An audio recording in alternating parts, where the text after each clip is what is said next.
and racing. That is a brilliant manoeuvre. Oh!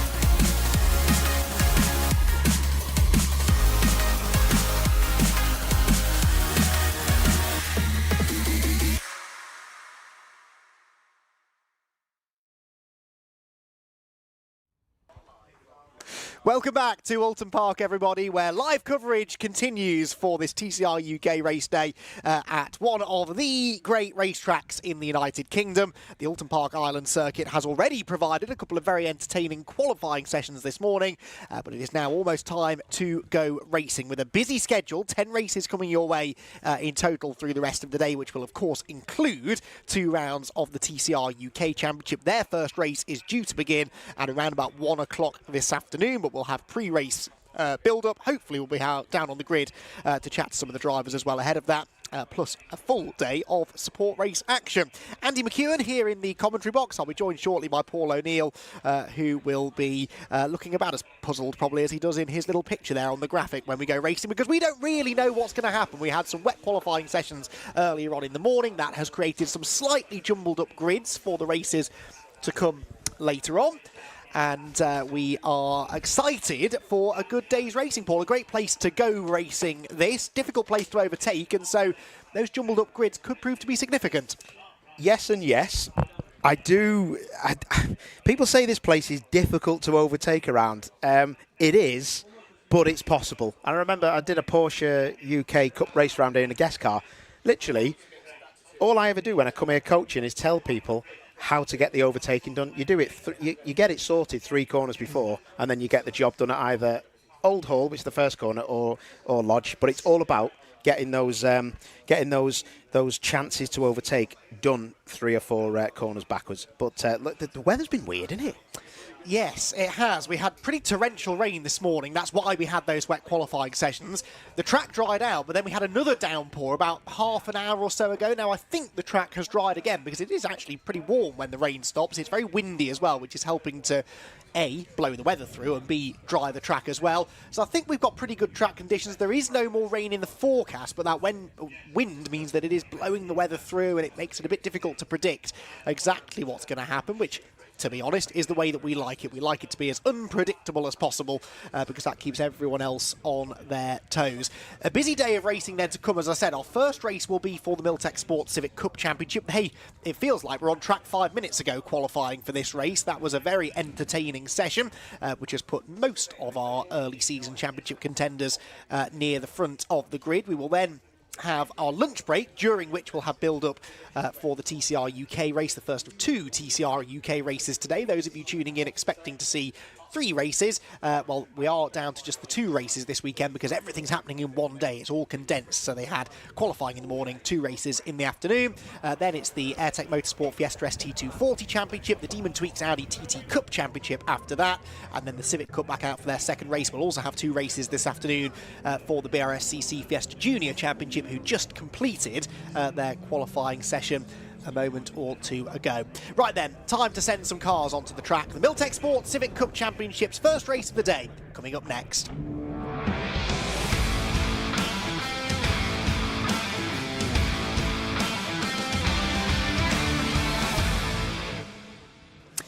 So, right on cue, the Civic Cup cars head out onto the circuit. We're actually back on time, so brilliant work by the marshals and the BRSCC organisation crew for getting the race meeting back on track just in time for our first race, which will be a 15-minute race for the Milltek Sport Civic Cup. Qualifying earlier on saw Max Edmondson and Josh Files going toe-to-toe, didn't it, Paul, for the pole position. Edmondson had pole throughout the duration of the session, but had it not been for a late red flag, Josh Files might just have stolen it. Yeah, he didn't seem quite concerned about where he's qualified. He knew he was quick, but yeah, he was quite jovial about the fact that he could have been on pole and just had a little hiccup at the very end of it, getting held up. But to be honest, a lot of people got held up because it was so tightly packed, wasn't it? I'm looking forward to this because I think it'll be quite an aggressive start to the race, and it might bunch the pack up.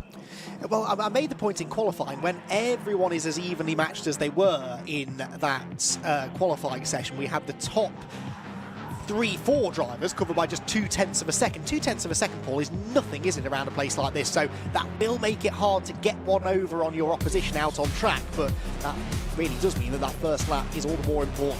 Right then, Max Edmondson will start from pole position. He will have his Area Motorsport teammate and title rival Josh Files for company. Then it will be Sam Kirkpatrick and Liam McGill on row 2, with Lewis Kent and Alistair Camp sharing row 3. Fourth row then for Spencer Stevenson, back on track in a new car after his Snetterton shunt. He's got Harvey Caton for company, with Will Redford and Alex Kite completing the top 10. Then it's Jordan Brennan returning to the scene of his awful accident a few years ago here at Oulton Park. He'll be hoping for better fortune, qualifying well in 11th alongside Owen Hillman. Row 7 then for Daniel McDonald with Jack Riddell for company. Daniel Petters is next alongside Dave Marshall. He stopped on track towards the end of qualifying. Hopefully he'll be able to make the start of the race. Jamie Petters and Wes Swain on row number 9. 10th row then for Aidan Hassan and Scott Smith. Mark Hughes and Trevor McConnell are next, with Gary Townsend making his Civic Cup debut. He has William Butt and Harry England behind, both of whom ended their sessions at Oulton Corner before they'd even set a time in separate incidents. Harry England's car made the barriers, Will Butt's car got stuck in the gravel. Both start in the back of the grid. So, cars gridding up then. That outlap from the assembly area was their green flag lap, so we are going to be diving straight in to 15 minutes of racing here then. Edmondson versus Files on that front row of the grid. Who gets into Old Hall Corner first, Paul? Don't know, good luck, but they're already pushing Josh Files back. That's Richard Stenson, actually. It's one of my mates who's marshalling there. Do you know, I would say Max Edmondson's got to be just fully committed to this first corner. I don't think it'd be one on the first corner, but I am so looking forward to this. I think this could be a turning point in the mental state of the championship. I think you might be right. Right then, 5-second board is held aloft, 15 minutes on the clock, and round number 7 of the Milltek Sports Civic Cup about to get underway here from a sunny Oulton Park. The lights go out now, away they go, and it is a good start made by Max Edmondson and a demon start by Lewis Kent from the 3rd row of the grid. Kent will challenge for 3rd on the run towards Old Hall Corner for the first time. Edmondson leads, Files 2nd, Kent round the outside of Sam Kirkpatrick for 3rd. Hold your breath, and they all get through. Dave Marshall going rally crossing. He is at least out on track, although he's off the track now, and he's not the only one. That was Scott Smith, I think, further back, also going grass track. I mean, what a start from Lewis Kent, Paul. Started 5th, he's 3rd already. Yeah, really hooked up the traction, didn't he? And it's good to see them all line astern. They've got through Cascades, but if we can just get away with those little muddy moment at the first corner, we'll be okay. But Campy is in the thick of it as well. He's dropped back a bit, hasn't he?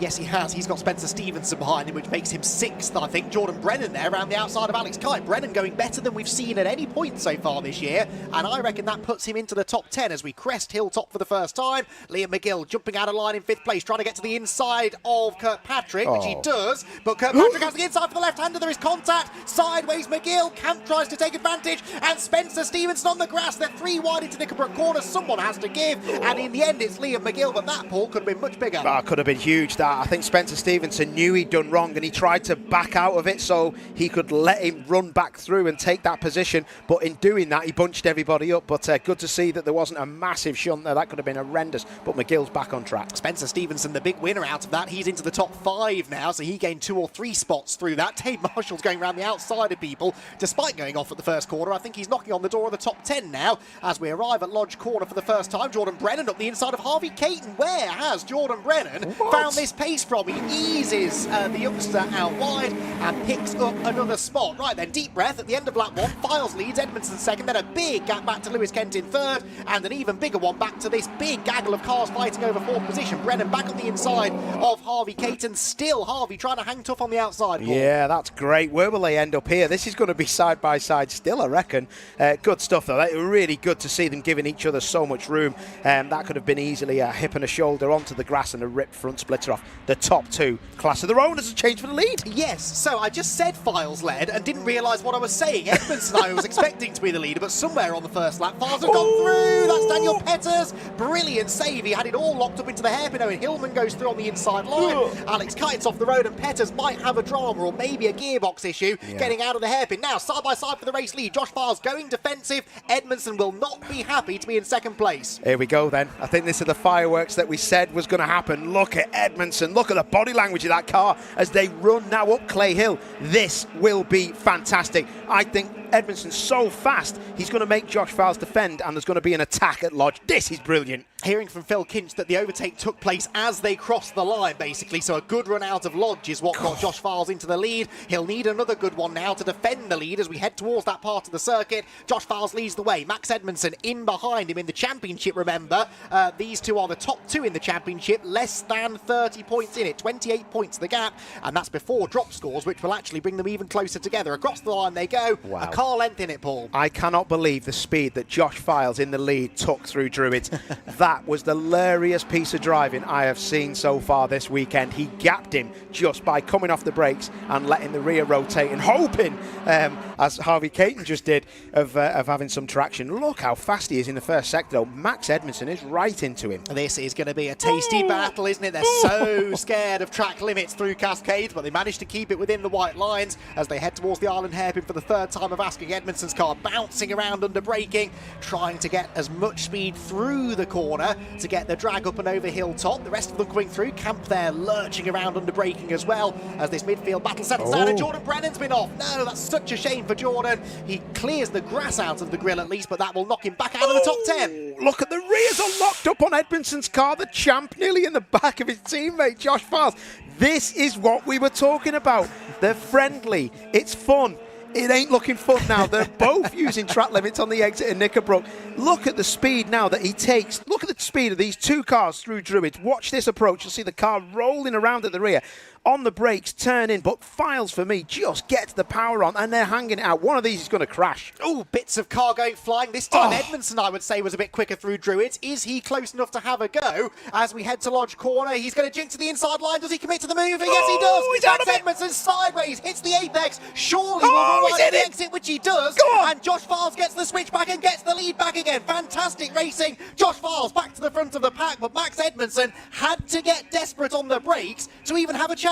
Oh, that's a statement. Look at this. It's going to end in a crash if they're not careful. Josh Files has. Look at. I've never seen Civics be driven so hard as Sam Kirkpatrick sticks the fastest lap in, but they're so quick in the fighting. They're still gapping the rest of the field. These two, the class of the field. That is insane. All Files wide over the curbs. He can do that a couple of times by just getting a warning, but there will be a penalty if he does it again. Edmondson to the outside line this time. Max Edmondson very confident under braking, but that's the long way round. Files will guard the inside line on the exit to prevent the switchback manoeuvre, but Edmondson being so strong on the brakes will be a concern here for Josh. Yeah, massively. The rears are locking though. Watch that car in P2. Watch the champ with the number 1 on his car. His rears lock up any time he's on the brakes, and the car just trying to slow down, but the rear is trying to turn around. Edmondson has got him rattled.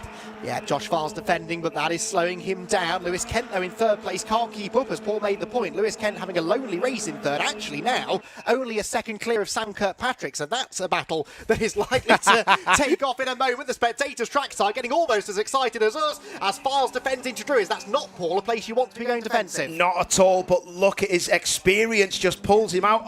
Oh Ruddle off. That's just gone straight on, I think. At Knickerbrook, and Edmondson has already shown his hand. He knows he's stronger than Files at Lodge, but Files is not silly. He knows the score. He'll try and keep it within track limits, and he doesn't have to defend into the first corner. This is looking like one of the best races we've seen in this championship. This is, as you said, what we were hoping for when we heard Josh Fowles was coming into the championship. Some people were worried that he'd win every race and score to the championship opposition, but Max Edmondson, for one, is not going to let that happen. He is all over Josh Fowles as they both are on the ragged edge into Cascades. Edmondson a little bit wide. They're starting to ask a bit too much now of the tyres, but he's had a good run out of Cascades. Yeah, Edmondson is really pushing hard now, and Edmondson, remember, knows these cars like the back of his hand.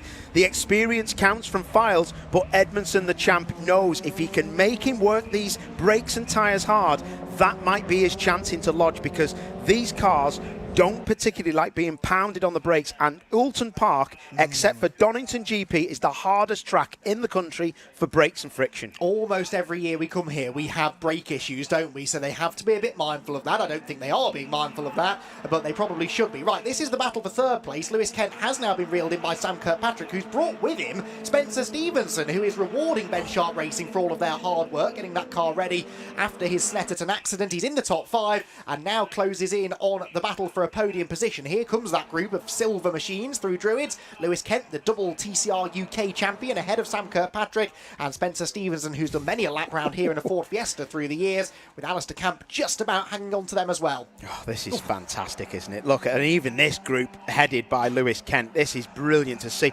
I've never seen anyone in Civic Cup drive as hard on these first few laps as these guys are doing. This is proper racing in the UK, this. And I realise I'm tempting fate, squeaky clean so far as well. Great, respectful, hard racing. As Alistair Camp, out of nowhere, pumps out a fastest lap, a 1:35.247, and is now very much part of this fight for third position. So it's 4 cars now coming down the hill together, and Alistair Camp, long run pace looking strong. Yeah, it looks like, I think they're just tripping up over each other. They're running track limits.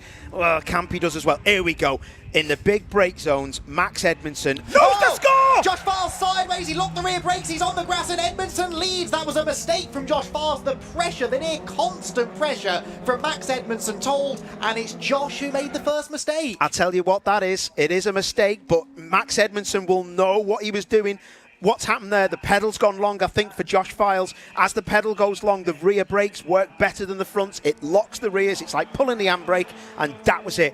That is race over. Max Edmondson, in his head, has just got one over on Josh Files. I mean, words I didn't expect you to be saying this year. That is fascinating stuff. And that extra bit of experience he's had in these cars, he knew that was going to happen. I can't wait for your interview with him after the race. I'm sure you'll ask him about that, and I'm really interested to hear what he says. Right then, Lewis Kent in third position still. Not really close enough to capitalise on that, is he? So his Files still in second position, but of course by a much reduced margin now.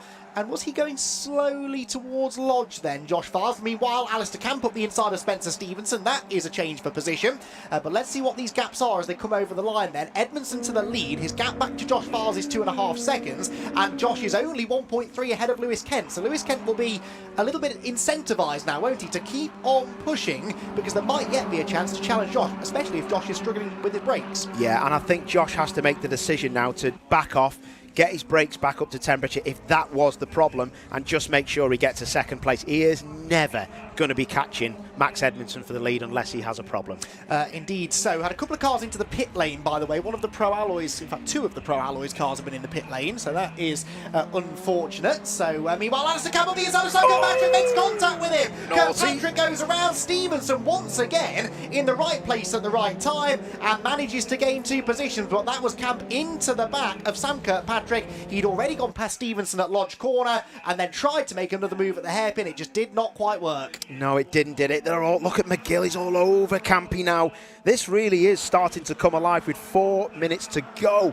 This is going to be a really interesting end of this race, and McGill is not holding back now. Yeah, Liam McGill now trying to take advantage of that as well. Camp might be just feeling the car out, check whether there's any damage after that little tangle that he had at the Island hairpin.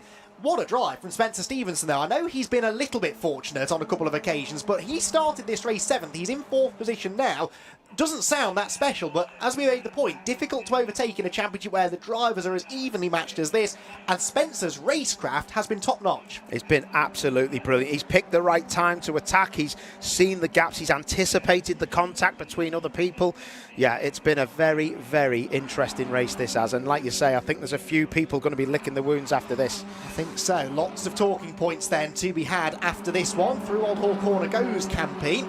Still has that fastest lap, which remember is worth a bonus point in the championship as well. But he's into the top 5 despite that little clash that he just had at the hairpin. And where did Kirkpatrick end up? He's ended up well down the order, hasn't he, after that? So he really did lose out after the tangle that he just had at the hairpin. He's out of the top 10, in fact. Into the top 10 is Dave Marshall. So remember, top 10 grid reversal for race 2. He does this so often, doesn't he? Has a bit of an iffy qualifying session, races into the top 10, and then he's in the prime position for race 2. Yeah, that's worked out quite well for him, isn't it? But he's got to make a decision now. Does he keep trying to go forward, or does he just hold position? Indeed so. Through the Hislop chicane we go then. Camp over the curves. They're all bottling back up again now behind Spencer Stevenson. So Stevenson might have good racecraft, but I'm not convinced he's got the ultimate pace in clean air. Of course, brand new car, like I said, so they will be busy sort of feeling that car out a little bit, won't they, at the moment? But as they head towards Druids Corner, Spencer Stevenson will be very, very pleased if he can hang on for another 2 minutes and 20 seconds. They're going to have 2 more laps to go at the end of this one, I suspect.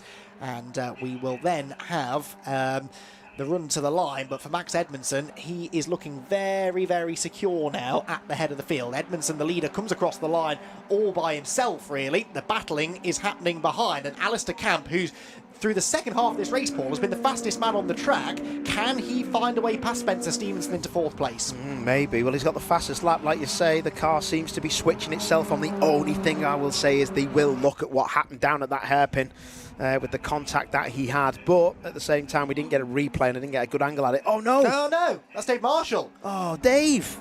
Dave Marshall into the pit lane. Not sure what the issue is. That promotes Daniel McDonald now into 10th position, which would be pole for race number 2 provisionally. Big lock up from Files, who I think has gone straight on. He has. Josh Files has gone straight on in the distance. There he is. Josh Files goes around and pulls a quick U-turn to rejoin, but Files, same place he had the moment earlier on. You're right, aren't you? He's cooked the brakes. I think he may have cooked those brakes. I thought it was an engine failure at first. It just looked like he locked the rears, but as we got to that camera angle, it looked like he spun the car around. So I don't know whether he's locked the rears up so aggressively. It's like a handbrake. He is really having a nightmare. You get so much energy and heat through the front brakes that it makes the brake pedal long. And that, if it is that case, that is a disaster, because then you bang off the curbs and it knocks the pads away from the discs, and then you have to pump the pedal to get the pads near the disc to actually work. So it's like you're having to brake 3 times before you actually get to the braking zone. It's not good, but we'll find out after. Well, we will. This is now the battle for 3rd place as a result of that. So Campy staring down the barrel of the podium and goes up the inside at large, but he's just a bit too far back from Spencer Stevenson to make the move stick. Out of Lodge we go. Over Deer Leap then. Max Edmondson leading the way, and Lewis Kent in 2nd place, 6.1 seconds behind them. Final lap of the race begins, and Alistair Camp is the man on the move, trying to find a way into podium contention then. Out of Old Hall Corner they go, and down the avenue towards Cascades Corner, with Edmondson leading the way then. Oh, there is Stevenson a bit sideways through Cascades Corner, and Alistair Camp is now going to try and capitalise on that. They head for the hairpin then at Island, and Stevenson defending the inside line, Camp hunting around behind him. Goes to take the wide line in, takes the tight line on the exit, but the front end won't grip. He's out over the curb, and so Spencer Stevenson will breathe easy for a moment at least as they head down the hill towards Hislops. And in fact, Camp now under threat from his teammate, I would say, behind, of Liam McGill. Liam McGill found himself on the wrong side of the situation down here at the Hislop chicane. A number of laps ago, the race is being stopped though. The red flag is out. So the red flag is out. Oh, and McGill has run over something. Liam McGill's run over something, heading out of Knickerbrook Corner just as, and that is the left front corner destroyed on Liam McGill's car. So I'm not entirely sure what happened there, but Liam McGill, unfortunately, has now got a very badly damaged race car, and all of that happening after the red flag had flown even. Liam McGill, there you can see the damage. I mean, what on earth? I confess I wasn't watching the TV screen at that moment, but what that was all about, I do not know. So Liam McGill then is unfortunately going to bring a very badly damaged car back to the Area Motorsport garage, but Max Edmondson will be very happy. He's taken the win and more championship points, and perhaps more significantly, he came out on top after what was a phenomenal battle that he had with Josh Files in the early stages. Now, Files on our timing screen is showing back in 2nd place. Now, is that because... Yes, I suppose he hadn't crossed the line a second time, had he? So with the red flag coming out and the race stopping early, he, I think, gets reinstated back into 2nd place. So he was mighty fortunate in the way that that all transpired. And Josh ending up then with a 2nd place finish, which he almost certainly wasn't expecting. So Josh Files will be grateful for the extra points that he's been given. There's Sam Kirkpatrick's car, wounded after that contact that he had with Alistair Camp. But because there were a few incidents in that race, I would suspect we might have a slightly amended result when we get through to race 2 a bit later on. But exactly what that will entail, I'll have to wait and see. Well, there is Liam McGill. Liam McGill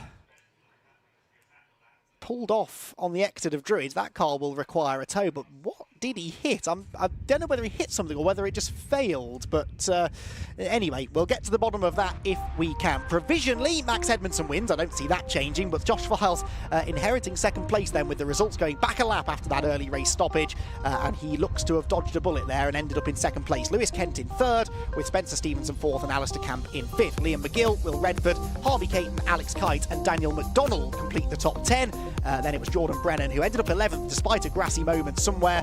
Wes Swade in 12th, Jamie Petters 13th, and William Butt in 14th place. Not bad going. He had that issue in qualifying earlier on, said the brakes locked up, rear brakes going into Old Hall Corner, and he spun in front of Will Redford, so Will, nothing to do about that. And then it was Aidan Hassan with Sam Kirkpatrick and Dave Marshall, Mark Hughes, Jack Riddell and Trevor McConnell, with Gary Townsend 21st, ahead of Harry England, who unfortunately was a non-finisher. In fact, we lost a few of the Pro Alloys racing cars into the pit lane in the closing stages there, so England a non-finisher after the team had done such a good job to get the car ready after his qualifying shunt. Owen Hillman also a non-finisher, likewise Daniel Petters, and Scott Smith also didn't reach the flag. So, drama in the Milltek Sport Civic Cup, but we will have more from them a bit later on in the day, and that is something, as always, to be looked forward to. And a few drivers will be particularly disappointed with the way that their day has started here at Oulton Park after a very entertaining battle, but a few of them coming out of that one licking their wounds, as Paul said earlier on, and we will see what race number 2 entails later on. So we are waiting to hear hopefully from our podium finishers in a few moments time, and we will I can't wait to get the thoughts of the likes of Max Edmondson and Josh Files after that, because that was a fascinating battle between the two of them. As I said, we've sort of been teasing this all year long, this battle between Max and Josh with all of his years of experience racing internationally. Max, a far less experienced driver, but with more experience in this particular car and in this particular championship. And we've seen in the past that Max is capable of being rattled, and I think a lot of people would have put money on him maybe being the one that got rattled again this season. But Josh Files, with that little bit of an issue with the brakes in that race, under the pressure from Max Edmondson, Max played that situation to perfection, didn't he? Kept the brakes underneath him, and he will be very satisfied to have come out of it with the race victory. So Edmondson's win means that he will extend his championship margin now as well. Now, like I said earlier on, we're not yet factoring in the dropped score situation, but Max Edmondson had, coming into the race, a 28-point lead over Josh Files. Well, that will now extend by a handful of points as a result of that race. Right then, let's head down to Park Ferney. Paul O'Neill has gathered together our podium finishers, and we can hear from them now. Unbelievable race from Milltek Sport Civic Cup here at Oulton Park. One of the best drives I think I've seen in this championship. It was absolutely stunning. Let's just have a quick word with Max. These are the 3 drivers that come across the line, 1, 2, 3, but let's quickly speak to Max. That was one of the best races I think I have seen in Milltek Sport Civic Cup, and the pressure that you really put on Josh Files there, I think it really told. Have you had time to speak to him? What was his problem? Brake failure. Well, front brake failure, so he just pulled the handbrake. But to be fair, I'm surprised I didn't have any problems with my brake, because I was sat so close to him the whole time. But yeah, I was, even if I finished second, I was happy. That was a really good race, and I really enjoyed that. What was the telling factor? Did you know that it was coming? Did you see his brakes coming on and off? It was really weird. It was random. Turn 1 and 2 were about level, and then into the hairpin, I noticed he was braking a tiny bit earlier than normal, but he did that throughout the whole race. And then coming from turn 3 to the chicane, I presume there's a headwind because I was catching up to him so much. And then same with up the hill towards the back section. But no, there was nothing that I saw that was different to normal until he just locked up the rears and went.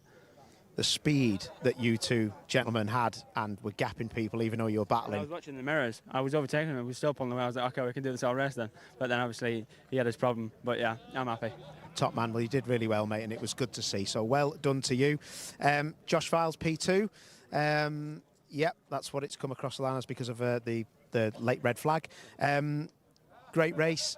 You probably, I don't know, do you feel pretty good about P2? I mean, it was the car. You were lucky to get away with that. I mean, I feel lucky if that's, you know, where I ended up, because obviously I don't really deserve that. Yeah, just had brake failure twice. Just can't get it stopped. So we'll look at that now. Luckily, the handbrake still works, because that's all I had at the hairpin. I don't know what's going on there, but we'll sort it out. And me and Max did say we need to make it spicy, so hopefully that came across on TV. Yeah, well, from the get-go, I did say that this will be a pretty spicy race, and I think whoever... We didn't see your overtake. It must have been Lodge into the first corner.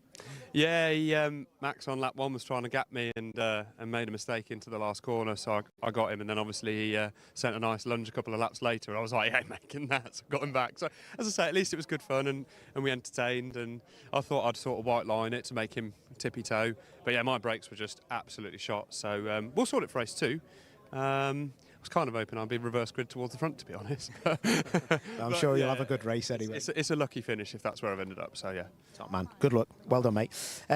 Lewis, you can only be quite happy with that, I suppose. They're so fast, those two, aren't they? Unbelievable. You're going to look at the data and see where you can get them back. I know exactly where I'm losing it. I've been losing it all weekend there.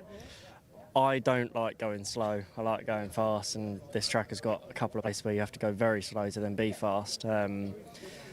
Brands Hatch I'm good at because it's a fast flowing track. Donington I'm good at because it's a fast flowing track. Snetterton I'm not bad at because it's fast and flowing. This has always been my Achilles heel, this track. I've come here and I've won here in the past, but it's sort of been half lucky wins, I'd say. But yeah, I'm happy with it. We've finished 2 places ahead of where we should have. I saw Sam catching at quite a decent pace. I just got lucky, got caught up a couple of times. But yeah, happy with the result. Hopefully we can do the same sort of thing in the last one as well. Yeah, look good, mate, and I'm sure you'll figure it all out and get it sorted. I was going to ask you about the end there. You might get P2, but it just depends, doesn't it, with the red flag? Yeah, that's it. I feel like I think I overtook Josh 2 laps ago, and it goes back a lap, so that would be still me in P2. But I honestly, I don't know where it'll end up. Either way, I'll be happy with a. Well, if Josh is in front, it's a 1, 2, 3 for area. If not, I'm second, which is good for me. So yeah, happy with the result. And yeah, as I say, see how the last one goes. Top man, well done. Thank you, mate. Just get one more interview. Spencer Stevenson, he come across the line as the Paul Winfield Trophy winner. We're just going to have to go to an ad break. We've just got a medical emergency with a helicopter coming in, so sorry, we'll see you after the ad break. Is your business ready to switch over to cloud telephony before the BT analogue switch off? If you're not sure, you can get a telecoms and IT health check from Maximum Networks for free, covering broadband, phone systems, IT support and more. Arrange your free audit today at maximumnetworks.co.uk. Got so much weight on my shoulders, enough to knock me out, but I'm still holding the throne. You'll never know till it's over. You want an honest man, but you don't understand. I won't be here when you wake up again. You want an honest man, but you don't understand. I won't be here when you wake up again.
for the lead. Side by side, who's going to be the bigger man?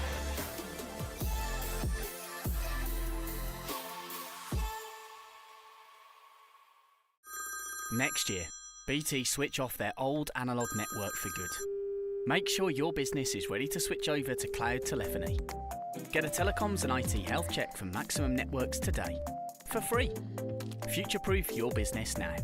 Arrange your free audit today at maximumnetworks.co.uk.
away and racing. That is a brilliant manoeuvre.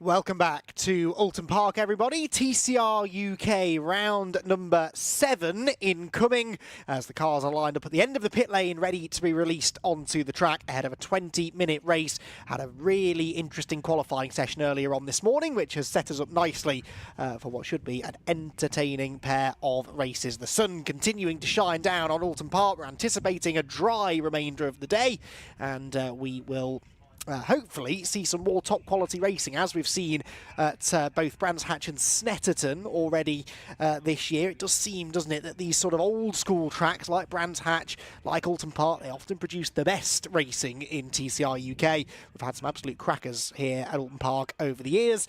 Hopefully we're about to deliver 2 more to you here this afternoon. It's a busy afternoon ahead of us as well, and plenty of support race action to come too, courtesy of the Milltek Sport Civic Cup, who have had one race already today, the AIRTEC Motorsport Fiesta ST240 Championship, the Demon Tweeks Audi TT Cup Championship, and the BRSCC Fiesta Juniors, who will be out a little bit later on as well. So busy day, and you don't need to move anywhere. It's all live in the very same place that you're watching from now. And you can enjoy a full day, full afternoon anyway, of entertainment. So qualifying earlier on this morning then for TCR saw Carl Boardley claim his first pole position of the season, would you believe? The reigning champion hasn't yet won a race. He hadn't had a pole position either. And actually that was only his 3rd career pole position in TCR UK. Always a better racer than a qualifier, Carl Boardley. So that is ominous for the rest of the field. He went well here at Oulton Park last year as well, of course, where he managed to pick up his first ever win in the championship, albeit in the reversed grid race after a not brilliant qualifying session. So this time around he's sort of going about it the other way. Had a really strong qualifying effort earlier on today, and now aiming to try and defend from the front. But the caveat to that was, well, there were 2 really. One, it was wet in qualifying. There's no guarantee that a driver will be able to carry that pace over from a wet qualifying session into a dry race. The other caveat to that is that Adam Shepherd was on a lap that would have been quicker than Carl Boardley, but unfortunately got interrupted by Will beaching himself in the gravel at Lodge Corner. That brought about an early stoppage to the session, and Adam Shepherd wasn't able to complete that lap, which would have, we think, put him on pole position. So Adam was pretty confident when I spoke to him after qualifying. He felt that he knows he's got the pace in the car. The frustration for him is that not only did it cost him a chance at pole, but also actually cost him a chance at the front row, because he ends up 3rd fastest after that qualifying session, with Callum Newsham lining up alongside Carl Boardley on the front row of the grid. Remember, Callum is up there in the championship. He was 2nd in the championship coming into this weekend. He is still 2nd in the championship. Carl Boardley took a point out of him after qualifying, where, remember, the top 6 drivers in qualifying score bonus points. Got a glimpse there of 2 Bondit liveried cars. You've got, as always, the Cupra of Brad Hutchison, but you're not seeing double. His old car, the Audi, the Bondit Blue Audi, is out on track again as well this weekend, and that car being driven by Stuart Lyons, who is the man in charge of TCR UK these days, former touring car racer himself. In fact, raced in TCR UK in its first season back in 2018, and Stuart did pick up a podium finish, and I'm now scratching my head to try and remember where that was. You'll forgive me, I'm sure, for having forgotten something quite so insignificant. Yes, it was at Donington Park. He finished 2nd, actually, at Donington Park, behind Josh Price and ahead of the man who'd been crowned champion earlier that day, Dan Lloyd, in rather soggy conditions. Well, Stuart might have been hoping for wet conditions again today as he made his racing return to TCR UK, a championship that he's worked very, very hard on over the last few years to really take it from being on the verge, I think it's fair to say, of being cancelled altogether. He's worked hard to make sure that we've got a good grid together. We've got this weekend at Oulton Park 15 cars, with more anticipated on the way as we get later into the season. And over the last couple of years, we've seen the grid numbers swell well into the 20s. So very confident in Stuart that we'll get back to that in the future. He's helping today by putting himself on the grid. He will be a contender, I'm sure, within that Gen 1 Cup for the first generation TCR cars. It's going to be an interesting man to watch, but this championship battle that is developing nicely between Carl Bordley, Callum Newsham, Adam Shepherd and Joe Marshall-Burks, well, that is really the main focus, I would imagine, as we move into the 2 races today that take us towards the midway point in the season. Right then, let's head down to the pit lane, to the grid, I should say, and catch up with Paul O'Neill. Welcome back, everybody. It's TCR UK. It's round 7 at Oulton Park. The wind has picked up. The sun's just gone behind the clouds. Poleman, Carl Bordley, getting his tyres crossed. You can see the tyres at the rear of the car will be going onto the front. Carl's just opening his window for me. What an absolute gentleman. I'll try not to get in the way of this tyre cross that's going on. I know Carl is just making sure, if you can see through his window, he's just getting his markers lined up on the pit wall there so he can actually get off the pole. Confident in this one, mate? Yeah, ready to go, mate. Standard stuff from you, mate. Got enough heat in the tyres? It seems pretty warm out there. Yeah, obviously track temperature's down a little bit, so just try to work it as best as we can on that lap, and obviously we've got another one before we come to the grid, so yeah, just trying to get as much heat into it as we can to get off the line and get into turn 1. Top man, I'll leave you to it, mate, because they're going to probably drop the car off the jack, so let's just make sure we don't get run over.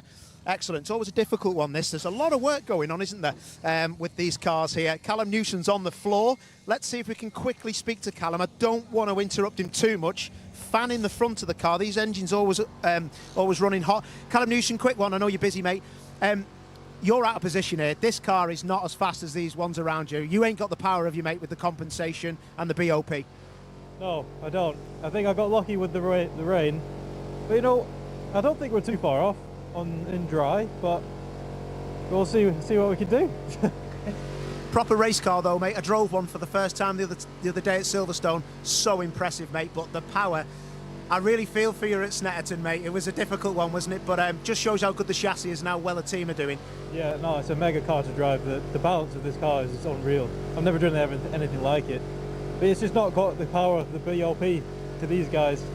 But, you know, I'll give it my best and see what we can do. Listen, mate, it's your time to shine, Captain. Go out there and do the win, yeah? Good man, spot on. Whistles are blowing, it's time to come off the grid. Let's wrap it up. Andy, it's over to you. I think this is going to be a beauty. I think I agree with you, Paul. Not for the first time today, actually. Yeah, this should be an interesting race. We've got all the big hitters in the championship starting at the front of the grid, and all of them realising, I'm sure, that we are now getting to the meaty end of the championship. Those first couple of events, inevitably, everyone's still sort of finding their feet, figuring out who the contenders are going to be. There were quite a few drivers moving to new cars this year, the likes of Brad Hutchison and Adam Shepherd, Luke Sargent, and there were always going to be a few of them, I think, who just took a few rounds maybe to get themselves up to speed, but they are now well and truly there. And even Carl Bordley, who's been having a little bit of an issue with pace so far this season, he says that they've now found what was wrong with the car. He's confident that the car is going to be quick in the dry, and so I think we could have the stage set for an absolute belter here today at Oulton Park. 2 races, and 2 important races as far as the championship story is concerned. So Bordley then starts from pole position. He's the white and yellow Cupra on the left-hand side of your shot. Callum Newsham alongside. Newsham's Oulton Park did not quite go to plan last year, I seem to recall. He ended up stationary at the side of the track on a green flag lap in one of the races. I think it was the first one, and then I don't think he got out for the second race. So already he will, I'm sure, be trying to put that to the back of his mind, focus instead on the lights, on getting a good start, and trying to get the better of Carl Bordley, who was a race winner here at Oulton Park 12 months ago. The other winner that day was Bruce Winfield, of course no longer part of the championship. Bruce, incidentally, the lap record holder, the race and qualifying lap record holder. His race lap record of 126.983. Going to be interesting to see how close we get to that now that the track has dried out. We've seen at both events so far this season that these tyres are significantly quicker than last year's, and lap records are tumbling.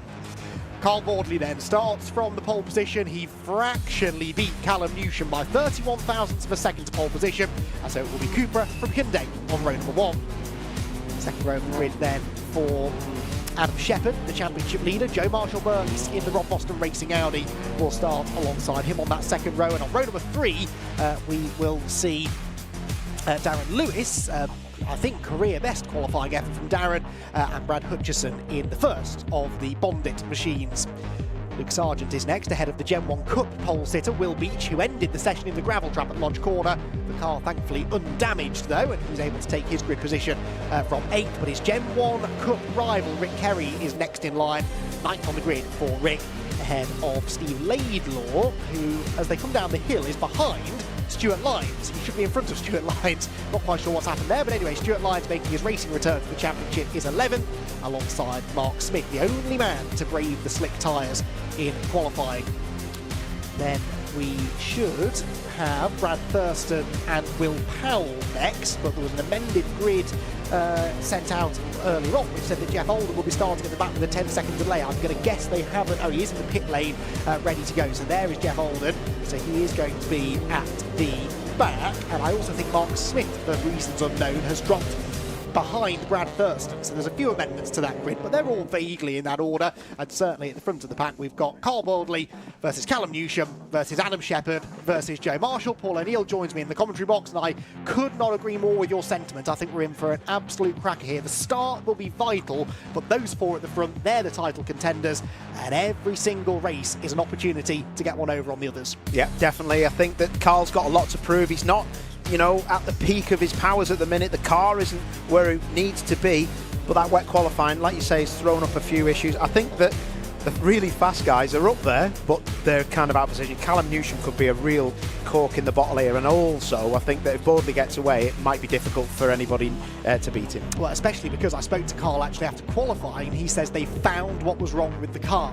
It was a car issue, it wasn't just down to the tyres. So he tells me, we know that racing drivers are sometimes economical with the truth, but that's what he said to me. And I said, so you're confident you've got the pace in the dry as well? He said, yeah, we were quickest yesterday in the dry. Again, they all say that, but I do think he had a bit more confidence in his face, the way he was holding himself. He almost smiled, Paul. Almost. Yeah. So I think he's up for it. I think you're right. I think, you know, drivers do say some strange things, but I've got to say, I had the clocks on all of them yesterday, and Joe Marshall, yeah, oh my word, he was so fast. But then they had an imbalance in the car when they put new tyres on. So in race trim, he might be not the fastest, but Adam Shepherd was like super quick. It was him and Joe Marshall. But Baldley was there or thereabouts. Listen, Baldley's no mug. He's the champ.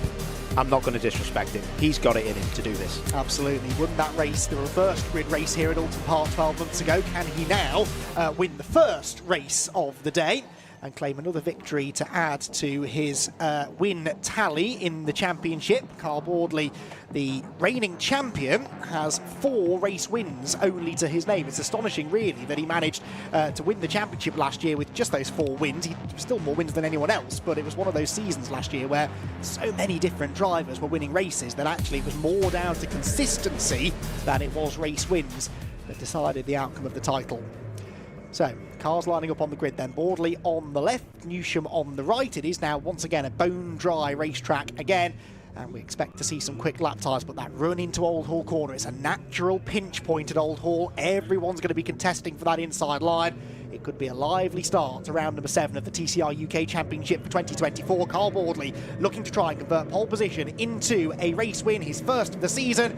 Can he do it? Well, it's time to find out. The red lights are on. They go out now. Away they go. And a good start has been made by Adam Shepherd and by Brad Hutchison, who gets squeezed almost into the pit wall by Joe Marshall, but just about finds a gap up the inside line. Baldley leads. Shepherd second. Hutchison up the inside of Newsham, but could not quite find a way through. Shepherd on his toes, though, challenging for the lead, Paul, as they head for Cascades. Oh, wow. Baldley's going to be...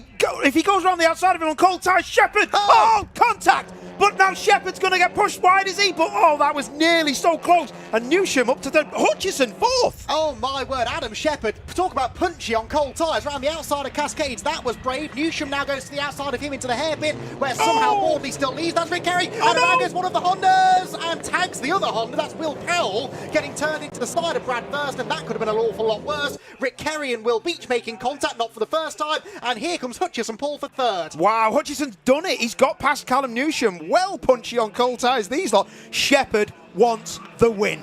doesn't he just? He is not playing the percentages, he's not playing the points game. He wants to get one over on Carl Bordley. He's got to run over Clay Hill, but can't quite get the overlap. As we head towards Druids for the first time of asking then, it is Carl Bordley leading. The wing flapping will be a distraction, but nothing more than that. And right behind him, Adam Shepherd looking for a good exit out of Druids, which he's got. Wide goes Bordley, and around in the background goes Luke Sargent. Bordley slams the door in the face of Adam Shepherd. Luke Sargent's save of the century, but Shepherd for the second time this lap is around the outside, and this time through Lodge Corner. Can he get the lead away from Carl Bordley? He's squeezed over the curb, keeps his foot on it, keeps on coming, absolutely neck and neck, banging doors as they cross the line. Once, two, three times, Bordley still on the inside line. Surely Shepherd can't go around the outside at all. No, he can't. Fantastic racing. Unbelievable! That's contact, that's Newsham, and that's Joe Marshall. Someone else has gone off. Is it Darren Lewis? Has gone to the right? Oh, there's a lot of contact there. This is a shame. Bordley, big sideways, and now Shepherd. This is going to be Hutchison for the lead if he's not careful. Hutchison is right there with them now. I think everyone else survived that, but a few had to go to the grass to avoid the contact. Hutchison now looking to the inside of Shepherd. Now, this is just astonishing stuff. Out wide now goes Shepherd, almost into the back of Bordley. And Hutchison almost got into the back of him and just avoided it. Wow, Hutchison, I take my hat off, mate. You checked up. Some people that have kept their foot in for an easy second place and say, where do you want me to go? Marshall is coming back at them. 4 for the lead. I've just noticed Luke Sargent is still 6th. I don't know how. That was the world's biggest slide that he had at Druids. Jeff Oulton is in the pit lane with one of the Hondas. We'll get to that in a moment. But you're absolutely right. 4 for the lead. And Joe Marshall, who's obviously had a tangle somewhere with Callum Newsham, is still going and is on the tail of the leading 3. So through Druids Corner they go. Has Shepherd had his chance? He's bottoming out. I thought for a moment that had done some damage to the car. You do not want to be hitting that curb, Paul. Absolutely not. Both the Cupras have got damage. The same damage. Front right bumpers are in absolute disarray as they go over the line. Joe Marshall's tyres are coming in. That looks like it's rubbing on the front left. Yeah, that's going to be interesting. Both of the cars in the lead have got problems. It's left rear for Shepherd. I think he's got left rear damage there, potentially from some of that side-to-side contact, but there was smoke as he bottomed out of Lodge Corner. What do you reckon, Paul? That left rear, I think there's an issue, isn't there? No, it's basically the suspension's so soft as he goes sideways again. So that is just the rubbing of the bodywork. I don't think it's big damage, but he is tapping his brakes. Something's overheating. This ain't over. Look at the front of those cars. Race control will be looking at those cars. There's a little bit of a problem. Newsham slowing. Big dramas for Callum Newsham, second in the championship, but as last year, Oulton Park has not been his friend. Right then, over Hilltop come the leading quartet, Bordley leading the way, Shepherd's car falling apart in second place, and then it is Hutchison, a Cupra 1-2-3, with Joe Marshall in 4th position. Then the gap back to the rest of them. Out of the pit lane goes Will Powell after his part in the Island hairpin shenanigans. I haven't yet breathed, I don't think, for about 5 minutes. Paul, that was one of the most energetic starts to a race I think I've ever seen. They all knew the importance, though, of trying to get that early track position. They did, and we say you can't overtake round here, but Shepherd's got a big problem. You're right, that left rear is letting him down. Yeah. And now Bordley will look in his mirrors and say thank you, but now Hutchison smells blood. It's a top 3 for these Cupras. I think he's bent something in the left rear corner. He might be able to drive around it, but no, I think he's bailing for the pit lane, is he? No, stays out for now, but he needs to be careful. If that breaks altogether, it could be a big accident, and that would take him out of the rest of the day. Through Old Hall Corner they go, the car twitching around under braking again. Adam Shepherd quite clearly off the pace now. How is he hanging on to that car, Paul? That car does look like it is. Something's bent on that left rear. I do think he does run a strange, not strange, he runs a really punchy setup, but it's really making him not attack the corners like he used to. But then say again, they're all catching Bordley. Yeah, but well, maybe Bordley's car is wounded as well. Into the heaven we go, he can't stop, he almost gets into the back of Carl Bordley, and that opens the door for Hutchison and Joe Marshall. You're right. Left rear is getting worse and worse with every corner, Paul. You're right, it's dropped, that left rear has dropped on Shepherd's car. He needs to back out of this and just get round. Look at this though from Joe Marshall in the Audi. He needs to get past Hutchison as quick as he can if he can, because he has got a fast car. I know that from Friday. Callum Newsham heading back out of the pit lane. Maybe it was a puncture, whatever it was, they hopefully have sorted it, and he's going to head out and try and bank some points if he can. But what is going on at the leaders? Because I'm pretty sure that Bordley's car is not at 100% health right now, because you're right, even when Shepherd's car was falling apart, he was catching back up to the race leader. Through Druids he goes. This is where he's really leaning on that left rear. Something's broken in the suspension because it's so soft that every time he turns in, the car just takes a set. Look, it's not even driving straight. He's locked the left rear as he goes into Lodge. Is he going to appear? Is he going to be in the gravel? Oh, where is he? There he is. Still there. He's still there, but that left rear it's soft. Something's broke, a toe link or something is going on that car. He's just got to bank the points. He's got to try and finish the race if he can. Brad Hutchison now sets the fastest lap of the race. So on that lap alone, Hutchison 3/10 quicker than the race leader. If Joe Marshall leaves him alone, which he won't, they could both catch the race leader. But Joe is absolutely on the attack. Remember, Joe Marshall has yet to win a race in TCR UK. He's come close on a few occasions. This could genuinely be his best chance yet. Yeah, he's got to be so frustrated. He's going to try and cut back now. So will Brad stop it on the apex? Oh, he just can't get. That's where he's going to struggle, because the Audi's got great traction, but it's not fantastic at getting round slow corners. But now down the outside at Knickerbrook, this will be the bravest of the brave. If he gets turned in, contact, and that's escape road for Hutchison. As that bent the left rear on Hutchison's car. No, I think he's okay, but that will now surely allow Marshall through. Well, not necessarily, because Brad cuts the chicane. Now, that's a difficult one, Paul, because you're not allowed to cut that chicane and gain an advantage. But, of course, Brad will say that the contact led him to do so. That was 50-50 in my eyes. Just looking at it, it looked like they were nose to nose, weren't they? And these wheels protrude.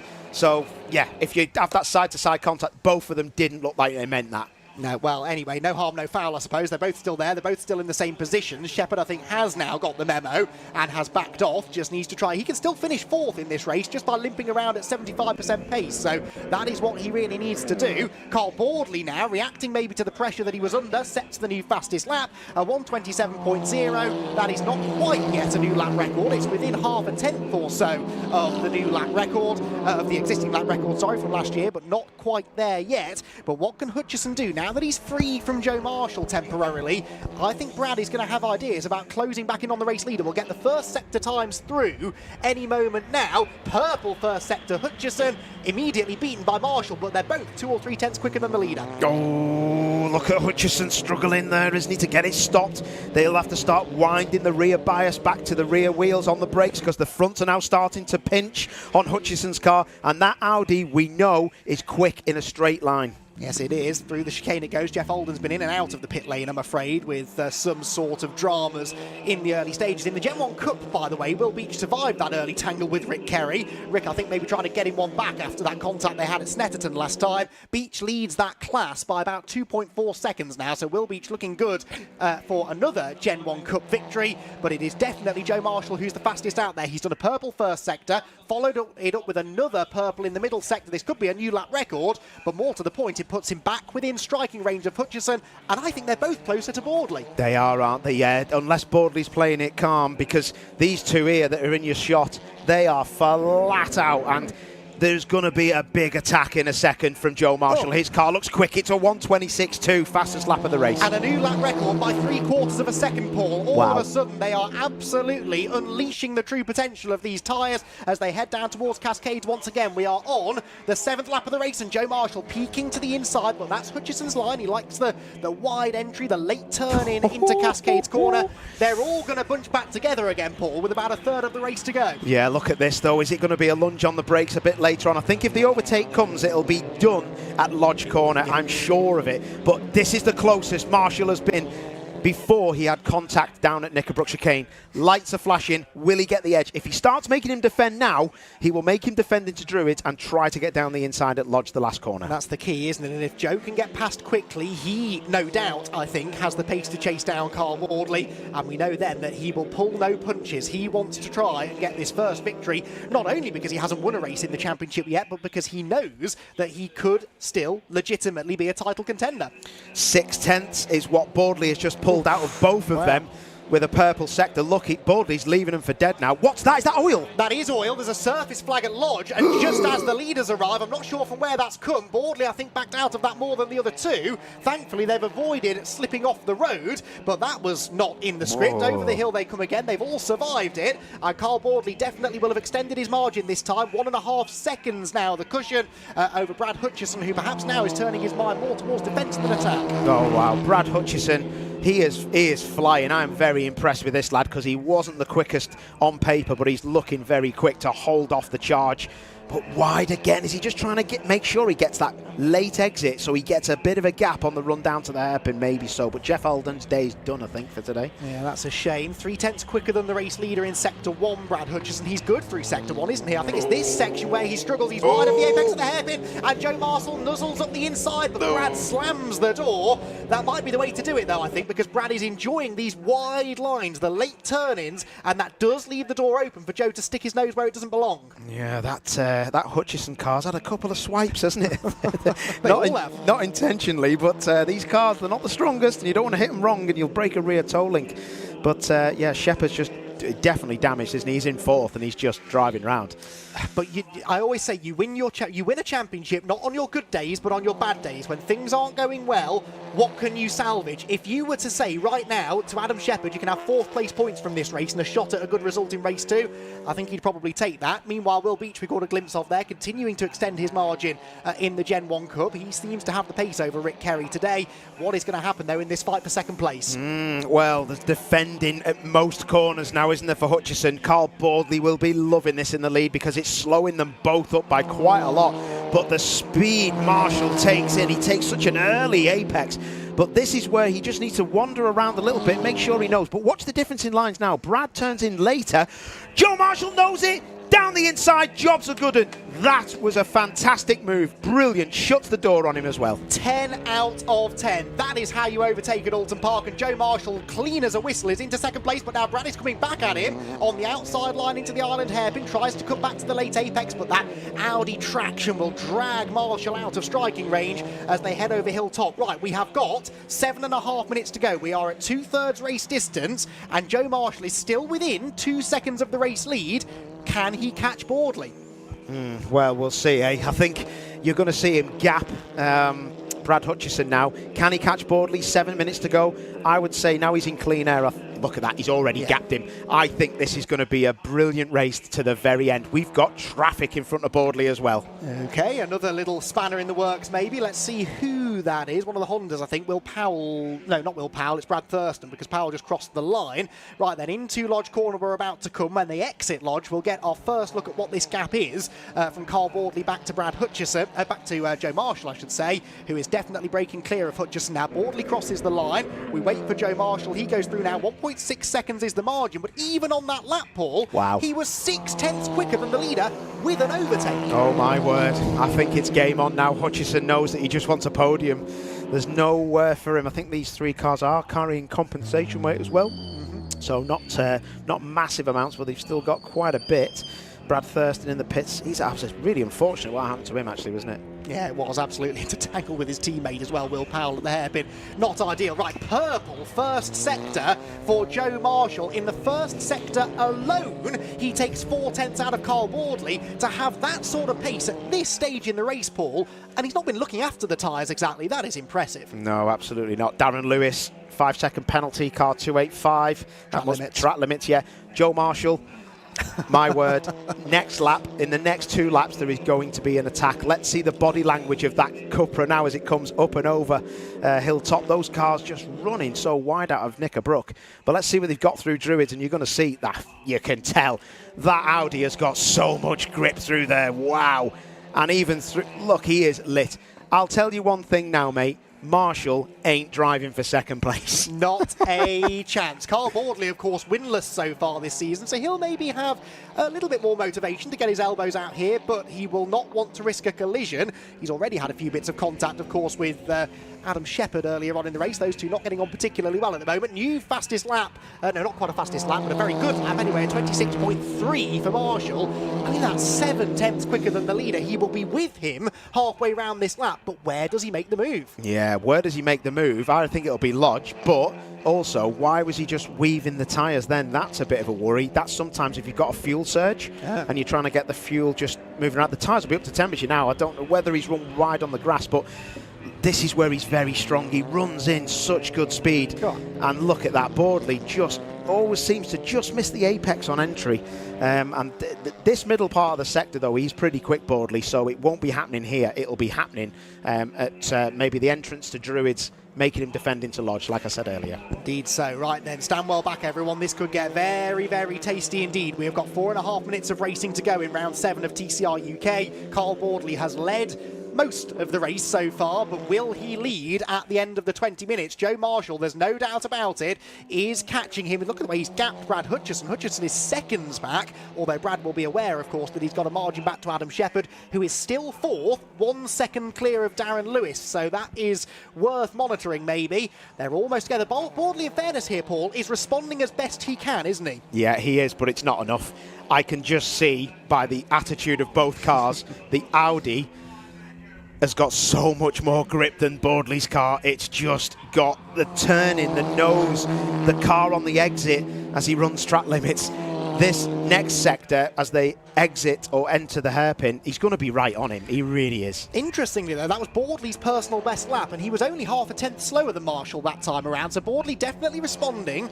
Maybe he's just been managing the tyres, managing the race a bit through the middle part. Paul is shaking his head at me. I've been right once already in this race. It won't happen twice, I guarantee you. So I'm pretty sure that Boardley is going to have to defend here, but Joe Marshall, try as he might, can't quite get within striking range, and he is running out of time. He is. I actually think that Boardley has done a fantastic job I thought that it would have been attacked by now, but these next few corners here, I think the Cupra is quite strong through here, but you watch it when it exits. Does Boardley run over the green? No, they don't. Both of them don't. Maybe Joe's said this to me before, where he's just ran out of time. When he gets in the dirty air of the car in front, sometimes particular cars don't like that hot air getting thrown at the front of the car, but through Druids, his Audi has got so much mid-corner grip. He's getting close, but it looks like it's plateaued, doesn't it? It does, doesn't it? He was charging up with some momentum. That momentum has now been lost. He is a bit closer, I think, than he was a lap ago. Depending on the exit from Lodge Corner, we might see a reduction in the gap. Boardley definitely wide over the curbs there. Needs to be careful about track limits. Callum Newsham, for what it's worth, has been given 5 seconds now, but he's that far back, it doesn't really make much difference. 2 more laps to go then, and Joe Marshall 2 tenths quicker than the leader that time, inching towards Carl Boardley, but as of yet, an attack is not coming. Hutchison still 3rd, Shepherd is 4th, being caught by Darren, or he has been caught by Darren Lewis now, but Darren has 5 seconds to be added on as well. Hopefully Adam is aware of that and won't feel the need to defend. Yeah, Boardley is now running wide. He's turning in later and later. He's on the back of him. This is it.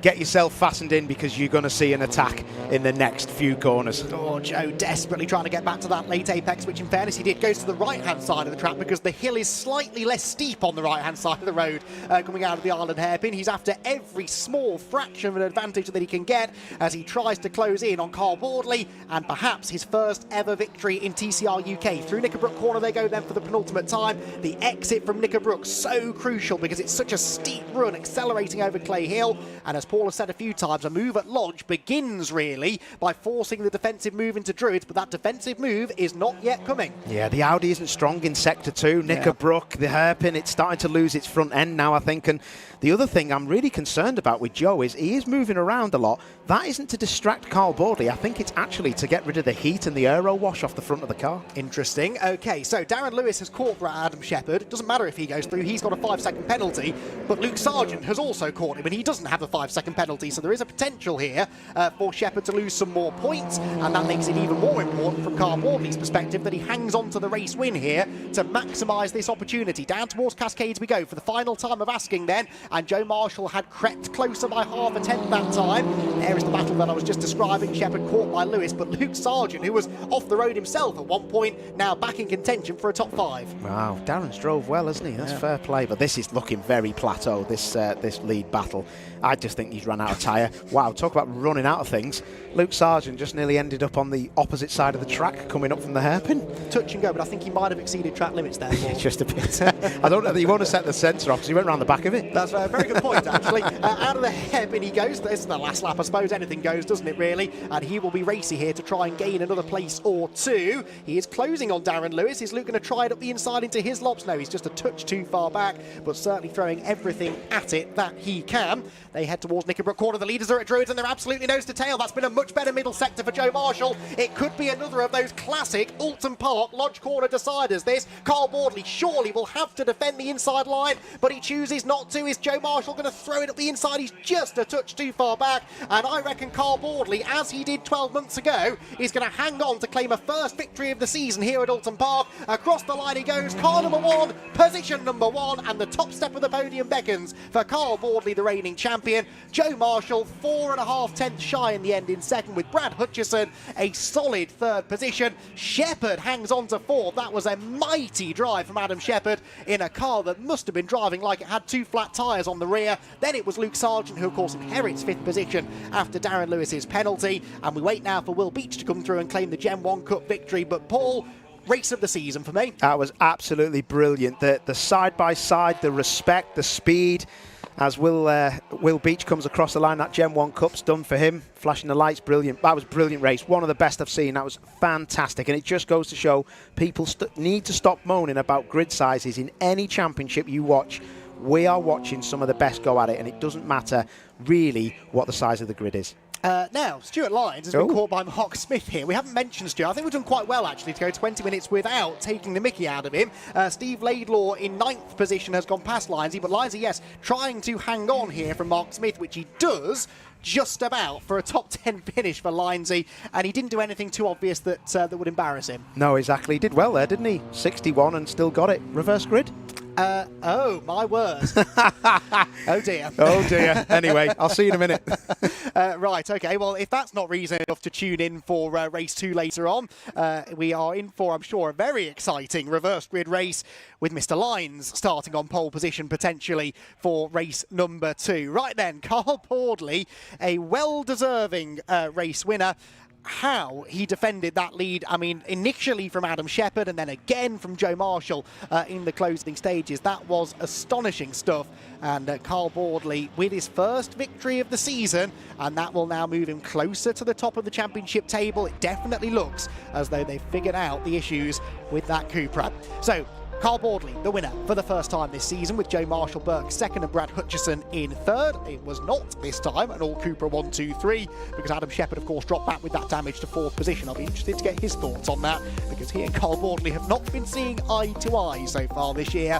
And again, a collision between the two of them in that race. Luke Sargent also survived a clash to finish in 5th place ahead of Darren Lewis 6th. Will Beach in 7th wins in the Gen 1 Cup ahead of Rick Kerry in 8th position. Second in class, Steve Laidlaw was 9th, while Stuart Lyons gets 10th position, a class podium, and provisionally pole position for race number 2. That could be interesting. Mark Smith comes home in 11th, and then you had the walking wounded Callum Newsham in 12th position, a lap down after his off at Old Hall Corner. Will Powell had that collision at the hairpin and finished 13th. Brad Thurston, meanwhile, retired to the pit lane in the end and will not likely be classified as a finisher, nor will Jeff Oldham, who also retired seemingly with mechanical issues.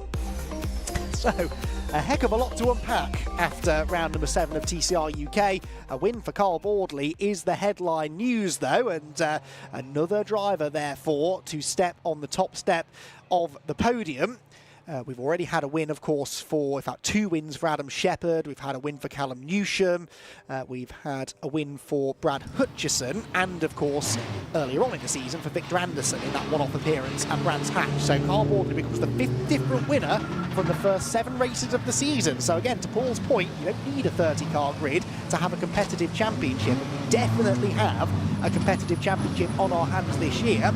And if anything, because of the slightly depleted grid numbers, it means that every race now takes on extra significance. If you can get 1 position ahead of your championship rival in every race, that could make a huge, huge difference. And that is what Carl Boardley was able to do there, just about having fended off Adam Shepherd in the early stages. And Joe Marshall in the latter end of the race, the Hart GT driver, falls up into winner's circle, and he will very shortly get out of the car and have a chat with Paul O'Neill, who I can see is standing by, ready to chat to Mr. Boardley, who, seeing this out of the window, by the way, taps the roof of his Cupra in celebration, and now gets to have a chat with Paul O'Neill. Lucky Carl. Round 7 of the TCR UK Championship is done and dusted. Oulton Park, That was some win, that was. I think that was one of Carl Boardley's very, very best wins. And the reason I say that is you had some strong competition there, but it was all in hand, wasn't it? I'll let you put your hat on. You enjoyed that. It was good, wasn't it? It was good. Yeah, me and Adam had a real good battle for a couple of laps. I mean, I never got my rear tyres in for, I reckon, 3-4 laps. Every time I turned in, just losing the rear. It's having to be so progressive with the throttle and just keep it in, keep the diff engaged. But then once it come to life, it was just a case of stretching your legs and then just backed off a little bit towards the end and just kept Joe in sight. I'm really happy that you've not got any grievances with Adam, because that was fair, close racing. There was a bit of contact.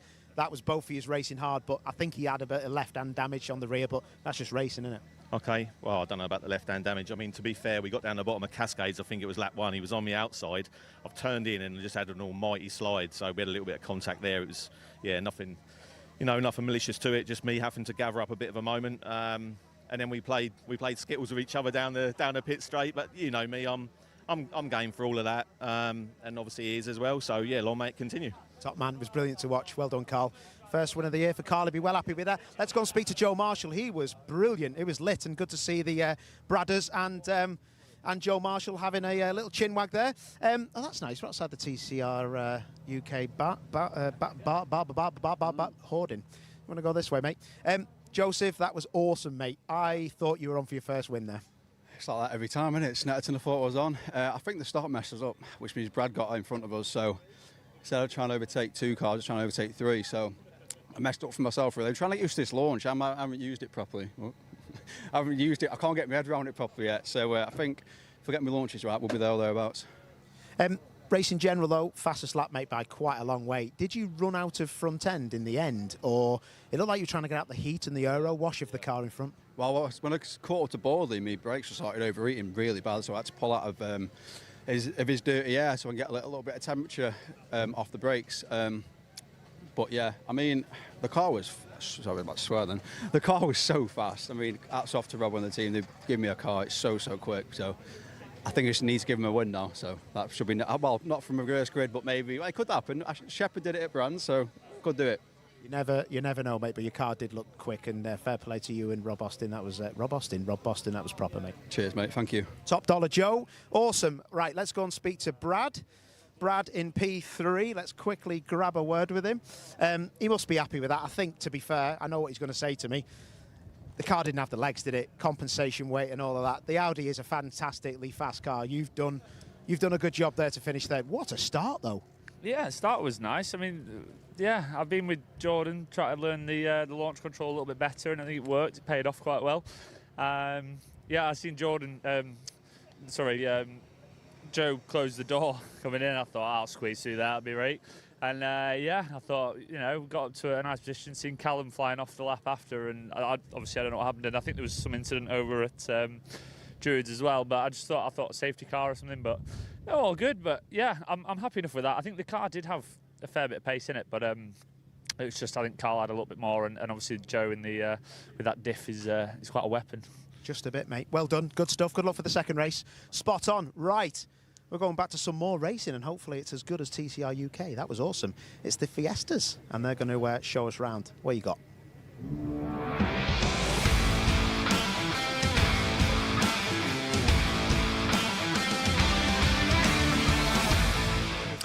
Indeed so. Thank you, Paul. We've got cars on their green flag lap then for our next race. This is the AIRTEC Motorsport Fiesta ST240 class, their first of 2 races today. And Alistair Kellett it was who came out on top in qualifying earlier on today by a reasonable margin, actually. By Fiesta standards, he was about 3/10 quicker in the end than anybody else.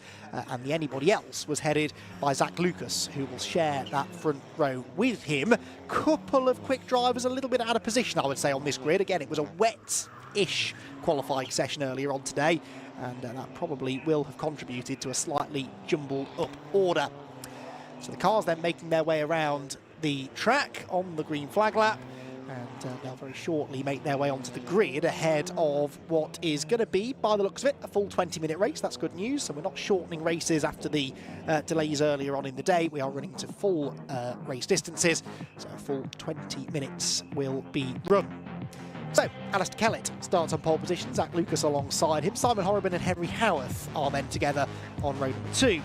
Lucas Hayden and Daniel Lewis share the 3rd row of the grid with John Cooper and Joseph Knight on row number 4. 5th row then for Archie Johnson and James Pope, with Connor Blackburn and Gary Miller completing the top dozen. Then it's Charlie Ellis and Harry Hayes on row number 7. Row 8 for Morgan Kidd and Caitlin May, with Luke Waugh and returning Marco Ricci on the back of the grid. Now I say returning Marco Ricci, he actually has only missed 2 races. You may remember Marco was unfortunately involved in a fairly significant accident at Snetterton. He was the one who went tumbling around on the back straight at Snetterton. Now thankfully the team again have worked wonders to get him a car that's ready to come and race this weekend. He was a little bit off the pace of qualifying, but it's great to have Marco back out there now. In fact, it's not his car, it is someone else's car, and I have been told whose car it was, and I've forgotten if I'm honest, but it's a car that belongs to another member of the team. I think it's not racing this weekend, and Clark I want to say, but I may have made that up. Anyway, he is at least out there on track, and good to have Marco competing in the championship once again after what was a frightening accident at Snetterton last time out. So 2x2 they line up on the grid then, ahead of 20 minutes of racing, and Alistair Kellett with Zach Lucas making up that front row of the grid. In the championship, very quickly, Alistair Kellett leads the championship by just 10 points over Zach Lucas, so those two appropriately enough have found their way to the top of the timing tower in qualifying and share the front row of the grid with just 10 points between them as we approach the midway point of the season. So a significant race this between those two, as we saw in TCR earlier on. Important to try and get to the front if you can, and for Kellett to stay at the front if he can, in order to then have control of the race, and he hopes score some good championship points. Right then, the red lights are on. They go out now after quite a long hold, and we are away and racing. There's a bit of a squeeze heading down towards Old Hall Corner. Oh, John Cooper getting into the wall, and that was contact with Daniel Lewis, who I suspect has broken suspension. That could have gone a lot worse, but Daniel Lewis out of the race. John Cooper was involved in that, but has carried on. A couple of them go bouncing down the grass down the avenue, but they're all still there. There's a big mix-up in the sort of back end of the top half dozen, though. At the front of the field, it's Kellett who leads the way out wide, and I think going off the road was Zach Lucas. Did he gather that together? Zach Lucas with a big slide on cold tyres. No, he didn't. He rejoins the circuit and causes more pandemonium. That is the number 46, I think, bouncing down the grass now. That's Lucas Hayden. How Lucas Hayden's dropped that far down the order, I don't know, but he rejoins the circuit. But that was a big drama for that car there, car number 234, Zachary Lucas, who started on the front row of the grid. He'd lost a few places anyway through the first few corners, and then had a big moment down at Cascade. So that really now has shuffled the order around at the head of the field. It's Alistair Kellett who leads the way. Simon Horrobin moves into 2nd position, and 3rd place, I reckon, is that Joseph Knight into 3rd position? I'll try and double check that when they get up to Druid's Corner. But a very messy start, and all really triggered by that little bit of squeezing that went on into Old Hall Corner, and then that just stacked everybody up. You had people who had lost their momentum, and that kind of just caused more stacking up. And amazingly, they're all more or less still there, I think, with maybe just the one car off. There's someone off a Druid, so in a big way into the barriers. Who is that? That is number 47, and that's James Pope off the road at Druid. Now, James has gone into the barriers pretty heavily there. Let's hope he's all right. The marshal's heading over to double check on it, but that is not a nice place to be going off the road. The very high-speed double apex right-hander at Druid. The leaders cross the line after a breathless opening lap. James is out of the car. That is brilliant news. The Recticel barriers again doing overtime there to cushion the impact, and that means that he is A-OK, but will that require the intervention of a safety car, because it is a rather tricky spot to recover a car from, at least to do so safely. Right then, 3 Cascades we go. Let's gather our thoughts, shall we? Oh, that's Dan Lewis with the damage to the right front corner after his part in the squeezing that went on into Old Hall Corner. Kellett then leads the way. Horrobin 2nd. It was Joseph Knight into 3rd place. John Cooper 4th. 5th is Henry Howarth. Connor Blackburn 6th. And there at the inside line goes the number 10 machine to gain a place at the Island Hairpin. And another good move made then. That was Archie Johnson, who for some reason I'd lost on my grid sheet, but Archie Johnson gaining a place at the Island Hairpin. Where is Zach Lucas? Zach Lucas 13th position then after the opening lap. So Zach Lucas 2nd place in the championship, as I said, with a lot of work to do now to try and salvage some points from this race. Someone's gone straight on at the Island Hairpin and is now doing the long loop round. That's Marco Ricci, I think, isn't it, on his return to racing in the championship. Double waved yellows out at Druids, but not yet any any sign of a safety car, so it looks like they're going to try and cover that with double-waved yellows for the time being and let the race carry on. So Kellett leads. Horobin, I reckon, catching him on this lap, though. So Simon Horobin pumping in some good sector times and looking now to try and maybe challenge for a race victory. Over Deer Leap they come. And towards the end of the second lap of racing there, you can see, yes, the gap only 0.6 of a second because Horobin's done the fastest lap, a 1:37.530 for Simon Horobin. Move being made here further back up the inside. Gary Miller, that was on Caitlin May. So Gary Miller moving up into 8th position, but Caitlin will try and get the run down the avenue and retaliate into Cascades Corner. I'm not convinced she was going to be able to. Oh, and that's Zach Lucas. Zach Lucas out of the race. He's pulled over by the looks of it on the exit of Cascades Corner where it all went wrong for him a lap earlier. And now he's pulled off the road and is going no further. That has major championship ramifications. And another one, Joseph Knight now pulling over. They are dropping like flies. That looks like a car that's overheating, doesn't it, for Joseph Knight? And he pulls over to the inside of the road. Right, we've now got 3 cars in precarious positions around the track. I would be amazed if we don't see an appearance of the Jaguar safety car. But we will wait and see. For now, they continue racing, but I'm particularly concerned about Joseph Knight's car because that's right in the firing line if anything goes wrong on the way into the Island hairpin. Anyway, we will leave that decision to race control. For now, they race on. There is Joseph Knight out of the car. And he's about to walk away in absolute disgust with a podium position going begging now. And that means that John Cooper inherits 3rd position. Leaders then go round Druids Corner, head down towards Lodge at the end of lap number 3. Horobin with that fastest lap a lap ago. Followed that up with a purple first sector on this next lap, but his middle sector was about 4/10 slower than the leader, so the gap perhaps creeping up ever so slightly this time around. Let's see what the gap... Oh no, it's definitely come down in the last sector. You can see that out of the window. The leaders go across the line, only 3/10 apart now. So Simon Horobin with, pumps in another fastest lap. So the middle sector wasn't anything special, but sectors 1 and 3 faster than anybody else has been so far. I think it was Gary Miller. He, I think, was the one that went bouncing down the grass on the avenue on lap 1. That's why his front splitter is loose. But Simon Horobin, his car looks pretty loose, doesn't it, heading into Cascades? But loose, as they say, is fast. And he's closed right in on Alistair Kellett as they go down towards the Island hairpin, past the Fiesta graveyard with Zach Lucas's car to the left, Joseph Knight's to the right. But still, they continue racing, albeit under yellow flag conditions. Out of the hairpin then, John Cooper 3rd, Henry Howarth 4th.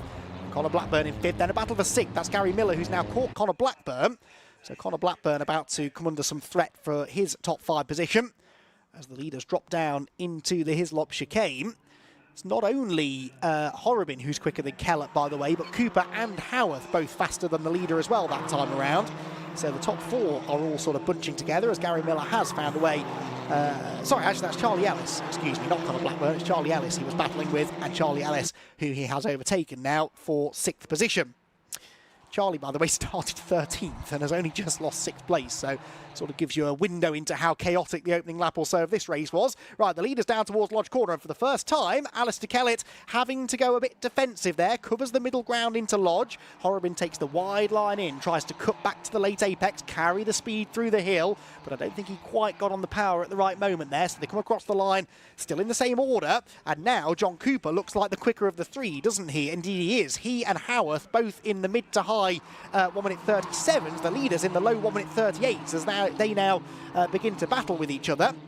Horobin with a good run out of Old Hall Corner then, moves to try and challenge into Cascades. The car bouncing around all over the place as it slides down the hill into the cambered left-hander at Cascades. But look at John Cooper, he's right with them now. So 3 for the lead at the moment then. There is Joseph Knight's car being pushed out of the way under double-waved yellow flags. The marshals again showing their bravery. You wouldn't catch me out there pushing a car out of the way whilst this lot are out on track, that's for sure. But the marshals doing a good job to get Joseph Knight's car to a place of relative safety and allow the race to continue. Horobin pulling around the outside of... What's going on here? He's gone past Alistair Kellett, who seemed very slow over Hilltop. That looked like Kellett had a problem to me. And Simon Horobin gets the lead of the race. Was it a missed gear for Kellett? I find that pretty hard to believe, but I don't see what else it could be because he's right back up to speed again now. So Alistair Kellett then drops down to 2nd position, and Simon Horobin makes the easiest overtake he's made all year to move into the lead of the race. Simon Horobin, who has I think I'm right in saying, not won a race yet this year. No, he hasn't. He's had podiums, but not yet won a race. Alistair Kellett, conversely, has claimed 3 race victories from the first 6 races of the season. So in a way, you could say, could afford to finish second, but he won't want to finish second place. He will want the win. But actually, even second place is not secure here, is it? Because John Cooper and Henry Howarth are both there with him again. Across the line they go then. Horrobin now to the lead. Kellett second, Cooper third, Howarth fourth. The top 4 separated by only 1.3 seconds, with Connor Blackburn a bit further adrift in 5th. He's then got a big gap back to Gary Miller, because it's that area of the pack where it all kicked off on the opening lap, I think. So it sort of split the pack a little bit. 3 Cascades, they go. And heading down the back straight. This lead battle really is the big battle, isn't it? You had Gary Miller coming through the order. He's not that likely to catch Connor Blackburn. He's left in his wake Charlie Ellis and Caitlin May, but they're nearly a second apart. So you're not missing anything else further back. It's all about the leading group that makes its way around the island hairpin. And Simon Horrobin continuing to lead, but not by a big margin, really. Alistair Kellett not being dropped here. And that means that we still have the chance for Kellett to retaliate, but I don't think Alistair's going to want to take a really big risk here. I think he knows, Alistair, that Zach Lucas will be out of the race. He'll have seen Zach Lucas's car at the side of the road, and will know, therefore, that he doesn't really need to take a risk here. Second place is more than enough to score some good championship points and extend his margin at the top of the championship table. Round Druid's corner they go, the double apex right-hander. Kellett with a good exit there. Is he going to try and get to the inside into Lodge corner? Not really close enough. And again, it's not worth going for that sort of 50-50 risky manoeuvre, is it? If you're Alistair Kellett. Might just be content to stay in second place. As long as he's not under any threat from John Cooper, I think he'll be pretty satisfied with that, really. Across the line they go then. Horrobin with the lead, with the fastest lap. Not quite on course for maximum points, because you also get a point for pole position in this race, which of course went the way of Alistair Kellett. And actually, Simon Horrobin no longer has the bonus point for the fastest lap either, because Archie Johnson sets the fastest lap of the race, 1:37.294. So he has gone about a 10th and a half or so quicker than Simon Horrobin has gone. So by quite some way now then, really. Archie Johnson fastest on the track, and he did that whilst overtaking Caitlin May. So Archie Johnson pushing hard then in the number 10 car. He's going to be coming down towards us now. There he is. He's already caught up to Charlie Ellis. So Archie Johnson, who, don't forget, did start, did he not, quite close to the front. No, he started 9th. So started 9th after some difficulties in qualifying, but now here he is running very, very quickly. Okay, still only in 8th position, but with more pace than that 8th position would suggest. On the tail of Charlie Ellis then, as they round Knickerbrook corner, make their way uphill towards Clay Hill and Druids. There's the leading group, just dropping Henry Howarth slightly now, who actually could be under threat from Connor Blackburn before much longer, because Blackburn on the previous lap was the fastest of that lead group. So Connor Blackburn now starting to join in the fun as well. We've still got over a third of the race to go, 8 3/4 minutes left. As they head down towards Lodge corner. Going to see a move here from Archie Johnson, thinks about it, but no. Ultimately decides not to go for the lunge. John Cooper now nicks the fastest lap away, 1:37.2. So they're all getting quicker as the race goes on. Of course, the more laps that get run, the more rubber gets laid down on the track. That heavy rain overnight and through the morning will have washed much of the rubber off the track. And the more rubber goes down in the dry conditions anyway, the grippier it becomes, the faster the track becomes. And I think that's maybe what we're seeing. Also, drivers gaining in confidence in the dry conditions now, after all that wet running in qualifying earlier on today. Leaders then head around the island hairpin. Horrobin leading by half a second in the first sector. Fractionally quicker he was than Alistair Kellett, but Kellett seems to have closed in through the hairpin. So ebbing and flowing this gap, but whatever that drama was for Alistair Kellett that cost him the lead a few laps ago, it doesn't seem to have recurred. So that's good news, I suppose, because it means that maybe it's not some major underlying issue, but it's bad news because, and frustrating more to the point, because that one time that it happened, it cost him the race lead. He might now not really be able to get the position back. Through Druids they head again. The leading group trading sector times. Through Lodge Corner they go then, undulating braking zone into the right-hander. The hazard lights in true Fiesta ST240 Championship fashion, flashing away to warn the drivers that they're using the ABS system a bit too hard, but that's all par for the course really in this style of racing. Leaders go through then. Now a new fastest lap by Alistair Kellett, so he has done a 36.9, first driver into the 36s, but only half a tenth or so quicker than Simon Horrobin ahead of him. Right, Archie Johnson has become a bit stuck now behind Charlie Ellis, hasn't he? Caught Ellis, but now is struggling to find a way by. 7th position they're battling over as they drop down through Cascades Corner. Ellis, of course, several positions higher than he started the race, whereas for Archie Johnson, he's about where he started, 1 place higher than where he started. He's going to try and have a go into the hairpin. I think he might. He's looking to the inside line. He's desperately late on the brakes. He's too late on the brakes. Shoots straight on and just avoids sideswiping Charlie Ellis, who I think made the corner, but only just. That was a very close call up at the Island hairpin. You could see from the body language of Johnson's car that he wasn't going to get that stopped, and I think Charlie Ellis realised that too, and just about managed to step out of the way. So Archie Johnson, all of that progress he'd made will now be undone, because the drivers were all told in the driver's briefing this morning that if you do go straight on at the hairpin, you can't just do a U-turn and come back on. You've got to do the full loop through Ireland and Shell and into Britain's. That will cost you an extra 30-odd seconds, I would imagine. So the leaders then head to Lodge Corner.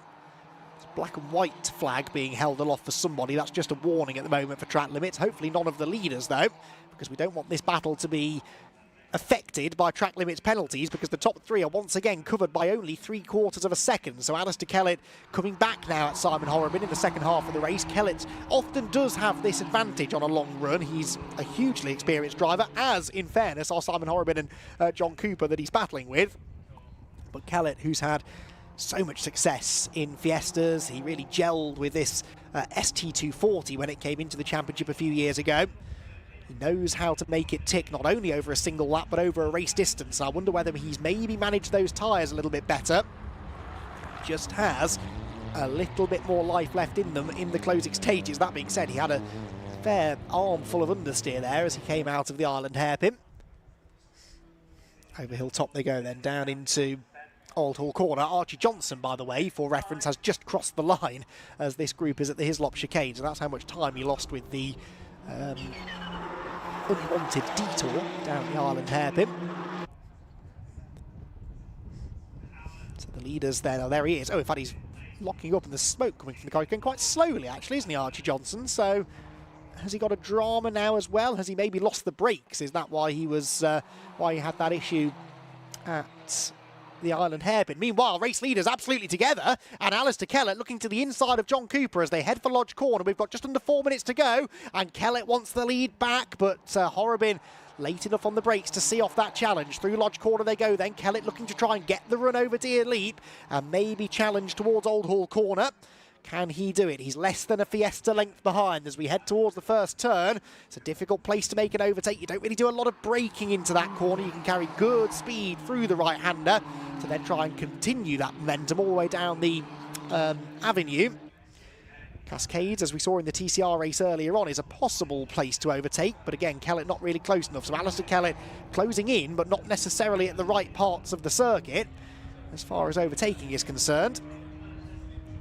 Towards the Ireland hairpin they go. Ooh, hazard lights flashing. Yeah, there's definitely an issue for Archie Johnson. In fact, he's going to go straight on. He's got no brakes, has he? He's got absolutely no brakes, Archie Johnson. So that explains why he went straight on at the hairpin. And I would recommend parking that, Archie, if you're struggling to stop it even at these low speeds. So perhaps he hit the brake pedal so hard his foot went through the floor. He would have been throwing out the anchor at the hairpin to try and avoid running into the side of Charlie Ellis. And you can see the smoke. I think he's got a brake on fire, has he? The left front corner smoking away. Pretty dramatic stuff then for Archie Johnson, who is destined for retirement, unfortunately. And the Jam Sport team will have some work to be done after this race to get him out for race number 2. Oh, it's really going now, isn't it? More and more smoke pluming out of that left front corner. The race leaders come through them to put a lap on him as he limps towards the pit lane. Simon Horrobin about to begin what will be his penultimate lap of the race then. So 2 more laps to go. And Simon Horrobin, so far, has an answer for every question being asked of him by Alistair Kellett. Can Alistair make good on that mistake or the issue, whatever it was that happened earlier on in the race that cost him the lead? Find a way back through. Out of Old Hall Corner they go, bouncing over the curbs as they do. And they head towards Cascade. Archie Johnson has now got the car back to the pit lane. That's good news, but an awful lot of smoke coming from the left front corner of that car. Must have been a brake issue. And he's done well, in fairness, to gather it together and get it back into the pit lane. Right then, leaders at the hairpin. Horrobin now running into braking issues of his own, maybe, snatching the brake there. Just about got the car parked on the apex, but actually, he had the best run through the corner, so it looked like he'd braked too late. I think it was just that everyone else had to brake quite a bit earlier than he did. Down towards the Hislop chicane. Horrobin just trying to hang on. As Paul O'Neill was saying earlier on, this is one of the toughest racetracks in the country on brakes. So much stop-start, and it is a surprisingly fast circuit, Oulton Park, so when you are slowing the car down, you're often doing so from very high speed, and Horrobin definitely seems to be struggling for pace now, doesn't he? He's got Alistair Kellett almost pushing him towards Druid's corner.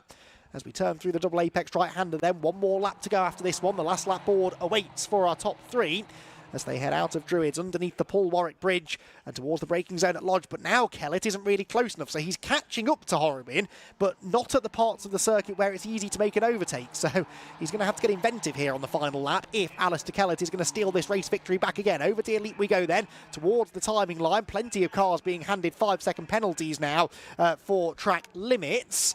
As here, Gary Miller is battling with Charlie Ellis over 6th position. Miller, remember, got past Charlie Ellis a number of laps ago, and Charlie now coming back at him in the closing stages. Gary, having damaged that front splitter, has probably burnt up his front tyres a little bit more quickly. That car will be understeering all over the place, and that maybe explains why he's out of pace a little bit at the end. Right then, out of Cascades come the leaders, down towards the Island hairpin. Alistair Kellett maybe just building up for one last challenge here, but Horrobin, interestingly, doesn't feel the need to defend the inside line at the hairpin. He showed a lap ago that his car is working well through this part of the track. Kellett takes a wide line in, cuts back to the late apex. That will give him an extra mile an hour or so's momentum now over the hill, and may yield an opportunity into the Hislop chicane. Feints to the inside line, but Horrobin's not falling for it, and manages to get back over onto the racing line, through the right, through the left. Good exit now required from Knickerbrook corner. And if he gets a good exit from here, he won't have to defend into Druids, and then he should be clear on the run to Lodge. But Alistair Kellett will be throwing everything out this next double apex right-hander. A good run off Druids could give him an opportunity into the final turn. 2 more corners to go. Horrobin hanging on for now. Kellett turns in a bit earlier. Does the car scrub out wide on the exit? No, it doesn't. He's absolutely there. Horrobin knows it. Pulls to the inside line to cover. So Kellett will try to go to the outside, then sees if there's a gap on the inside line. And in the end, every step of the way, he is covered off by Simon Horrobin. He gives him a headbutt on the apex at Lodge corner, and that will only propel Simon even more quickly towards the checkered flag. Simon Horrobin wins race 1 here at Oulton Park. Alistair Kellett comes home in 2nd place. Under 0.2 of a second was the eventual winning margin, with John Cooper in the end in 3rd. Right, let's now sort out the time penalties, because Cooper was given a 5-second penalty actually, but seems to have held on to 3rd position because Henry Howarth, who was 4th on the road, also had a 5-second penalty. So Connor Blackburn inherits 4th position. The other 2 with penalties were the number 26 of Harry Hayes, who's just crossed the line. That won't cost him a place, though, because he was more than 5 seconds ahead of Luke Waugh, who himself has a penalty. Oh, and now Connor Blackburn's joined the penalty club as well. So he had inherited 4th place from Henry Howarth, but he's been given a 5-second penalty for exceeding track limits on, presumably, the final lap of the race. So that was eventful. Everything today has been eventful at Oulton Park. We've had some brilliant racing, though. Only 3 races in, and every single one of them has been a cracker.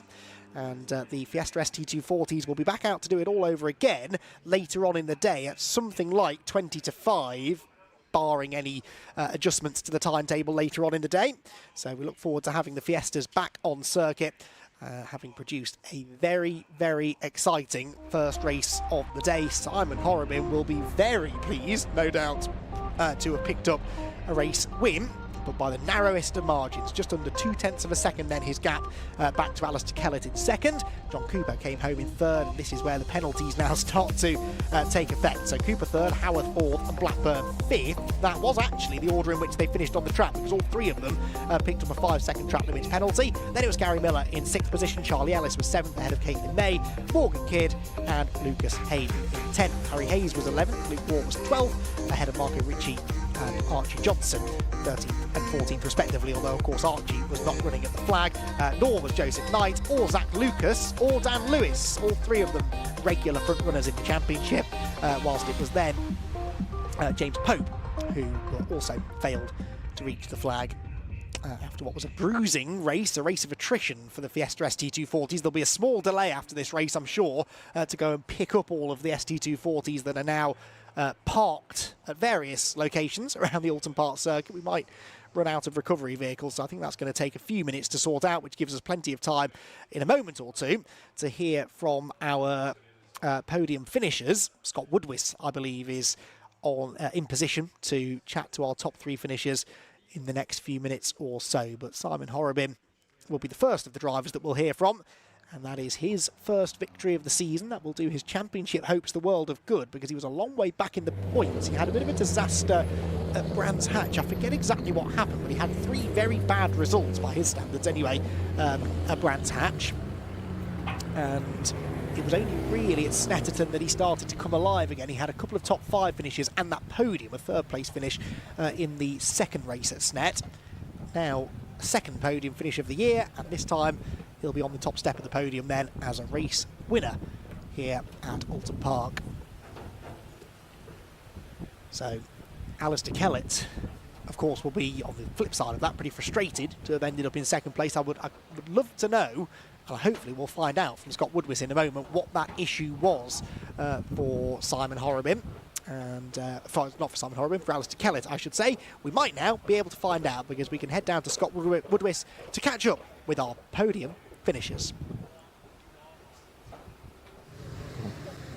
Yeah, thanks, Andy. Good afternoon, everybody. Very exciting and intense Fiesta ST240 race. Going to kick things off with some of the support action here alongside TCRs and Civics. Bit of an interesting story of the pros, of course, as Richard was alluding to back at Snetterton. The more experienced drivers, I like to call them, or older in some cases, getting them the edge over some of the younger drivers. But we'll see if we can quickly jump in and just have a chat with the top 3s in both the classes, just to have a look. Let's have a look over here and just have a chat with the manager Simon Horobin. Simon, back on the top step of the podium, but God, these guys behind you make you work for you, don't they? Oh, you can't give Alistair a millimetre out there, as he'll be back on you. You know, I made a couple of mistakes on the last few laps, and he was back on me. So yeah, that's all good. Yeah. In terms of that move that you made, was that a mistake that he made, or was it just making a move? I think he missed a gear or something, and I just thought, well, I've got to just take advantage when it's there, you know, and then just try to get my head down and keep in front of him. Pole for race 2, so see if we can do it again? Yeah, we'll see if we can do it again. Have another go. Stuff. Got to keep it tight for time, but well done, excellent stuff. It's very quickly going to have a chat with second place Alistair Kellett, having a small look at his car. But Alistair, well, you had that for a bit, and then what happened? I had it for a bit, and then I missed gear. Simple as that. Screwed by error. Just missed 4th gear coming up the hill. I allowed Simon to get along, and by the time I got gearing back in, he was in front of me. So I followed him. I put him under pressure, but Simon's a wily old fox. He wasn't going to lean over any. So it was a good race. He made a few mistakes at the end, kept the pressure on, and finished second. Don't delight, finished second. Good points as well, because Zach sadly failed to finish. So more points for you to try and build that lead. Yeah, I seen Zach pull it off, which is not good either. But look, it is what it is. We all have bad weekends, and to be honest, Oulton has never been kind to me. So this is probably the highest I've finished in Oulton. So it's great to finish second. So. It's good. Good points. Well done. We'll see you for race 2. Excellent. Let's have a quick chat with third place man John Cooper. Can't keep you off the podium now. Was that a win at Snetterton and now 3rd place at Oulton? Yeah, I enjoyed that. Good race. A little bit chaotic first couple of laps, but after that it sort of settled down, and then Simon got past Alistair. I nearly missed corner because I couldn't see where corner was for Alistair, and we just toured him forward. And yeah, I enjoyed that. Really good race. So. Touchwood, you're starting to get a bit of form now. Yeah, hope so. We had a couple of problems beginning of the season. Some of them me, so we've kind of ironed them out now. But hopefully I can maintain a bit of pace through the season now. So. Excellent. Well done. We've got to keep it tight for time, but excellent. Cheers. Well done. Let's have a chat with our AM class winner, first time Henry Howe. Henry, well done. How's that feel to get a first-time class win? Yeah, it felt really good to get my first win. Obviously, there was a lot of chaos at the start of the race. Everybody was just so close together, and the lack of space meant there was a lot of rubbing at the start. But after that, I kind of just pulled away, stayed with the top three, and about halfway through the race, I was just cruising, having a nice time, to be honest. You try to aim for the same in race 2 later on? Hopefully, yeah. Hopefully for a slightly less chaotic start, but you never know what happens. Win's a win, you'll take it. Yeah, definitely.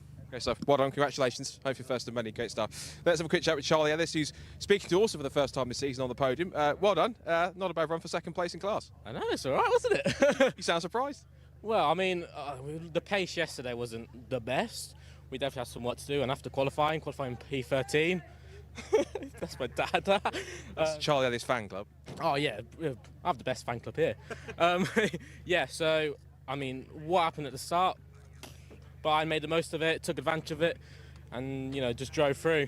So, I mean, what a race. It was a brilliant race. It was a good one to watch as well. It was, it's pretty intense to watch. You've got to go and try and chase Henry for race 2 now. Oh, of course. I mean, we all want that win, don't we? So, yeah, that's definitely the aim for race 2. With confidence, I like it. Well done, good stuff, excellent. Let's have a quick chat with Caitlin as well for third place. Caitlin, good to see you back on the podium. Had a bit of a slightly tough start, but car's getting there now. Yeah, we're slowly getting there, aren't we? But yeah, it's nice. 16th to 8th. I'm pretty sure that's what it was, so I'm happy with that. It's good progress, so a high starting spot means you've got a good chance to make up a couple more places. Yeah, that's what I'm hoping for. Hopefully, yeah. Keep these two in your sights as well. Definitely. Hopefully behind me. That'd be nice, yeah. Great stuff. Congratulations. Well done. Third place to see for race 2. Excellent. So that's the STT40s done. They'll be out later on this afternoon. Slightly more condensed timetable because of some delays from earlier on. We're going to head straight to our next race now. More permanent TCR Sport action with a bumper grid of nearly 30 cars. They've been one of the sensations of 2024 so far in their first full championship year. Let's head back to Andy on the other side of this intro for the first race of the day for the Audi TT Cup Racing Championship. If you've watched them before the season, you'll know this should be a good one. Over to you, Andy.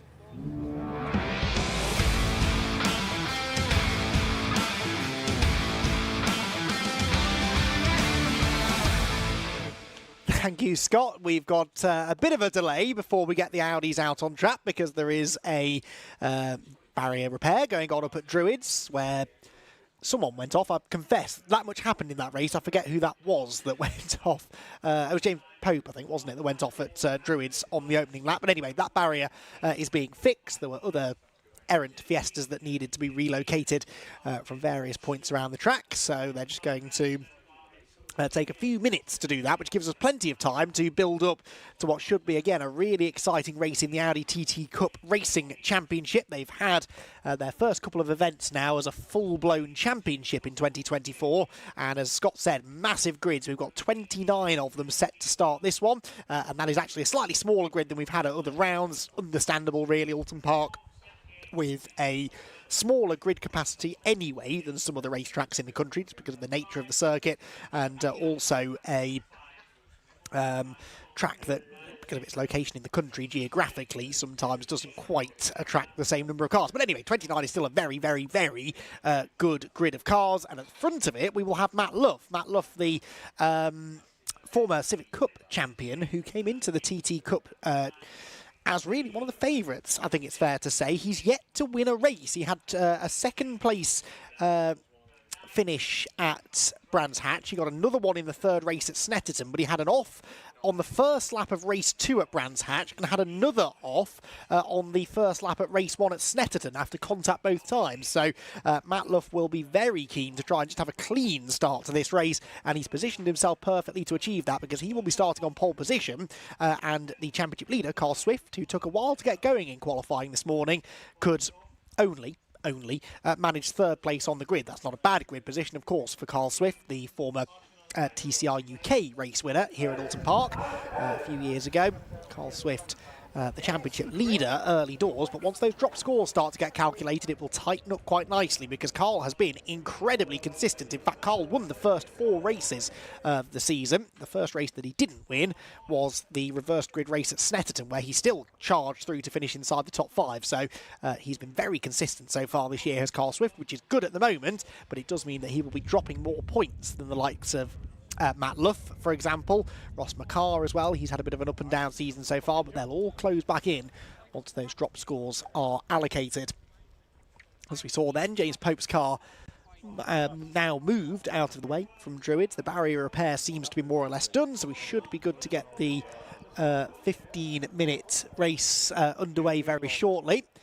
And slightly shorter races for the TT Cup compared to some of the other series, so that will obviously add to the sense of urgency, although there is no sense of urgency to get them out on track just yet. They're all sat patiently waiting in the assembly area because they're still waiting, I guess, for some of the recovery vehicles to get back to their locations where they belong. So it's just going to take a few minutes to get the cars back out and ready to go. The marshals on the grid are waiting to receive them. And once again, a big shout out to the marshals. They've had quite a few things to deal with today.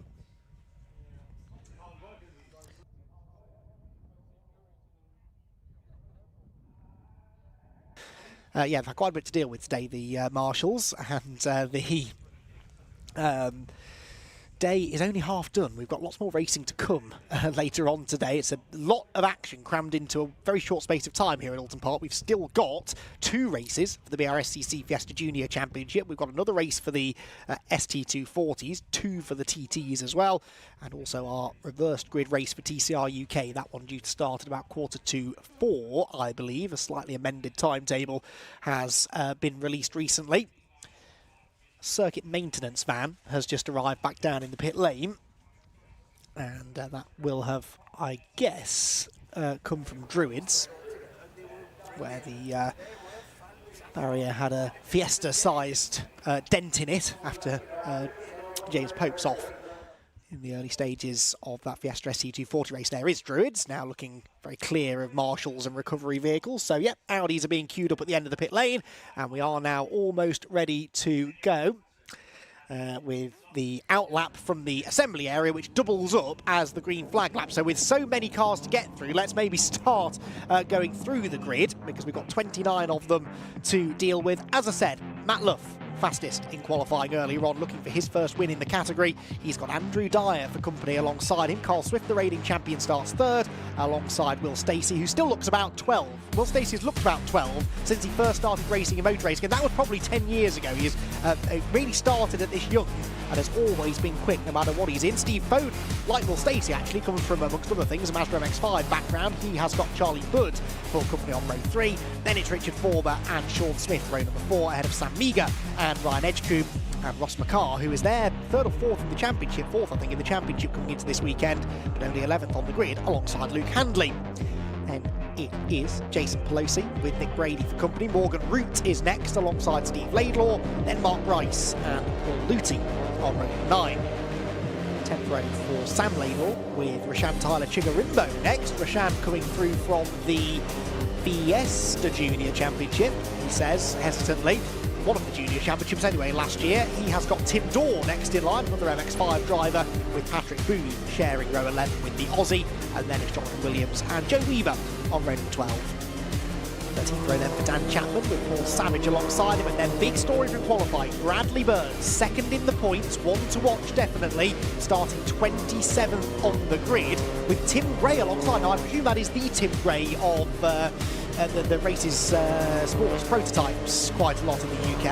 I don't know why I'm looking to Paul O'Neill for confirmation on that. I think he thinks it is that Tim Gray. It's normally his number, I think, 111. So Tim Gray, this is quite a switch up from sports prototypes, and he will have David Richardson behind him, which I don't think is the Dave Richardson of Ferrari Challenge commentary, amongst other things. If it is, I'd be very surprised. But anyway, he will be starting 29th on the grid. You never know, because anyone who is anyone in motor racing has driven one of these Audi TTs. It really has captured the imagination of the motorsport community. It's only a matter of time before Paul O'Neill comes back out of retirement to race one. I reckon that is something that we could do with organising, because these cars look like an awful lot of fun. Everyone who drives them says that they are brilliant, and that is why we've got such a strong grid of cars in its debut season as a championship. If you can win in this, then you are doing something right.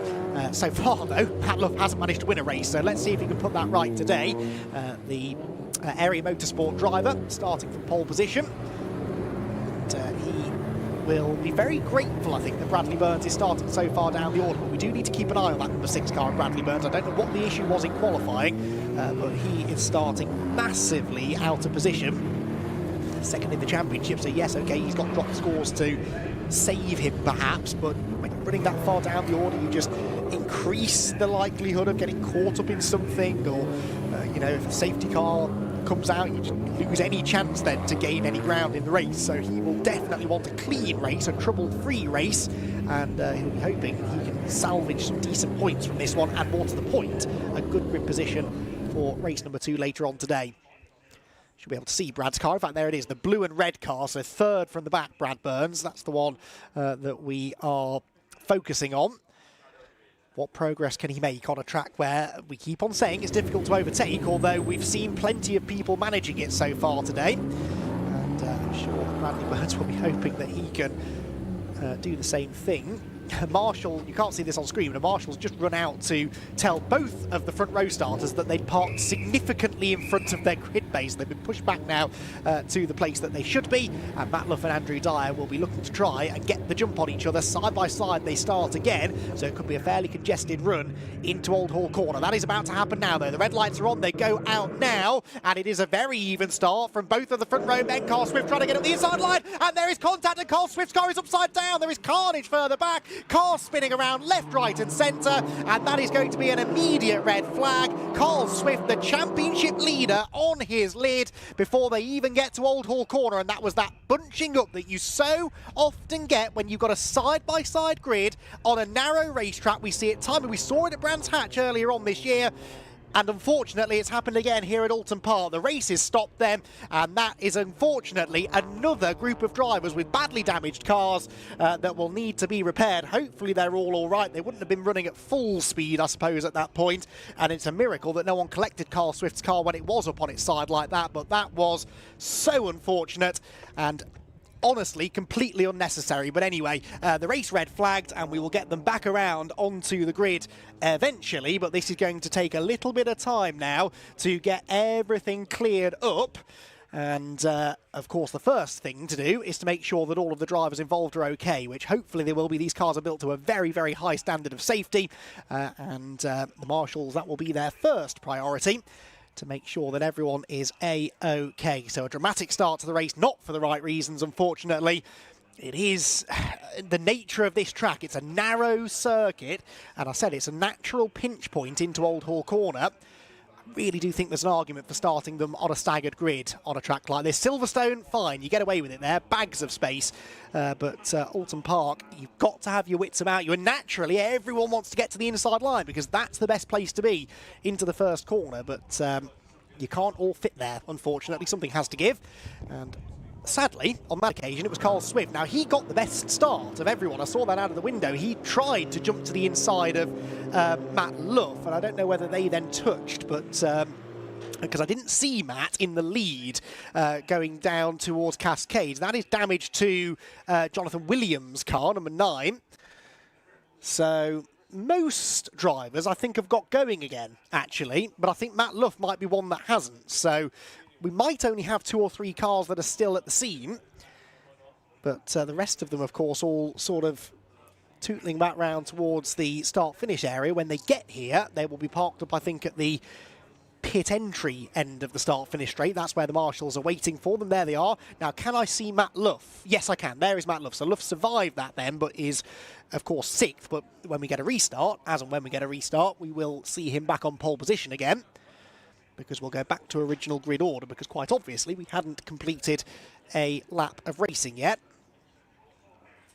But Andrew Dyer was the other front row starter. I think he probably got through that as well, did he? Yeah, I think I can see Andrew's car out of the window. Will Stacey is there as well. So it was the midfield runners that I think, because Swift obviously was having his drama, everybody else then sort of scrambles, don't they? And there just isn't the space to scramble into, and that then caused a secondary incident, which saw plenty of other cars getting turned around, but at relatively low speed. So hopefully not too much damage done. The recovery vehicle has to do some grass tracking to get past this fleet of Audi TTs that is sat to the left-hand side of the road. The marshals purposefully line them up at that side of the track so that there is room for circuit vehicles to get through.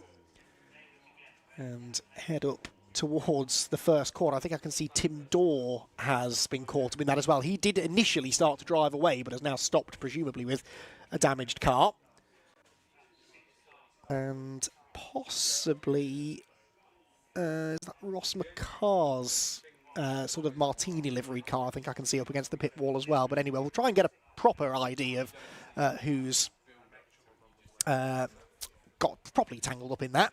An incident that I do believe was started by, oh, well, there we go. So, well, we've got two of the Martini cars, so one of them definitely will be Ross McCarr. The other is number 33. Oh, well, we'll try and pick the rest of them out in a moment. 33 was that many of them. Patrick Booth. Now, he started 20 seconds. That shows how far back that chain reaction spread, because it all started amongst the front row drivers. And yeah, Swift got a really good start, tried to get to the inside, but then I think Luffy and Dyer were kind of squeezing each other anyway, weren't they? So all really unfortunate. No malice in it, and no one wants to try and cause an incident like that. It's just too many drivers going for the same bit of racetrack into a natural funnel on the approach to Old Hall Corner.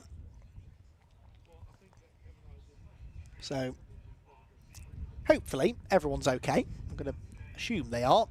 And it will naturally take a little bit of time, this, to get the track clear. We will then go racing, I would imagine, over a slightly shortened distance as well, which is a shame because we want to get as much Audi TT racing as we can. They only get the 2 races. They're only 15 minutes in length, so the drivers will definitely want to try and get their money's worth. And for Matt Luff, he gets another chance to start from pole position. He and Dyer got initially very even starts, but those behind reacting maybe slightly better to the lights. And, well, I'm sure even on a restart, there will be drivers who try to take advantage of that and get the run towards Old Hall Corner. But Carl Swift definitely won't be taking any further part in this race. And it's possible that he might not be out for race 2 later on. So this will not the biggest thing to think about now maybe, but it will definitely have championship implications as we move to the middle part of the season. So the marshals go to work down at Old Hall. They'll very shortly, I think, start re-gridding them, but of course they've arrived back at the start-finish line in nothing like the order they should be, so this now takes a bit of organisation. The marshals wait for word from race control as to what grid order we're going with. It will be original grid order, we know that. They've then got to try and locate the drivers that they need, work out who's not there, and then get everybody into the positions that they should be in. But this might take some time, I suspect.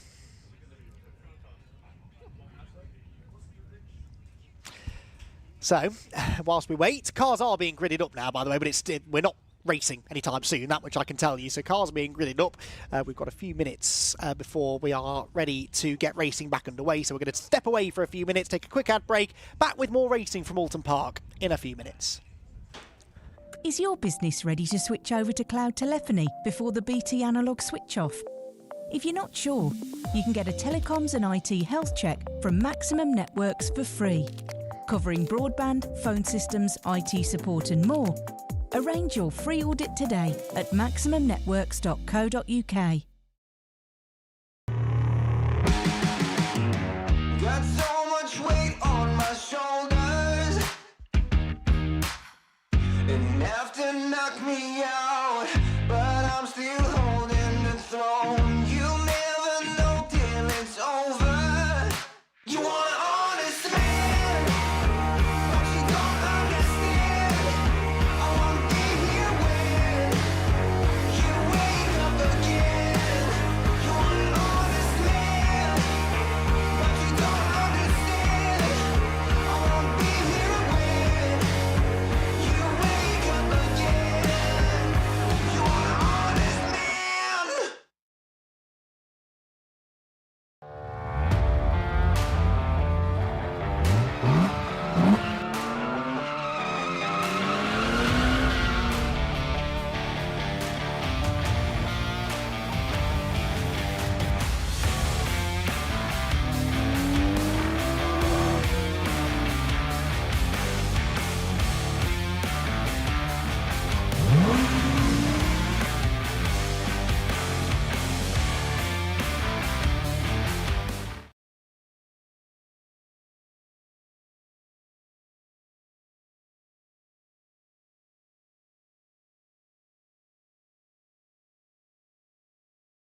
Miles for the lead! Side by side, who's going to be the bigger man?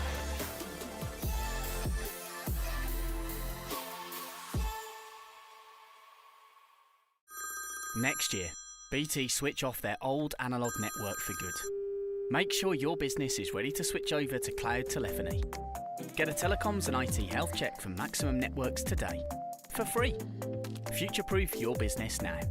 Arrange your free audit today at maximumnetworks.co.uk.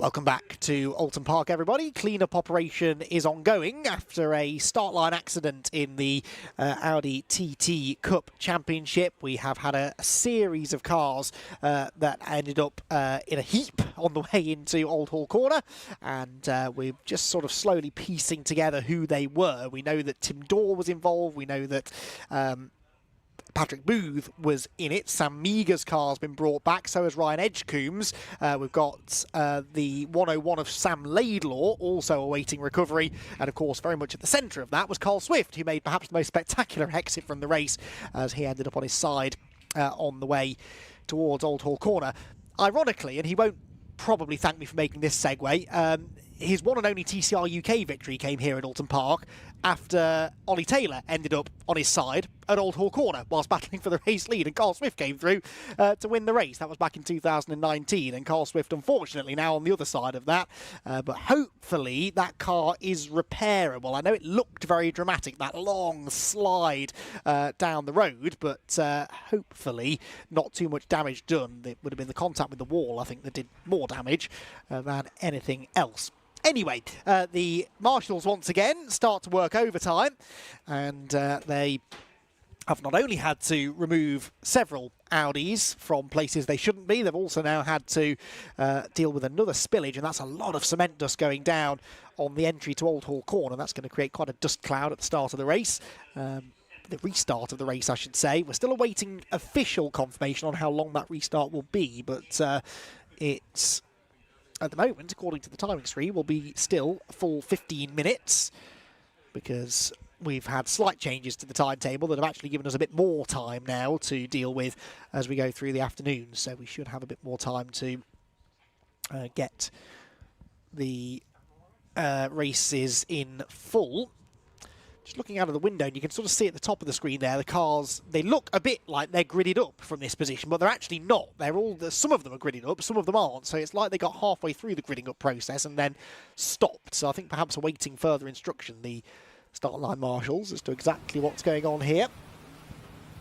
Got one car in the pit lane as well. This wasn't involved in the incident. That's Daniel Chapman, I think, isn't it, down in the... or Joe Weaver possibly, says Scott Woodward, sat next to me, but in fact there were two cars in the pit lane. Anyway, both with bonnets up, so I don't think that's related to the incident. I think there are other issues that are... there they are. Yeah, so Chapman is one of them. In fact, there's three. There's the number 92 as well, which is Rashan Tyler Chigarimbo, the former junior racer. So he may have been involved in that. That car might have a few war wounds, but there are a couple of other cars that were not. I'm trying to catch a number on this one closest to us. 40-something maybe? Joe Weaver, we think, who is in the pit lane. But like I said, I don't think that's actually anything to do with the incident on track. We can definitely tell now it's Chapman. Daniel Chapman with the bonnet back down again now. Hopefully that means that he will be able to take the restart to the race as and when that happens. But it doesn't look like it's going to happen anytime soon because we've got, like I said, no activity on the start-finish straight. And they're not really back. Well, they've gridded up the, as we look at it, right-hand side of the road. They've left the left-hand side of the road empty, but the drivers that you can see on the grid are all in the position they should be in.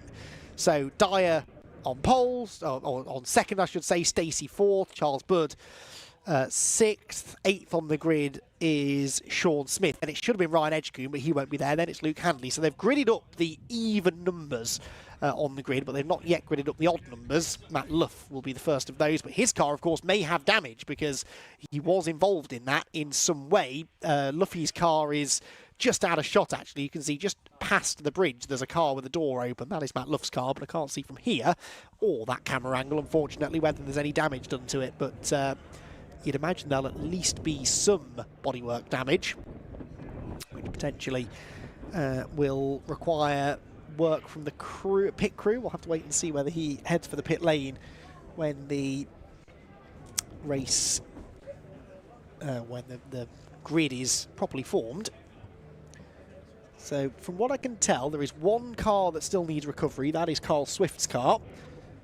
They've done, I think, everything they're going to do with the oil spill or the fluid spill. It may well be radiator fluid that's on the track, I would suspect. But they are struggling, I think, to get Carl Swift's car up and onto the flatbed truck. That's what's taking a bit longer than it should have been. So there you can see it. Look, so there's Swift's car. It doesn't look too badly damaged to me, but there's obviously some sort of complication that's prevented them so far from getting the car out of harm's way and onto the flatbed truck. Now it gets hoisted up. But given the fact that car's been over, it really doesn't look too bad, does it? It will need some TLC, don't get me wrong, as may Carl. But he, as long as he's okay, which we hope he is, they might just be able to get that car out for race number 2. He could do with that because, yes, he's got dropped scores that will help him if he doesn't score any points this weekend, but he doesn't want to be relying on those too early in the season. This is only the third event of the year, after all. So onto the back of the flatbed truck it goes, and the cement dust gets spread. You can see the marks on the track there where cars have been drug along the tarmac in what was a very dramatic incident, but terrific work from the marshals once again, and they've managed to get all of the cars now out of harm's way, and it shouldn't be too long before we start getting cars gridded up. In fact, there is now a bit of activity down underneath the pedestrian bridge as they guide the next couple of cars to where they ought to be. Who's that coming into position? That is 38. That's Morgan Root. So Morgan Root pulling into 15th on the grid. He was, I'm pretty sure, parked up behind Matt Luff. In fact, there you can see Luff's car. So that's Matt Luff's car just to the left of shot. And from this angle, doesn't look too bad, does it? Doesn't look like he sustained too much damage. And that was the side that he made contact with Carl Swift's car. Swift's car, by the way, has now been extricated. It's on the back of the flatbed truck. There it goes. So that was the last car that needed moving. And now the track is clear. We should be able now to get the rest of the grid in place. Matt Luff does now move. Right, I want to try and get a look at this car to see if it is okay, but the right-hand side of it looks absolutely fine, so that is good news then for the man who stands to gain the most out of this. I know that it's not a nice way for him to get a good result, but if he can get a win here, that would definitely help his championship course. He pulls into position now on the front row. The car a little bit scuffed, but generally not too worse for wear as he pulls up in front of the Area Motorsport team members. Again, you can't see it from this camera angle, but there's a group of Area Motorsport mechanics who are leaning over the pit wall right next to Matt's car, chatting to him about what damage they can see. Because, of course, he won't be able to see the state of the car. He will know that he had a knock, but won't necessarily know what that's done to the right rear corner of his number 72 machine. So he pulls in with, of course, no Carl Swift behind him. We do have Steve Foden. Steve Foden, at his home track, of course, he actually raced here a couple of weeks ago, back in the Mazda MX-5 Championship that he won last year and got himself on the podium twice. And Steve Foden will be loving being up near the front of the field again on merit now. They had an issue with the car at Brands Hatch. He showed some much improved pace at Snetterton. And now here he is inside the top half dozen on the grid at his home racetrack, a place where he's had so much success through the years. As then essentially no row 5 because both Sam Meager and Ryan Edgecombe were involved in that, but we've got the next group of cars in position, including Ross McCarr, who I think I erroneously said was involved in that incident earlier on. It was the other 2 Martini liveried cars that were taken out, but Ross McCarr will still be there. And then a few more gaps further back as well, where the likes of Sam Laidlaw and Patrick Booth were, and Tim Dorr and Joe Weaver, we believe. So there's a whole group of them that will be missing from about 2/3 of the way down the grid. So timing screen telling me it's still going to be a 15-minute race, so there's no sign of them knocking any time off this. We've got a...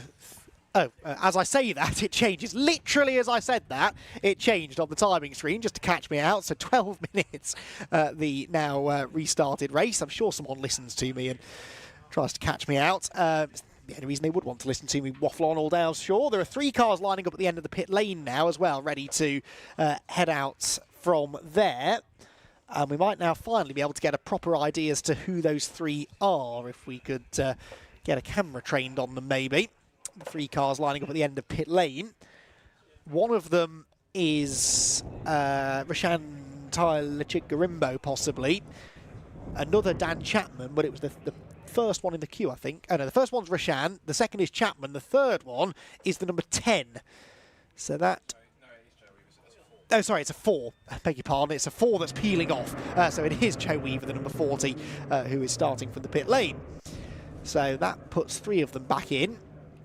Drivers being told by marshals now of the reduced race length, 12 minutes. They'll have another green flag lap, of course, before that. And then we will be back underway with a slightly depleted but still pretty strong grid of Audi TTs set to do battle. Matt Luff winds down the electronic window. A lot of racing cars don't have electric windows, of course, to save a bit of weight, but the Audi TTs, you expect a certain amount of luxury if you buy an Audi, I suppose, so the electric windows are kept in place on these TT Cup cars. Matt Luff winds it back up now, tries to get himself back in the zone. Always so difficult after a lengthy stoppage like this to get your head back in the game.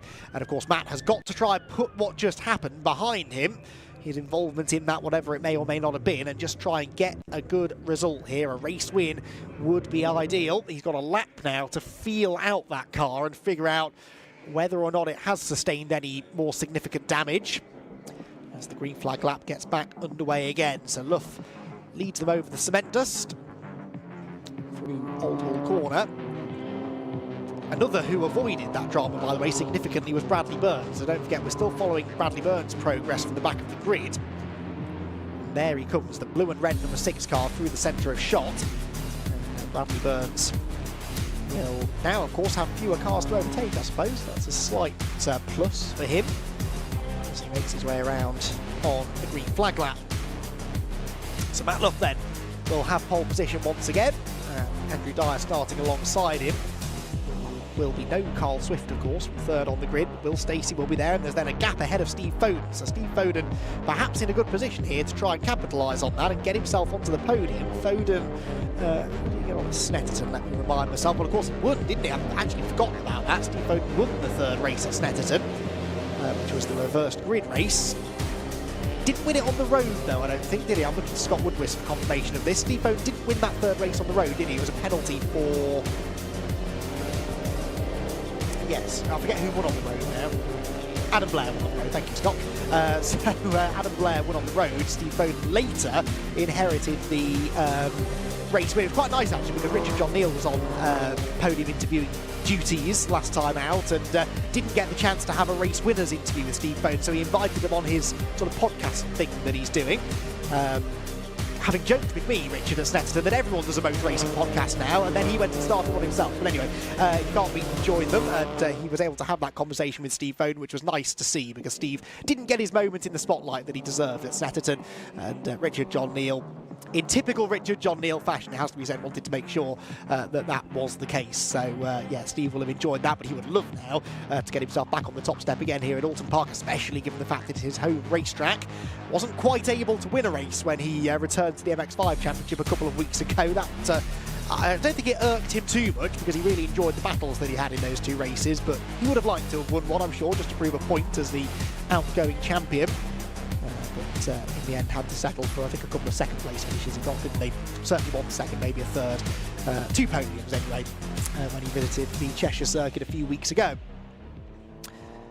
So, Matt Luff arrives on pole position. Let's try this again, he thinks. He's got Andrew Dyer starting alongside him. And then Will Stacey, the Lone Ranger now on that second row of the grid.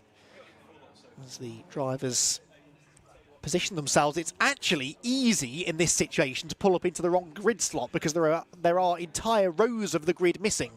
And of course drivers will know that ahead of time, but they will also want to they sort of get so focused in on the green flag lap that it's easy to forget that sometimes and just sort of follow the car ahead of you into the grid slot. But they all seem to have managed to get into the right space, and we are good to go racing then for take number 2 of race number 1 of the weekend for the Demon Tweeks Audi TT Cup Championship. Then 12 minutes on the clock. Matt Luff looking to try and hold on to the race lead from pole position. The green flag's waved at the back of the grid.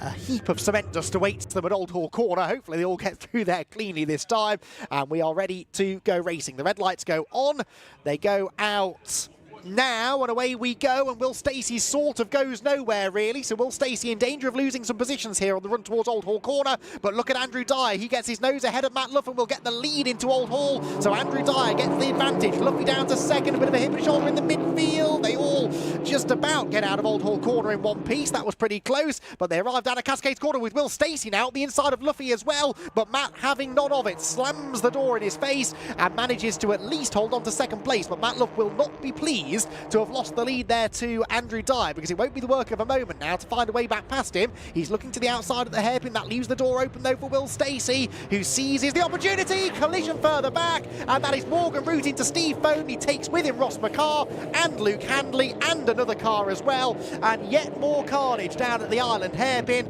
as Brady was involved in that as well, wasn't he? Actually, it might not have been Morgan Root. I think it was Brady who came in like a bullet. Matt Luff meanwhile leads the race, so Matt Luff leads down at the Hislop chicane. Not sure how he did it, but Matt Luff back to the front of the pack then, and Andrew Dyer back down into second position.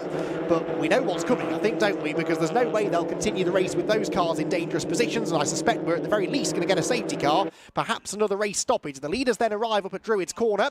Luff leading the way, Dyer second, Will Stacey there in third position. And as they head towards Lodge Corner, the safety car not yet being scrambled, in fairness, down at the end of pit lane. So the race for now looks like it might be able to carry on. Hopefully most of the cars got out of the way. Look at Bradley Burns. Oh, there's the 196 car. That's not out of the way, but Bradley Burns is going up the inside, or trying to, of Jason Pelosi, who runs out wide over the exit curb. Where is Bradley Burns going to be? He's going to be inside the top 10, I think, at the end of the opening lap from pretty much the back of the grid. Bradley Burns is 8th place. He leans slightly on Pelosi going into Old Hall Corner, but Bradley Burns through, that is now 7th place actually that he's taken at the end of the opening lap. So he picked his way through that very, very efficiently. Luff leads then, Dyer second, Stacey third, Sean Smith is the man in 4th position. There are waved yellow flags on the Lakeside Straight. Let's hope everybody behaves themselves and slows down accordingly. The problem with the yellow flag is there is no set speed that you have to slow down to, and so everyone has slightly different interpretations of that, but they all behave themselves. I think there is only the one car actually that is still in that dangerous position, because there, look, Steve Foden's managed to get his car back to the side of the road, but what a shame for Steve. Didn't deserve that. He was a complete innocent victim as a car got their braking all wrong further back and went colliding into him. So 9 minutes 20 seconds left then on the clock. Out of Knickerbrook Corner they go, and Matt Luff now trying to make good his escape, the top 5 breaking away. But look at Bradley Burns. Bradley Burns could yet be on the podium in this race. He's pulling up alongside Morgan Root now, or trying to, and that would be from 6th position, having started, well, in theory 27th. Okay, it wasn't actually 27th for the restart, more like about 21st, but still a really good drive this from Burns, and he has now gone past Morgan Root as they head through Druids Corner. He's now got to try and bridge that gap to the leading group, which is going to be a couple of seconds or so, but with still 8 3/4 minutes to go, he might yet be able to gain a few more places. This has been a brilliant drive from the Area Motorsport driver as he heads up and over Deer Leap. It's his Area Motorsport teammate Matt Luff who leads the way and heads towards Old Hall Corner then, with Dyer second, Stacey third, and Sean Smith in 4th position. Sean Smith leading the Masters element of the race, by the way, and doing well in 4th position. one car running wide over the curves. That might have been Mark Grice, I think that was, out of Old Hall Corner. Luff then with the fastest lap now as well, a 1:36.861. So Luff then with a slender lead over Andrew Dyer. They head back through the Island hairpin now. Have they managed to get that car out of the way? Can't quite see from that angle. No, they haven't. I think they're in the process of pushing it out of the way, but the marshals quite sensibly vacating the area as the cars come through at semi-race speed and then get fully unleashed again over the hill towards the Hislop chicane. Matt Luff's car wriggling around under braking as he winds through the right, through the left, into the right-hander at Knickerbrook Corner. There is Charlie Budd, a mini racer. Charlie Budd in 5th position, but Bradley Burns in 6th. Started the lap 2.3 seconds behind Charlie. He took a 10th and a bit out of him in the first sector, takes half a second out of him in sector 2, and Bradley Burns with a purple middle sector could be on course for another fastest lap, although Luff went fastest of anybody in the first sector. There was the ongoing recovery work up at the Island hairpin. That's all we needed to see. We could tell that they were still working on it. Anyway, they hadn't left that car in a dangerous position. I think we've just had Daniel Chapman, back in and out of the pit lane as well. He's rejoining the track just ahead of the race leaders who come across the line at the end of lap number 3 with Luff provisionally setting the fastest lap. Can Bradley Burns respond? Yes, he can, with a 1:36.155, so a 10th quicker than the leader, but crucially, on that lap alone, he was nearly 2 full seconds quicker than Charlie Budd, so Bradley Burns is definitely going to catch the top 5. How much progress through it he makes, we'll have to wait and see.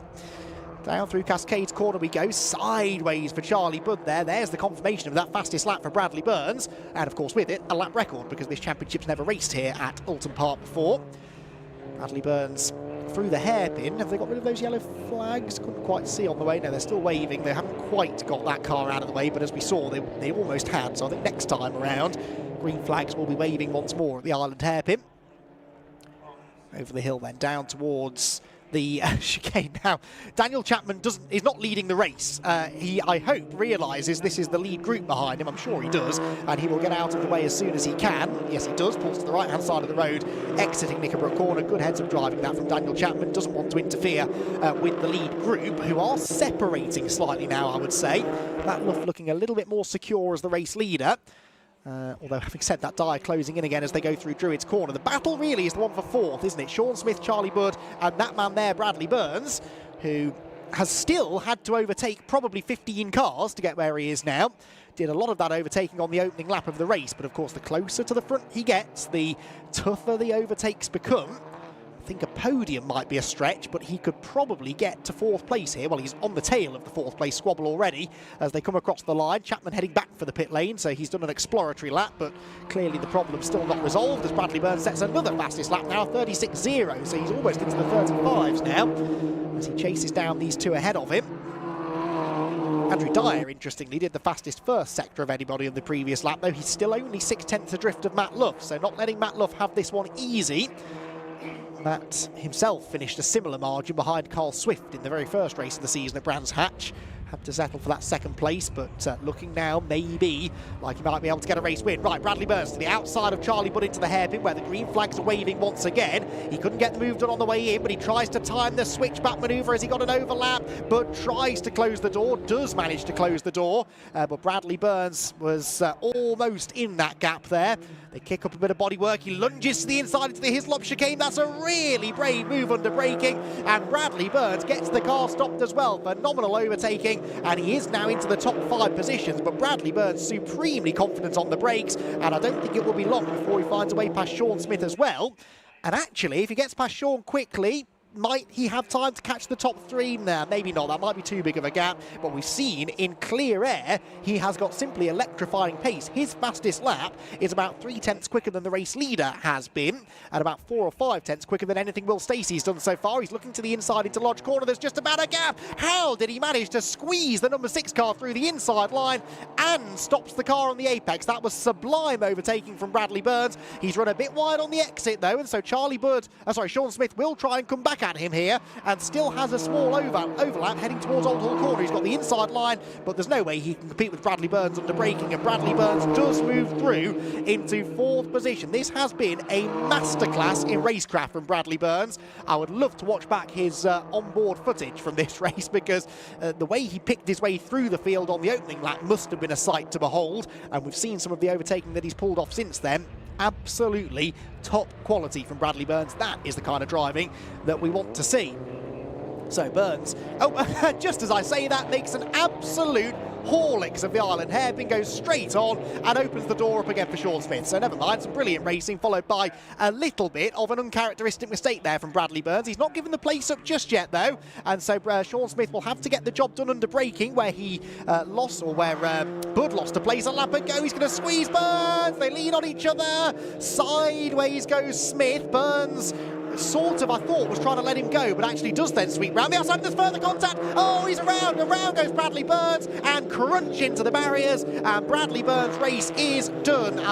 He's carrying on, but the steering's broken, and he can't even get the car going again on the circuit. So unfortunately, Bradley Burns out of the race. A really unfortunate collision that was, and unfortunately, it has had very, very severe ramifications for Bradley, who up to that point had been the star of the show, but that all triggered really by his mistake that he made at the Island hairpin.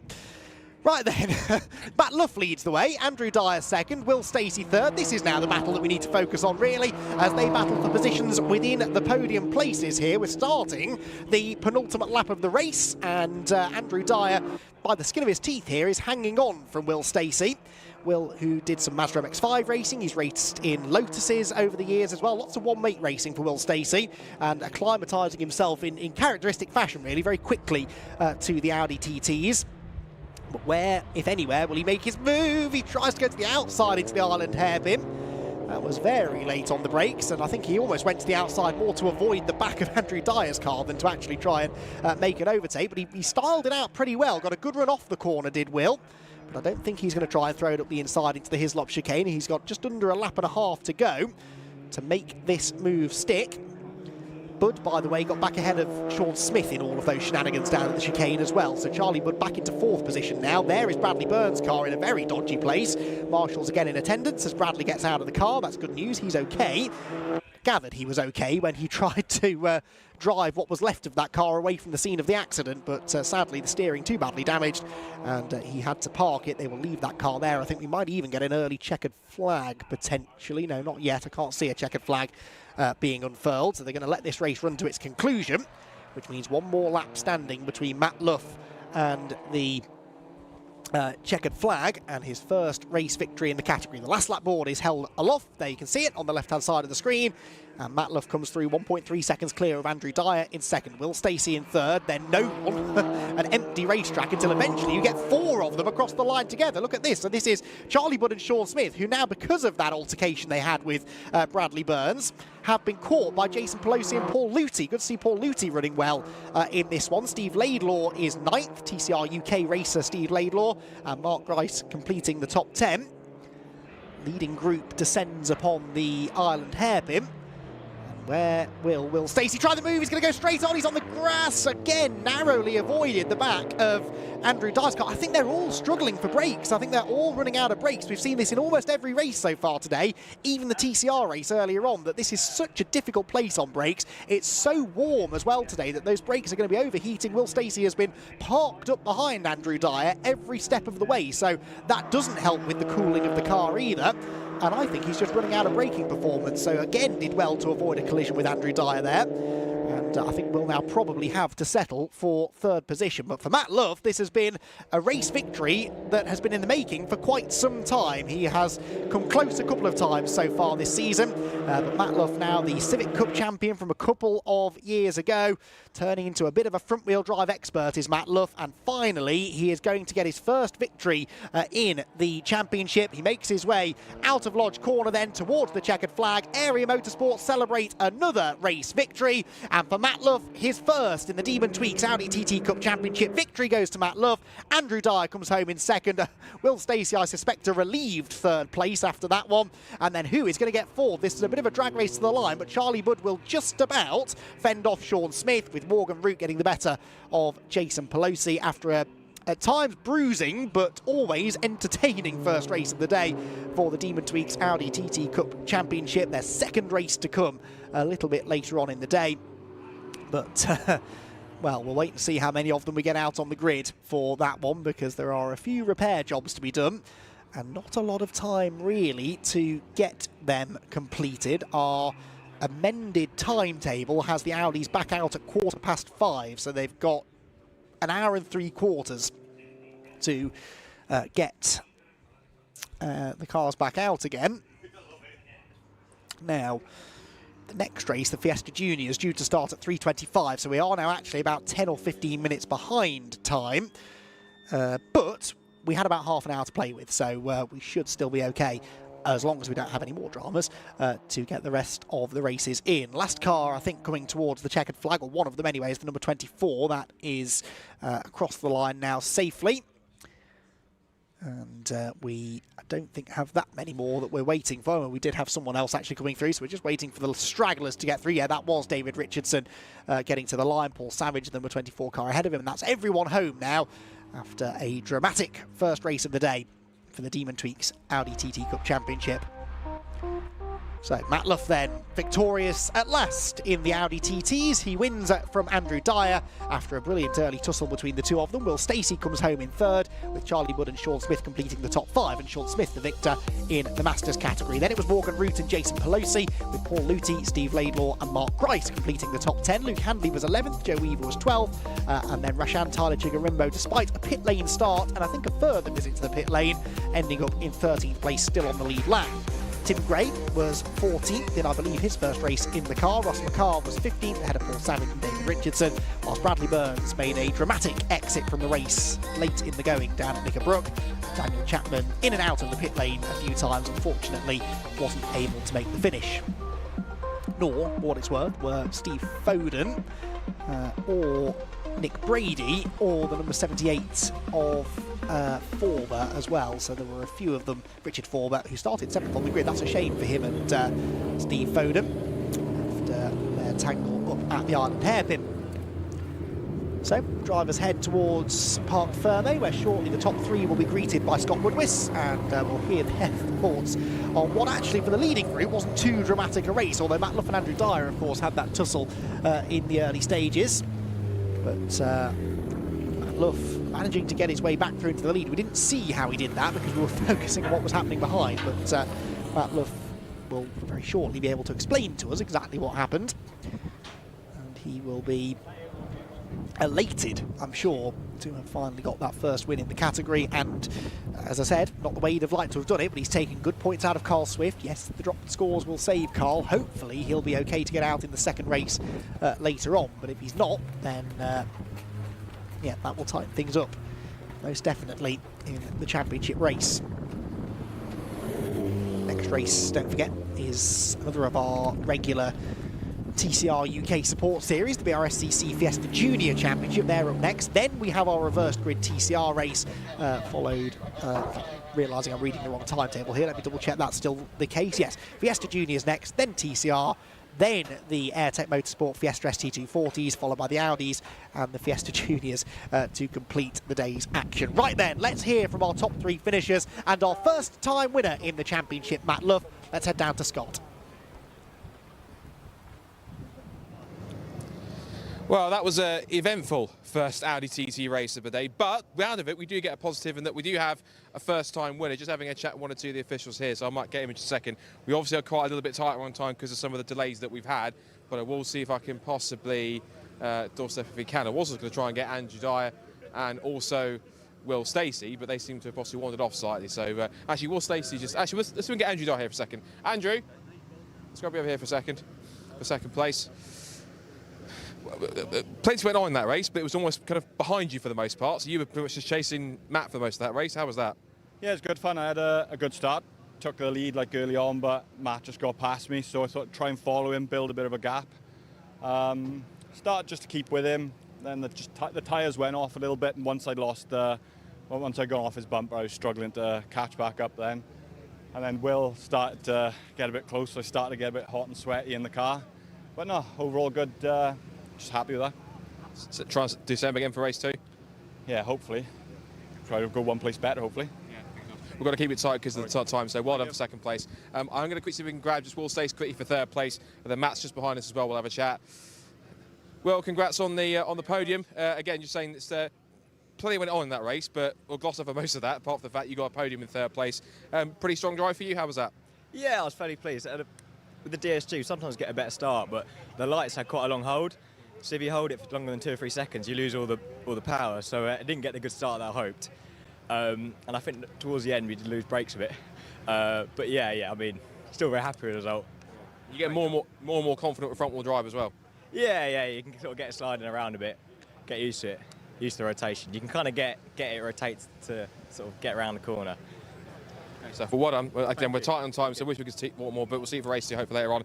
And let's bring in, for the first time, an Audi TT. He's taken a couple of podiums, but Matt Love, well done. First ever Audi TT Cup Championship victory. How does that feel? Yeah, pretty good. I mean, I don't know what happened at the start. There was a bit of a squabble. I think Swifty was on his roof. Like, I missed the gear. I had some ESP issues, so I don't know what happened there. It was eventful to say the least. Yeah, I can imagine. I'll have to watch the footage back and see what happened. But yeah, I mean, I'm happy with the win. It's good points. Kind of, the race was a bit of nothing really. I was kind of out on my own. Andrew's in my mirrors thereabouts, but never quite close enough to sort of do a lunge or make an overtake. So yeah, it's kind of a bit like a practice session. And it feels like it's been a bit of a long time coming since you've obviously come through from the Civics, the ST240s, you've got a lot of front-wheel drive experience. So this, ever since the start of the season, it's almost, I don't want to say been inevitable, but you've been one of those that have been tipped to at least go for race victories from the outset. So it feels like it was a case of when rather than if you got that first win. Yeah, definitely. I mean, I think for the past sort of 3 or 4 years, every championship we've been near the front. I mean, in Civics, we had a great few seasons, we won the championship, so we've always sort of been a front runner in these front-wheel drive style cars. And yeah, I mean, I'm happy to get a win. It has been a long time coming. We've had some bad luck in these first few races. But yeah, I mean, it kind of makes up for it somewhat, and I'll be looking to get some more in the future. Fingers crossed another one comes to race 2 again. We're short on time, so well done. If you guys want to head to the podium once you're done. And so that's the TT's done for race number 1. We'll see them out later on in race 2. Now time for our first action from our young stars of the future. So head back to Andy for the grid for the first BRSCC Fiesta Junior race here at Oulton Park. Very competitive grid, very competitive qualifying session. Let's see how this one plays out on the other side of this intro. Back to you, Andy.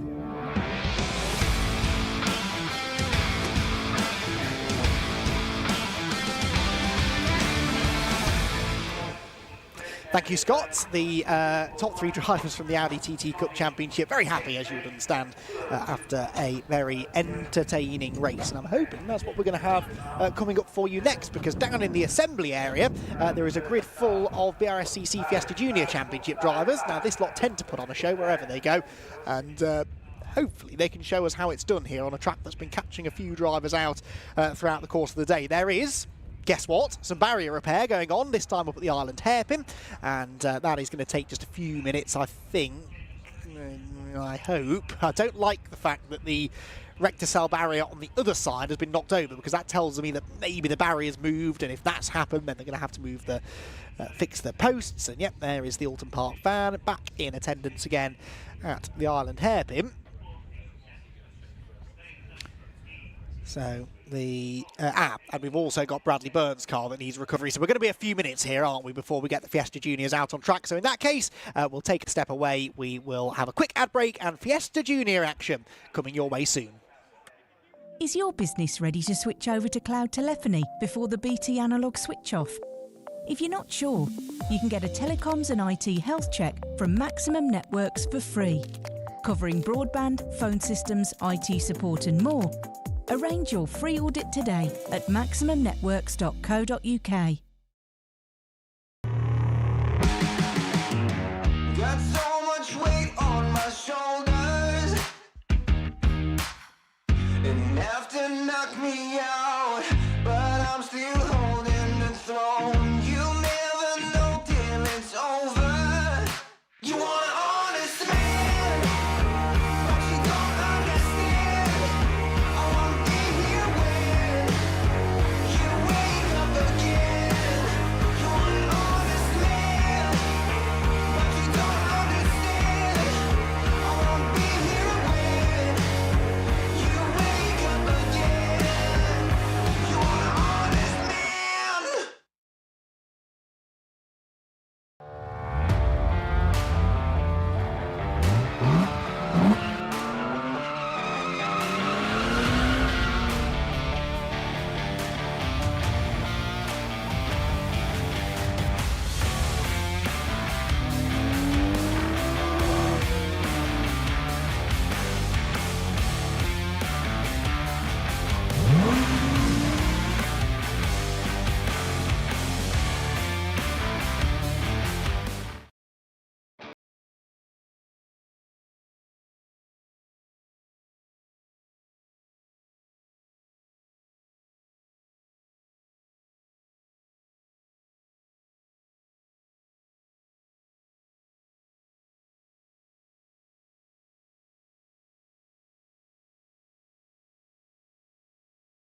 Welcome back to Oulton Park, everybody, where the Oulton Park JCBs are getting some more mileage as they head out to the Knickerbrook area of the circuit to make another barrier repair after that Audi TT Cup Championship race.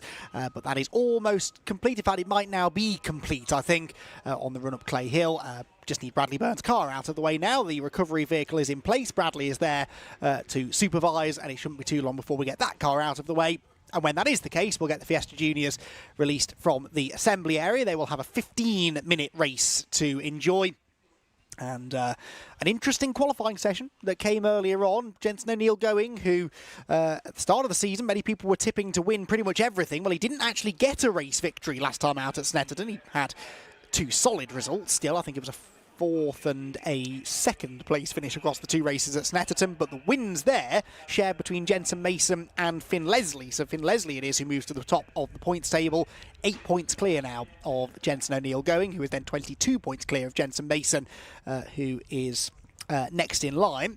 And then Tommy Harfield, 4th place, some way back in the points. But again, all of this before dropped scores are added on. But in qualifying earlier on, Jacob Hodgkiss had the advantage. He managed to claim the pole position. So Jacob Hodgkiss, who is only 8th in the championship because he had a non-start in the first race at Snetterton and was then disqualified from race 2. So he's a lot further back in the points than he should be.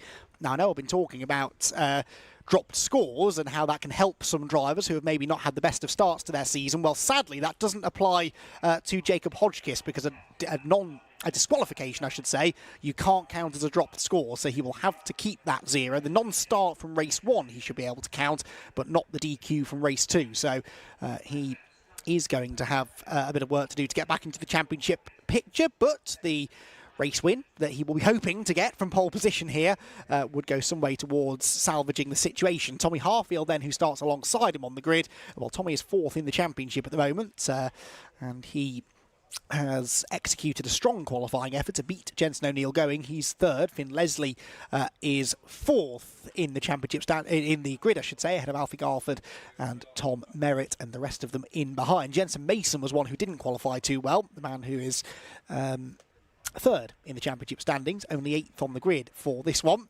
And there was also a really good effort from Daniela Sutton, the BRSCC Fiesta Junior Scholarship winner. Daniela, in her first season of car racing, 12th on the grid, right in the middle of the grid, which means she'll certainly learn a lot in this race as and when it gets going. And she will have a busy time of it, I think, when we get the cars released for 15 minutes of race. In fact, 12 minutes I'm now seeing, so it's a shortened race, 12 minutes of racing. But she is definitely making forward progress. She, for most of that session, actually was in the back end of the top 10, only to lose a couple of positions at the end. So, yeah, she will be keen to get racy in this one, I think. Try and pick up a few positions from where she is starting. New driver on the grid as well for this race, Bobby Holmes. He starts 22nd and last on the grid, but his first ever race in Fiesta Juniors, and we think his first ever race in cars anywhere. So another driver who is choosing the Fiesta Junior Championship as the place that he wants to hone his craft as a junior driver. As we saw, the recovery of Bradley Byrne's car taking a little bit longer than it probably should do down at Knickerbrook. I think because the steering is damaged on that car, they're having to be quite careful where they attach the ropes and whatnot to hoist the car out of the way. So that's just taking a few moments. And, a second recovery truck is now coming out. So they'd sent a tow truck.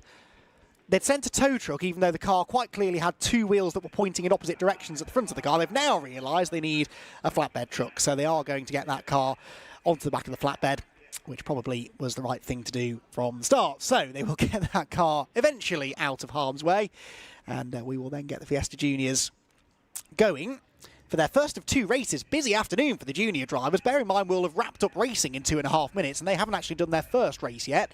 They've already had 2 sessions today, a free practice session this morning in very wet conditions, a qualifying session in slightly less wet conditions. It's hard to believe now, if you look at the skies and the condition of the track, that we had such torrential rain this morning, but it's blown through quite nicely. Very, very stiff breeze blowing through the Oulton Park circuit this afternoon, which is keeping the clouds overhead moving and keeping the rain away, we hope, for the remainder of the day. So marshals, as we are, sitting around waiting, excited, I'm sure, for their first taste of Fiesta Junior racing action today. but just having to wait a bit longer for the cars to be sent out. And of course for the drivers, young drivers, relatively inexperienced, a big flock of rookie drivers this year racing in the Fiesta Junior Championship. They're all sat there waiting, ready to go. They'll have been egged on by their teams and their family members, and they'll be well and truly fired up for this. But the longer they have to wait, the more pent-up frustration and anticipation there is, and the more keen they are to be let loose. They still haven't got the Bradley Burns car on the back of the flatbed truck. They are, I think, about to hoist it, and we'll then get the track cleared. Ooh. That wasn't quite what's supposed to happen, I don't think. We'll move swiftly on from that and maybe anticipate this will take a bit longer than we thought it was going to. The marshals returning back to their marshals' posts. And those brushes, I hope that Oulton Park have added money into their budget this year for new brush heads, because they've done plenty of sweeping already this weekend and at other events this year. Lots of gravel and things like that to be cleared away from the track. Of course, there's more gravel than ever now here at Oulton Park, because they've installed this new gravel trap at Old Hall Corner, which is designed to stop cars from making contact with the barrier if they go off there. Didn't do much to help Harry England in the Civic Cup qualifying session earlier on today, but the other categories have made good use of that, and we've seen a few cars spared from contact with the barriers courtesy of that new gravel trap. So that, of course, though, means more cars are likely to get stuck in dangerous areas, and more work for the marshals, who, once again, we have to extend our heartfelt thanks to. Often say they've had a busy day. I think never have truer words been spoken than to make that comment today. The course car heading back to the pit lane, so that's left the scene at Knickerbrook. And I'm hoping that the next time we see Knickerbrook Corner, it will be clear of all vehicles. That would be nice, wouldn't it? Hopefully they've got Bradley Burns' car. Well, okay, this is progress. It's on the flatbed truck, and there is an access point onto the inside of the track there, so they can get the car out of the way pretty swiftly. Oof, look at the damage down the right-hand side. And we're not hanging around and getting the cars out onto the track either. The Fiesta Junior cars are now being released onto their outlap, which doubles up as a green flag lap. So we're now only a few minutes away from getting 12 minutes of Fiesta Junior Championship racing underway. So out of the pit lane they go, and we can, I believe, take a look at how they're going to line up on the grid at the end of this lap for their 12-minute first race of the day. So it is, drum roll, on pole position, Jacob Hodgkiss, after a really solid effort in qualifying earlier on today. Tommy Harfield starting alongside him, then Jensen O'Neill going. Jensen's second in the championship, remember, starting third on the grid alongside Finn Leslie. Alfie Garford and Thomas Merritt share the third row of the grid. Someone's gone off on the green flag lap. We will ignore that. George Foxlow and Jensen Mason then share the fourth row of the grid. It is important on a green flag lap that you warm the tyres up, and that is why, because these cars are pretty lively on cold tyres. I think whoever that was managed to carry on. Ben Doughty starts 9th alongside Henry Foote to complete the top 10 with Callie Clifford and Daniela Sutton, as I said, after that strong qualifying effort, starting 12th. Row 7 for Josh Watts and Jack Burgess, with Maggie Webster and Billy Blockley together on row 8. Row 9 for Archie Davis and Harry Lindley. The top 20 then completed by Jack Sant and Hayden Gray, with Aaron Beattie and newborn Bobby Holmes starting at the back of the grid. So a reminder of the championship standings. It is Finn Leslie leading the way, 9 points his cushion over Jensen O'Neill going. O'Neill going starts third on the grid. Finn Leslie starts fourth on the grid. And those two drivers both very evenly matched. They've had a few good battles already. And looking forward to another one here, but will either of them be able to break through that front row?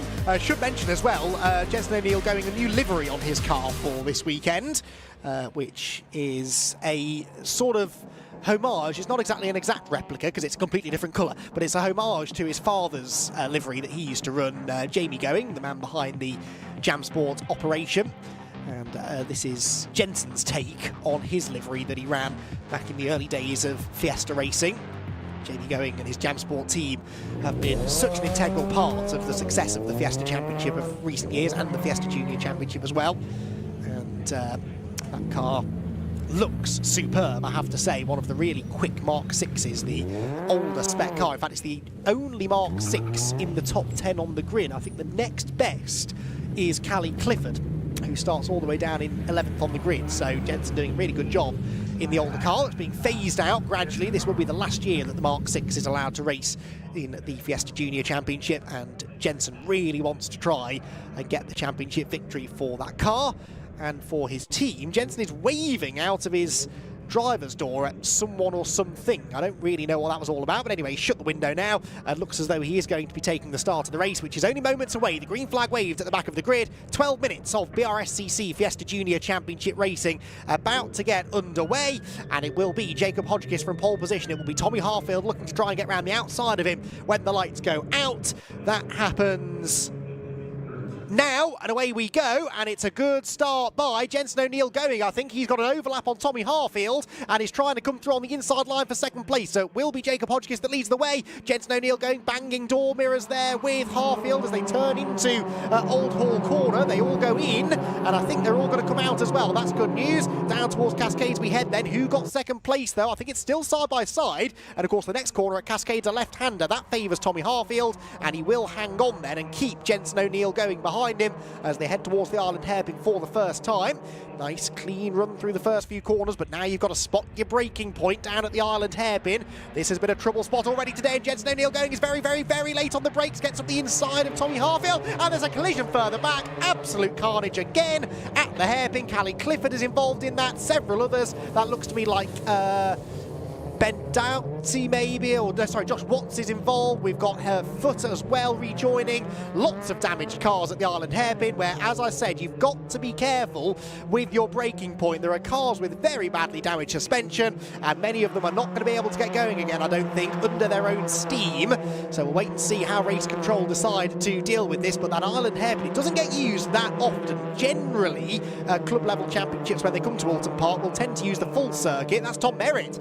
That's Tom Merritt off the road now. He started 6th on the grid. He's going nowhere, presumably with damage after that pile-up at the Island hairpin. Yeah, most championships that visit Oulton Park use the international circuit, which is longer, but it doesn't have that big stop into the Island hairpin, and that has been the place that's been causing a lot of issues so far today. Anyway, Jensen O'Neill Going gives a bit of a headbutt there to Tommy Harfield, who was slowing down because the safety car's been scrambled, and I don't think Jensen O'Neill Going was aware of that, but now he is, and they all slow down at a controlled pace and will be met by the Jaguar safety car on the exit of Old Hall Corner. Right, who have we lost? That's the question. Well, the top sort of half dozen or so are all there. We know Tom Merritt is gone. I think George Foxlow is gone. We'll wait until everyone's come through and then see who doesn't make it, basically, because we're going to be missing about half a dozen cars, I think. In fact, maybe more than that. Thomas Merritt hasn't come through, nor has Foxlow, nor has the 138. Well, there you can see the car park. Callie Clifford at the side of the road. The 144 of George Foxlow, who I was about to mention. 138 hasn't made it back either. That's Henry Foote. Callie Clifford we saw, Josh Watts we saw. We've also lost Maggie Webster, unfortunately, and Billy Blockley.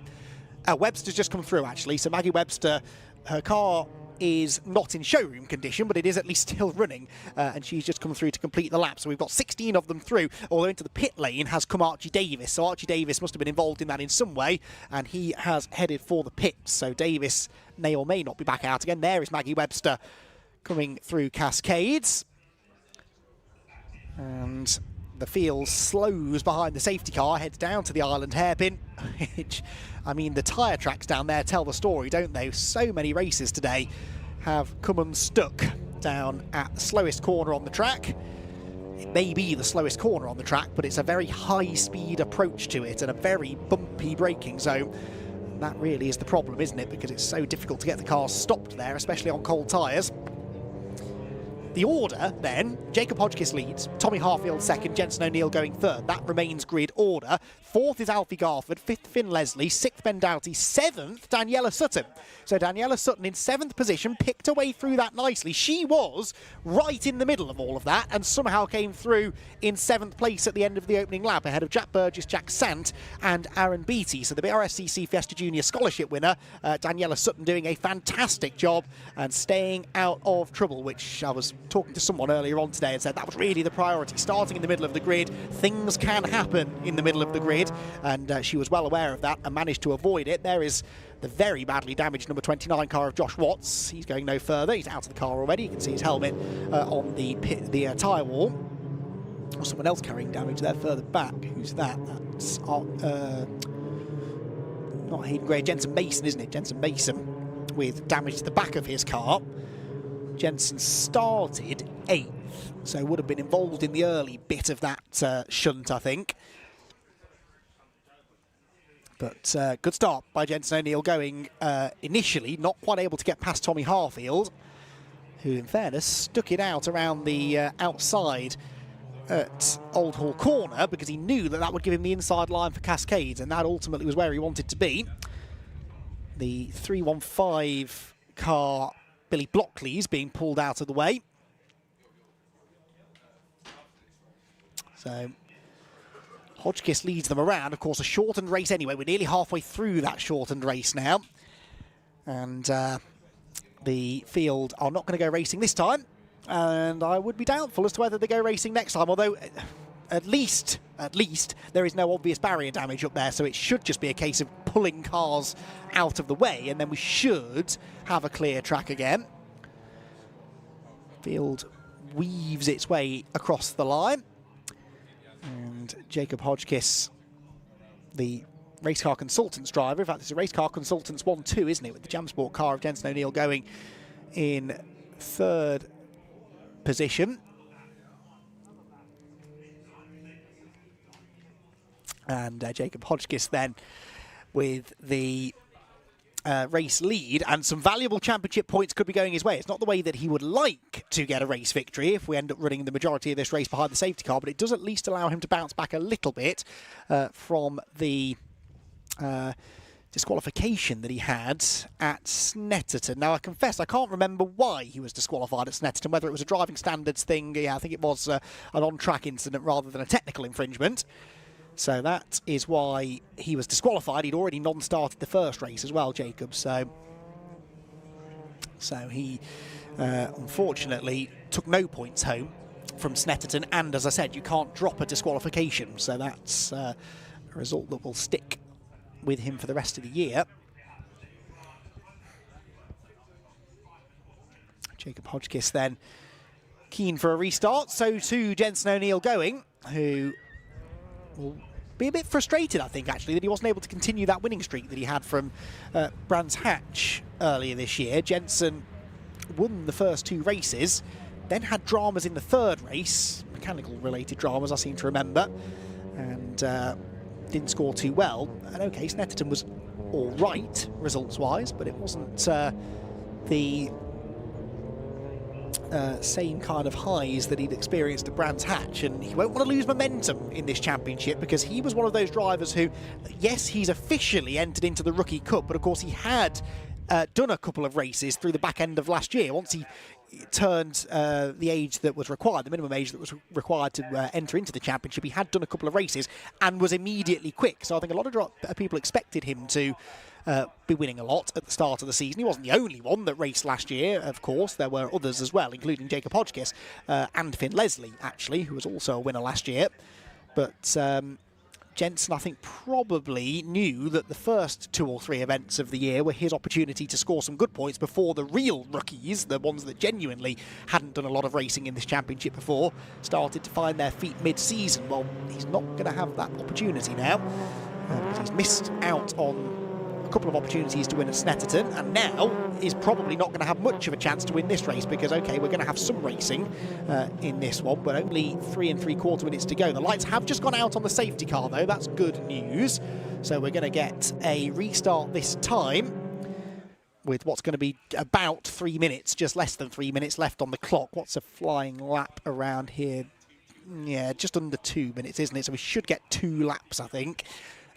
We actually had any dry running. Well, they were qualifying in the 143s, so yeah, they're going to have 2 more laps, aren't they, I think, at the end of this one, especially because Jacob Hodgkiss isn't really in any hurry to restart the race here. Bottling everybody up, but the safety car's long gone. It's already heading through Lodge Corner as Jensen heads out of Druids, but now he accelerates, so he's gone early, has Jacob Hodgkiss, so he accelerates underneath the Paul Warwick Bridge towards Lodge Corner, and tries to leave Tommy Harfield in his dust, but Tommy's done a reasonably good job of going with him. Jensen O'Neill going, actually, was the one who was caught napping there. So Alfie Garford much closer to him than he is to the leading 2. Over the hill they come then. They burst back into sight across the timing line, and Jacob Hodgkiss gets the race back underway with 2 minutes and 40 seconds left on the clock, so likely 2 more laps. They head towards Old Hall Corner. Alfie Garford there defending 4th position from Finn Leslie, who lost a place therefore from where he started, trying now to get that place back as they weave down towards Druids. He went to the right-hand side of the road and then tried to dart back to the left. That would have become the inside line for Cascades, but Alfie Garford had that one covered. The Wirra Tools liveried car stays in 4th place. Right then, pick your braking points, everyone. Brake nice and early into the island hairpin. And let's hope they all keep it clean. Late on the brakes, Tommy Harfield not listening to me. Finn Leslie, likewise, is almost giving Alfie Garford the hurry up, but they are all picking their way through the hairpin cleanly this time. A couple of stragglers further back having their own issues, though. Including a car, helpfully, with no number on the front windshield. Maggie Webster there getting involved in the battle too. But the leading group heads over hilltop down towards the Hislops chicane.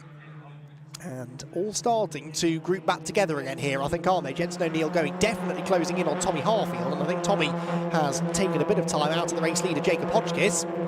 Only going to have time for 1 more lap at the end of this one. Ooh, side by side through Knickerbrook Corner doesn't often end well. That's Jensen Mason, who, of course, we know should be a lot further up the grid than this. He had a less than ideal qualifying session and then got himself involved in the shenanigans up at the hairpin.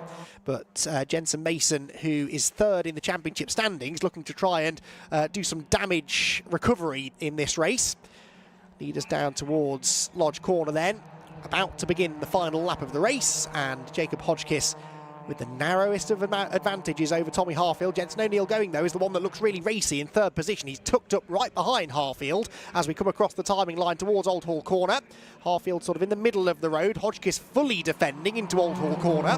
Will that slow him down on corner exit? Not especially. Harfield didn't really get much of a run on him as they headed down the hill. Towards the left-hander at Cascade. Hodgkiss defending again, though. The more he defends, the more that bottles Harfield up into Jensen O'Neill going, who is completely sideways. You can see his white gloves all over the place there, trying to keep the car under control. No attempt to stay within track limits on the exit of Cascade, but it's the last lap, so who cares? Down towards the hairpin we go then. Is anyone going to try and make a move to the inside line? Jensen O'Neill going, thought about it, just avoided making contact with the back of Tommy Harfield's car, and of course all of this defensive driving has brought Alfie Garford and Finn Leslie now into the lead group, so it's 5 of them in a cluster as they head over hilltop and down towards the Hislop chicane. Again, an opportunity maybe to try something under braking, but I don't think anyone's really close enough to do it, and Tommy Harfield covered the inside line nicely there. I think he's given up all hope of challenging Hodgkiss. He's really much more interested right now in defending from Jensen O'Neill going in that 2nd position. To Knickerbrook Corner they go then. Harfield a bit wider over the curbs. Someone with a damaged rear wing there going on a slightly odd line through Knickerbrook. That's Ben Doughty, I think, the number 28 car.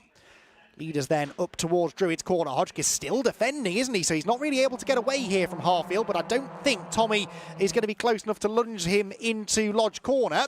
Keep an eye on that 3rd place car though. Jensen O'Neill going, might just try something here. He feints to the outside line into the last turn, and no, he's not going to be able to jink back to the inside, is he? In fact, he's almost under threat there from Alfie Garford, but they all stay as they were, and they accelerate out of Lodge Corner. I don't think with any chance of a change, although actually Jensen O'Neill going, trying to get alongside Tommy Harfield. The door is closed though. Hodgkiss gets the checkered flag. Harfield 2nd, O'Neill going 3rd, Alfie Garford 4th, and Finn Leslie 5th. I know it was a shortened race, but the top 5 finishers were separated by less than a second. That is very impressive. And again, it shows the strength of driving talent that we have on this grid. They're all very evenly matched, and when they get going, they produce some really, really good racing. Daniela Sutton, by the way, 6th at the end of that race. A fantastic result from Daniela. She got past Ben Doughty on the last lap of the race, so something happened to Ben down at the chicane, and it was Daniela Sutton who later on round the lap was able to capitalise on that. So Daniela Sutton with a strong result there, and that is her career best finish in the championship. Good to see.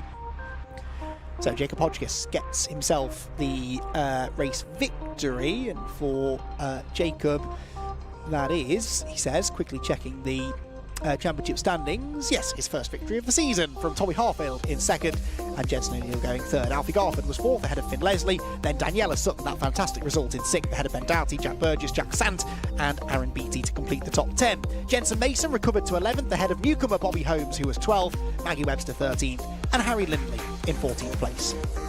Hayden Gray was 15th, Archie Davis was not 16th because he wasn't actually running at the flag, and that was it. No one else able to take the restart after the incident at the Island Hairpin. The now all too familiar sight of flatbed trucks heading around the Oulton Park circuit begins once again as they go to collect some errant cars from the Island Hairpin area of the track that were left there from that pre-safety car incident.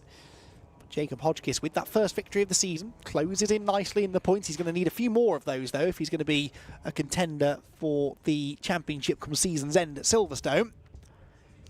But Hodgkiss, we know, has the potential to win more races. He was a race winner last year. He was a championship contender, in fact, last year was Jacob Hodgkiss, and really came on strong through the second half of the season. So he's already bounced back once from a slightly lacklustre start to the year. There's no reason why he can't do it again, especially if he can piece together a bit more consistency than some of the others around him.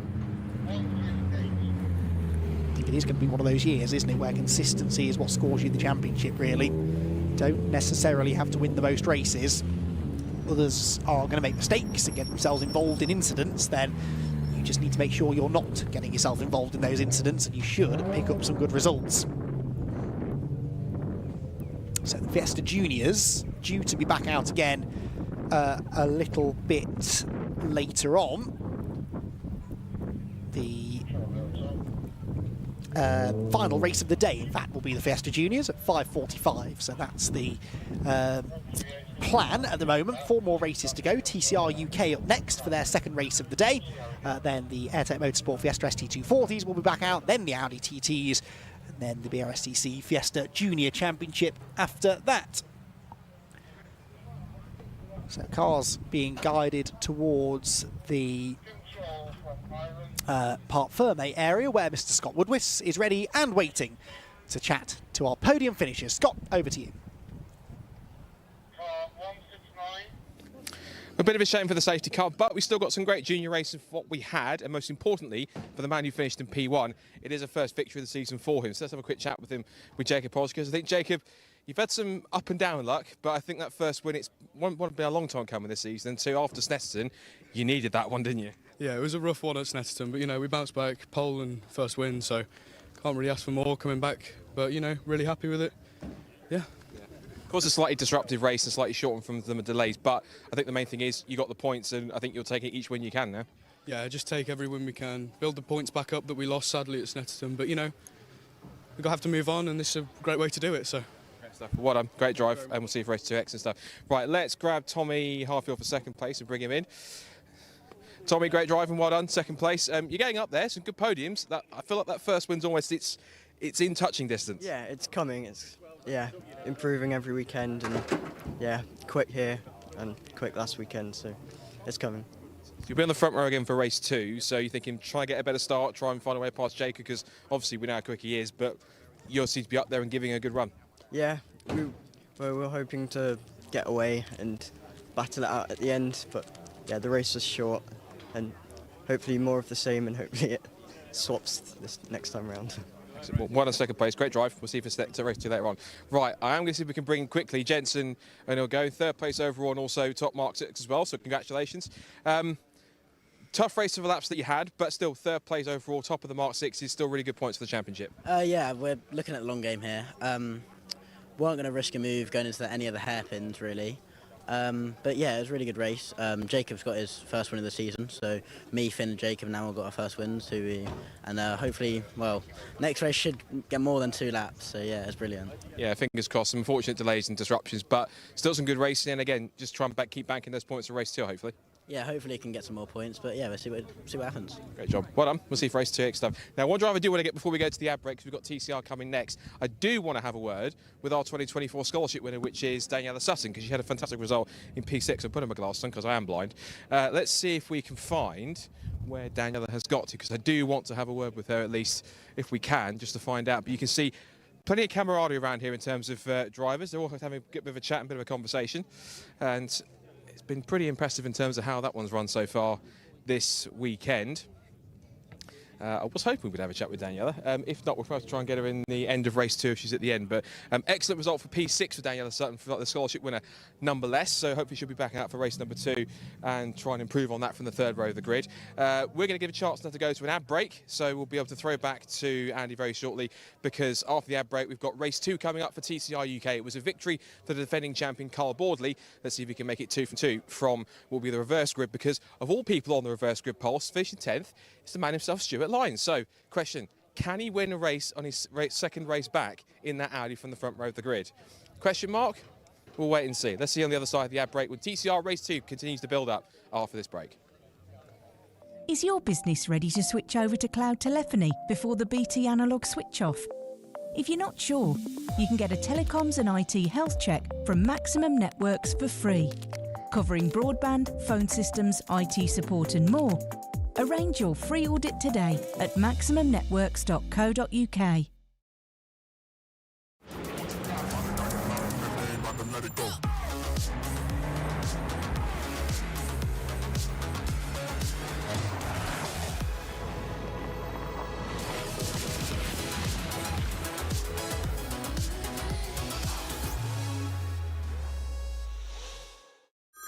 Next year, BT switch off their old analogue network for good. Make sure your business is ready to switch over to cloud telephony. Get a telecoms and IT health check from Maximum Networks today, for free. Future-proof your business now. Arrange your free audit today at maximumnetworks.co.uk.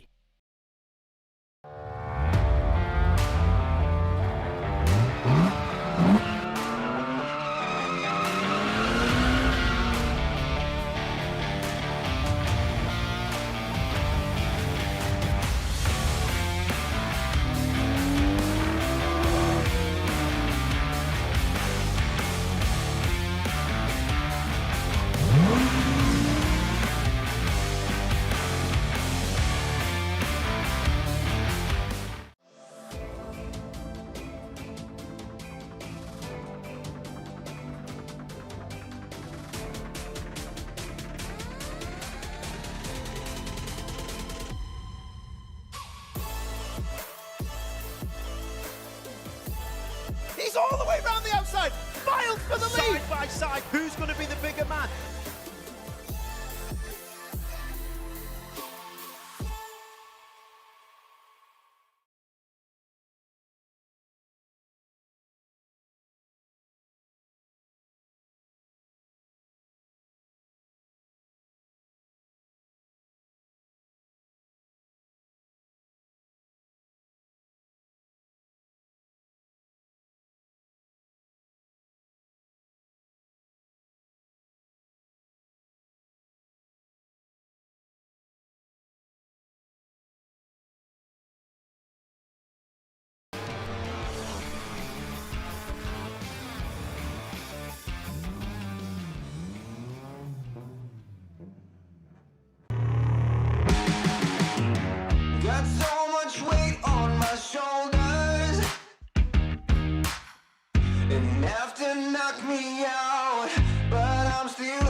Welcome back to Oulton Park, everybody. Cars out on track then ahead of the second race of the day.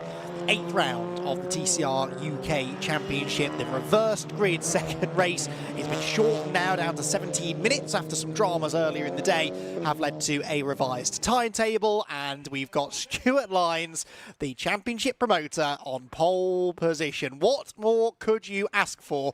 This should be a very dramatic race indeed. We've got championship contenders starting towards the back end of the grid as well, and a few scores to be settled maybe after what was a fairly dramatic opening race of the day earlier on this afternoon. The cars making their way around to the grid. They will line up on the grid whilst the tyre rotation is going on, and that means we should be able to hopefully spend a bit of time down there with Paul O'Neill to chat with maybe a couple of the drivers, get his general thoughts ahead of this second race of the day. And a significant one as well. It was this equivalent race last year where Carl Boardley netted his first victory of the championship, and he went on to win the championship. Well, Carl won earlier on today. If you weren't with us for that first race, well worth re-watching it, because it was a fantastic battle that he had first with Adam Shepherd in the early stages before a little bit of contact seemed to damage the left rear corner of Shepherd's car. He did a brilliant job to limp that car home to 4th position, and then in the closing stages, the charging Rob Boston Racing Audi of Joe Marshall got as far as 2nd place, then closed in on Carl Boardley, but ultimately couldn't quite find a way by. Well, we're excited to see what happens in race number 2. Before it kicks off, though, let's head down to the grid and hear from Paul. It's round 8 of the TCR UK Championship. It's sunny, it's windy, a little bit cold. It's Oulton Park, it's cool. I'm Paul O'Neill. Welcome. Let's go. Thank you very much for the chat we had. Thank you. See you in a bit. Don't you worry, that's Darren Lewis's missus, so don't get no ideas about this. Right, the pole man. It's Stuart Lyons. Unbelievable. I think he's going to know about this, but Stuart, your son has just won a round of the championship at, I think it was Wilton Mill, wasn't it? Yeah, he's won the British Car Championship at Wilton Mill round in the IME, which he's obviously been winning in road tax, but he's got in IME as well, and it's like, can't believe it. It's like, I think I might be able to find enough energy to stay in the lead for one lap now with this lot. Hey, listen, I'm sure you'll be in the lead for a little bit, mate, but these Gen 1 cars are fantastic, but they're not up to the speed of the cars that are going to come through, but you will be in the lead, I'm sure, for the first lap. Well, yeah, I'll try. I mean, look, the car's pretty heavy with me in it. It's 50 kilo over, but I'm here to bolster the grid and that, and like, that if I can have a clean race and finish the race, and then move on to a Gen 2 car, because they are superior. Top man, well, you've done it before, mate, in this championship, so you might be able to do it again. Good luck, Stuart. Excellent stuff from Stuart, and we were just speaking about Finley there, winning that round of the British Champs, which is amazing. So well done to you, Finley, when we see you.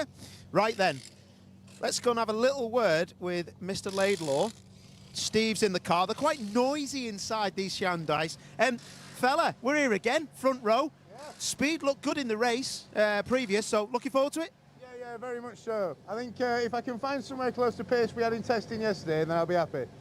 Top man, are you going to get past Stuart pretty quick, or are you just going to follow him round? Stuart's going to be aggressive, I think, isn't he? Yeah, he's got massive elbows, hasn't he, that kid?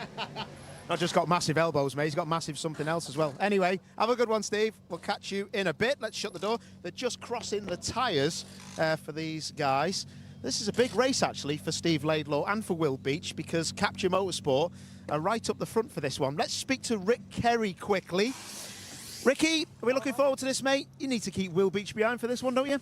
I'll try, won't I? I'll certainly give it a good go. So, yeah, just see how it all goes. Bit of a lottery with this, with the reverse grid, but looking forward to it.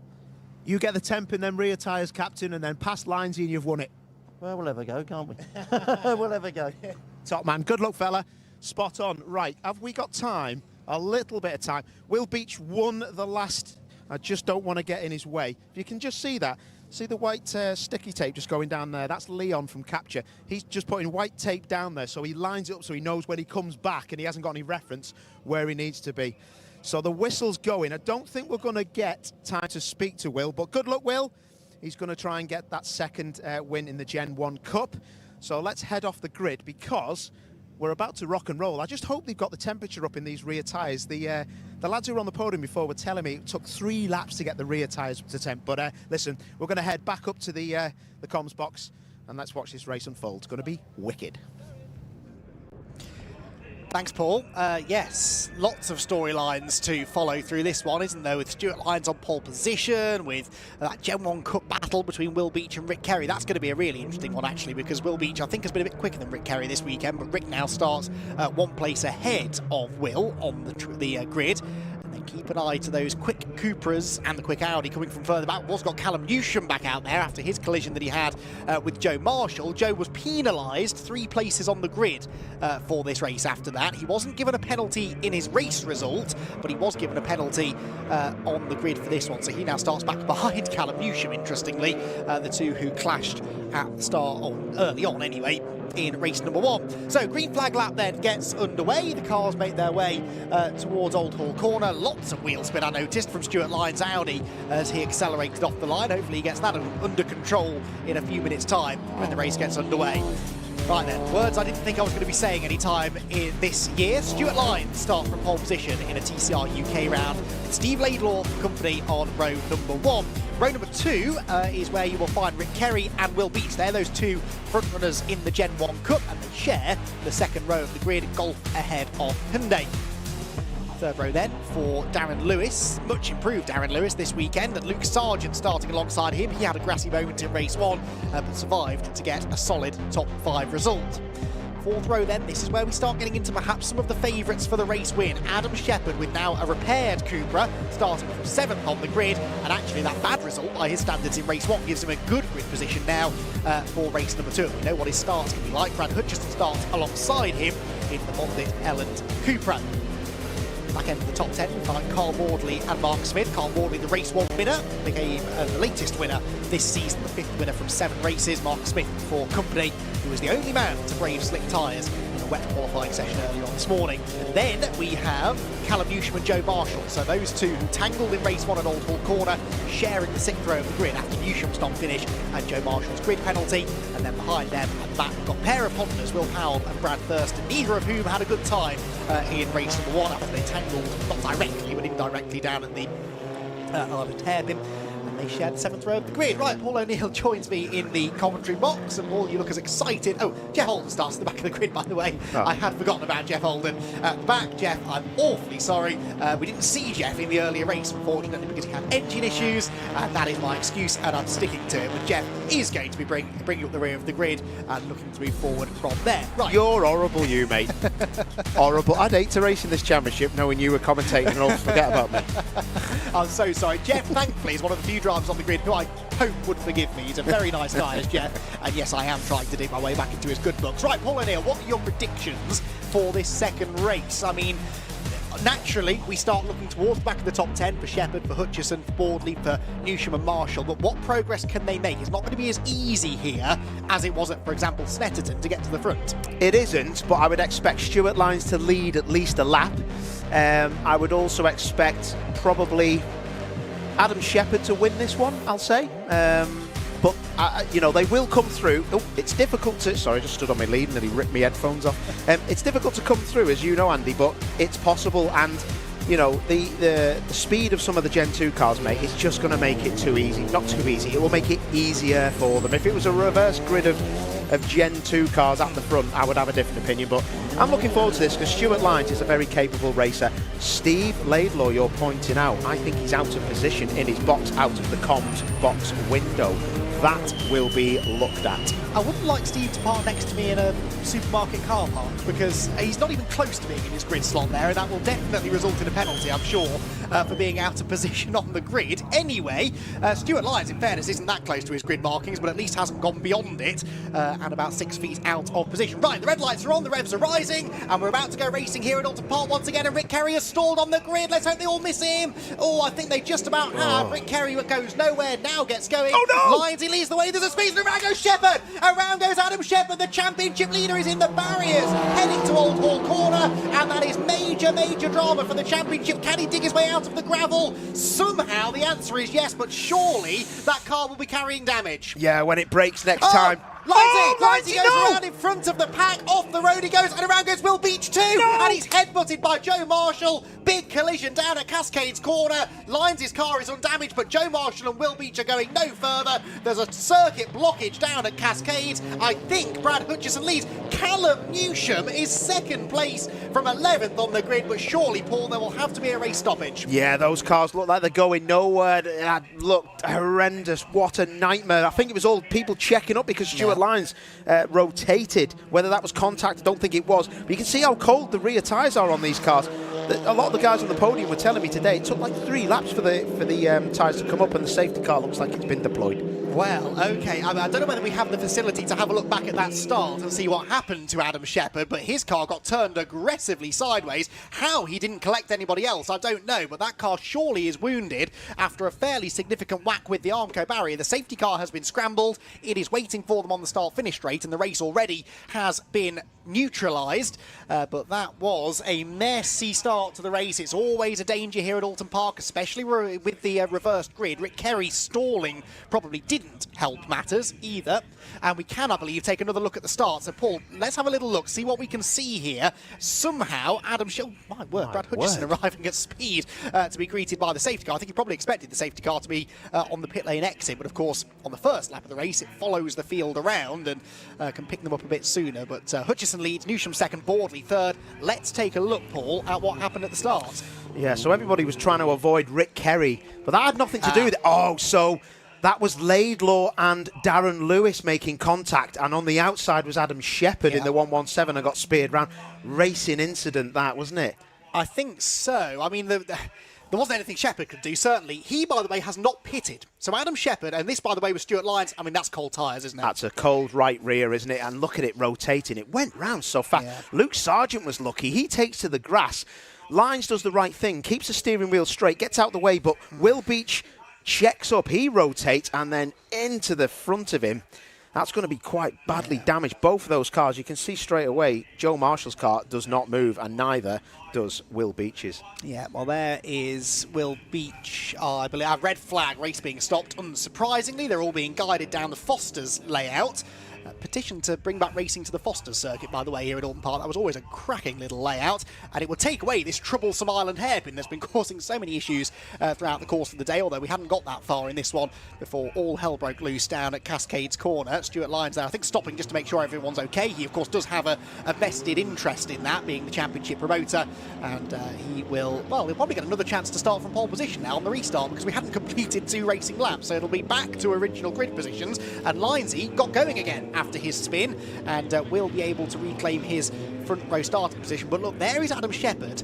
That was a glancing blow against the Armco, Paul. These cars are reasonably strong, but you made the point early on, it's that rear suspension that can be a weak point. It looks okay. I mean, at low speed, it looks okay.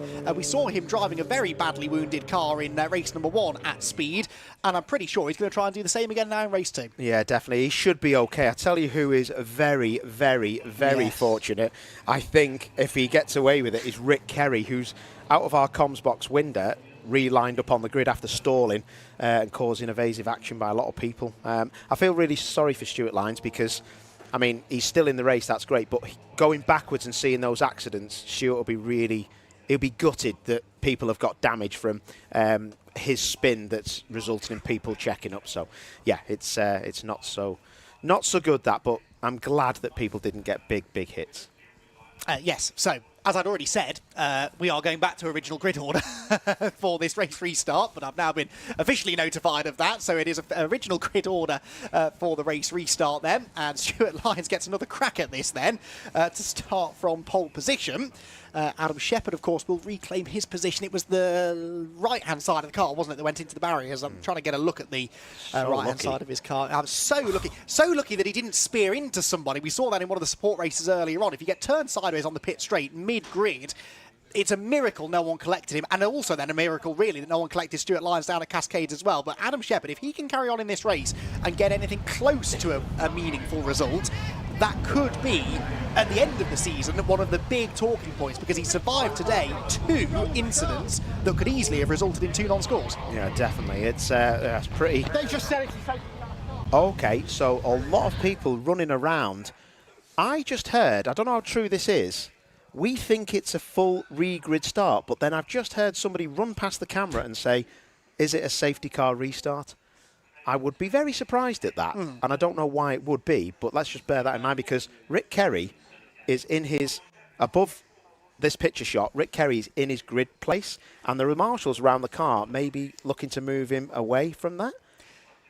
The regulations say, and I am now glad that Phil Kinch has sent me this information, the race will be declared a no contest and available competitors will restart from their original grid positions. This is if less than 2 race laps had been completed by the race leader before a red flag. So that is what's happened. That is what the regulation says should happen. Rick Kerry should start from his original grid position. That's my understanding of that. He was running at the time of the red flag. Yes, he was some way behind, but he was running. He just happens to have got back to the grid before everybody else because he was so far behind. But it is my understanding that Rick Kerry should still be able to take his starting position, which would have been 3rd on the grid with no Will Beach alongside him. Well, they look like they're being released into their grid spots. Yeah. If Brad Hutchison has to go back to his original grid spot, that is an absolute nightmare for him. But that's the way it is. It is. Yes, you need a bit of good luck in motor racing, don't you? And Brad will be the first to say he doesn't often have a lot of that, in fairness. But he's got good pace, though. And I think, you know, if Shepard's car is a little bit second-hand, maybe, after that knock into the barriers, we've got no Joe Marshall now to go up there and challenge. I think Hutchison's still going to have half a chance of recreating that Race 2 victory from Snetterton. No. Look at the state, though, Paul, of that Rob Austin Racing Audi. I tell you what, that is a lot of damage. That's that car would have to, I'm sure, would have to go on a jig. That is not. That's not a few £1,000s worth of damage. Yeah. That is horrendous to see. That will be so. Will's car, that's on the back of that low loader, has that been hit square? Because the front left of that car looks pretty bad, and these guys are not multi-millionaires. That doesn't look too bad, but I mean, that Audi's took a big hit. You remember Ollie Cottam at... Yes. That took what I thought was not that massive of a hit, and that was a new shell. Yeah. So, and a new shell is not cheap, and that's what we're up against, and yeah, that's a real shame. Given the state of the Audi, though, I'm surprised that Will Beach's car doesn't at least look all that badly damaged. I'm sure, you know, obviously there will be things that we can't see, but yeah, one car certainly visibly looks worse off than the other there, doesn't it? So anyway, luckily, both drivers absolutely fine after what must have been a big hit. And from a driver's perspective, Paul, put us in Joe Marshall's shoes for a second and describe the stomach-sinking feeling that you must have. You come round a corner, it's completely blind, and suddenly there's a car pointing the wrong way. Nothing that Joe feasibly could have done to avoid that. No, absolutely not. And he'll have seen the checking up. He would have seen Stuart Lyons rotating, and he would have had to make a split decision to stay left or go right. He stayed left. He didn't know that Will in front of him was going to spin round in the Gen 1 Golf, and then after that because of the momentum you're carrying down that particular corner as well, because it's downhill, you can't turn extra left because the car has got so much forward momentum. It'll just drive into, you know, until you hit the brakes and lock up. It's not good. And yeah, they're having a look at that steering, aren't they? Because Adam Shepherd now will be saying, I've took the knock and I must have geo problems, because he'll know from that lap he's done the steering won't be straight. Yeah, well, yes, but again, could have been a lot worse. And you can drive a car with steering that isn't quite straight. You won't be as quick as you should be, but we saw Adam, like I said, how he got that car home in race 1 is beyond me. And so that car, they're having a little twiddle with the toe links and the tracking arms to get that wheel has been knocked. So that's why they've got the spanners out to try and straighten it up. And guess they're trying to not guess, but it's an educated guess, because otherwise he's going to have one wheel starting forward, and he's going to have the right front pointing into the right, I would assume. Brad Hutchison's car is being pushed off the grid. Oh, wow. Brad Hutchison's car has gone into the pit lane. I think it had stalled, and they had to give it a push start. As you can see, it is now running under its own steam, but I think Brad had stalled the car. The team are now sprinting down the pit lane to try and find out what's going on. But that car is running completely under its own steam, straight to the end of the pit lane. So I think he'd stalled the car, needed a push start, and of course that meant that he couldn't then take up his grid position on the track. So Brad Hutchison, it goes from bad to worse, doesn't it, for Brad, who was in the lead of the race when the race was stopped, and now he's going to have to take the restart, which will be, by the way, over 15 minutes, we've just been told, from the pit lane. Sometimes, though, to be fair, Andy, when you've seen things like that happen and cars that are not really up the front usually and they're on cold tyres and rotating, that might not be a bad shout, because he's now got time to let them have their spins in and him be able to navigate through. Someone who will want to navigate through pretty quickly and not get any damage is Carl Boardley, isn't it? Yes. And yeah, they've had a stellar weekend so far. Yeah, I mean, whatever this issue was with the car that they discovered after Snetterton, it has revitalised Carl, hasn't it? And he's looked very, very quick.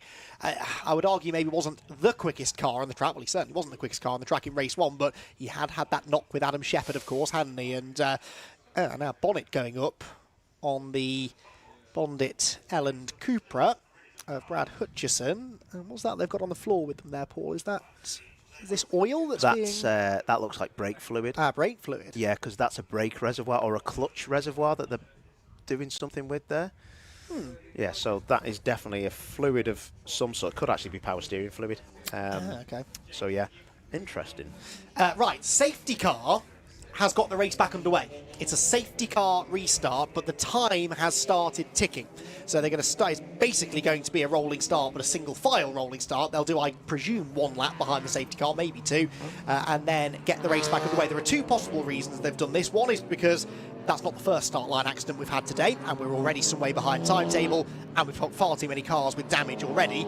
Or it's a concern about cold tyres, because of course normally we'd have a tyre rotation lap and then we'd rid them up again. We don't have time to be doing that, so I wonder if they're going to give them a couple of laps behind the safety car to bring the tyres in and then release them. I'm not sure, this is just speculation, but that is about the only reason I can think of, Paul. Yeah, no, I'm with you on that. I mean, I'll be dead honest, you're asking for trouble if you do another standing start, because it'll just breed another safety car, I'm sure of it. So I think a lot of them now know the perils of starting, flat out on a cold set of rear tyres. So I would like to think that would be a good option if that's why it is. But we did hear, didn't we, that one of the team members coming past saying it's a safety car restart, which is quite interesting. It is, but importantly, everyone can still go. This is still a restart, so everyone still goes back to their original positions. It's just they won't start from the grid. They will start with from behind the safety car. So Stuart Lyons now, that's one less thing for him to worry about, I suppose. He doesn't have to execute another standing start, although he got off the line pretty well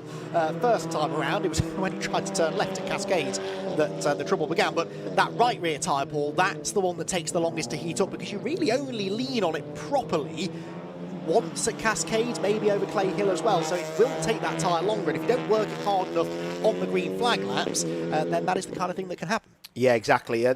Just coming up and over the hill here, when you drive a front-wheel drive car, coming up now towards you and you're turning left and leaning on that right rear, it's only here, which is a little bit off camber but over a hill as well, that's when the right rear really feels like it's not on the back of the car, and you've also then only really use it really hard into Cascades, and that's why you see a lot of cars struggling through there. But these guys are some of them have won championships in other series. They've won races in this championship, and there we go, we're all go.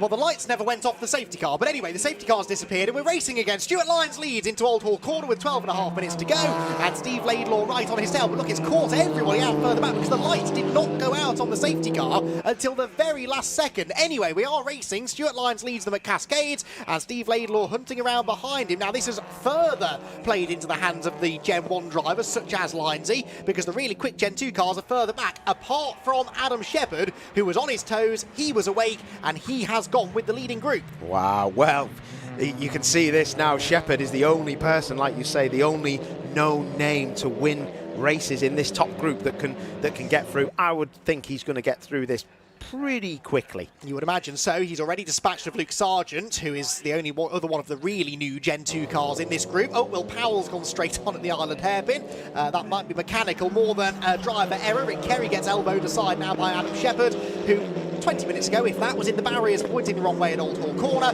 and now he's in 4th place, still weaving around to get heat into the tyres. But he can take his time here, can't he, Paul, really? There's no one else really that he needs to worry about in sight. No, definitely. The top three is quite extraordinary, though, isn't it? Linesy leading the race, Steve Laidlaw in second, and Rick Kerry in third. Rick Kerry stalled on the original start. Yes. Laidlaw had contact and Shepherd got involved in that. I mean, they've all got a story, these lot. Look at this. Oh, Darren Lewis could end up taking the lead before Shepherd gets to him. Oh, well, Shepherd is with them now. 4 for the lead. 1, 2, 3, 4. They flash across the line quicker than you can say it. Is someone going to try and make a move into Old Hall Corner? The man might be Adam Shepherd, although Darren Lewis tries to go around the outside of Steve Laidlaw. That is a low percentage move if ever I saw one. He has to back out of it, and the lost momentum allows Shepherd through. Is Shepherd into second as well? Yes, he is. So Adam Shepherd cutting through the traffic very efficiently. Read that situation well. He's on the tail of Stuart Lyons now, who pulls out of the way. Oh, there's a yellow flag zone. Yellow flag zone there into the hairpin. That's because of Will Powell's car that's off, and so Lyons, he actually has to hold on to the lead, which I think he was trying to give away. Yeah, hang on a minute. The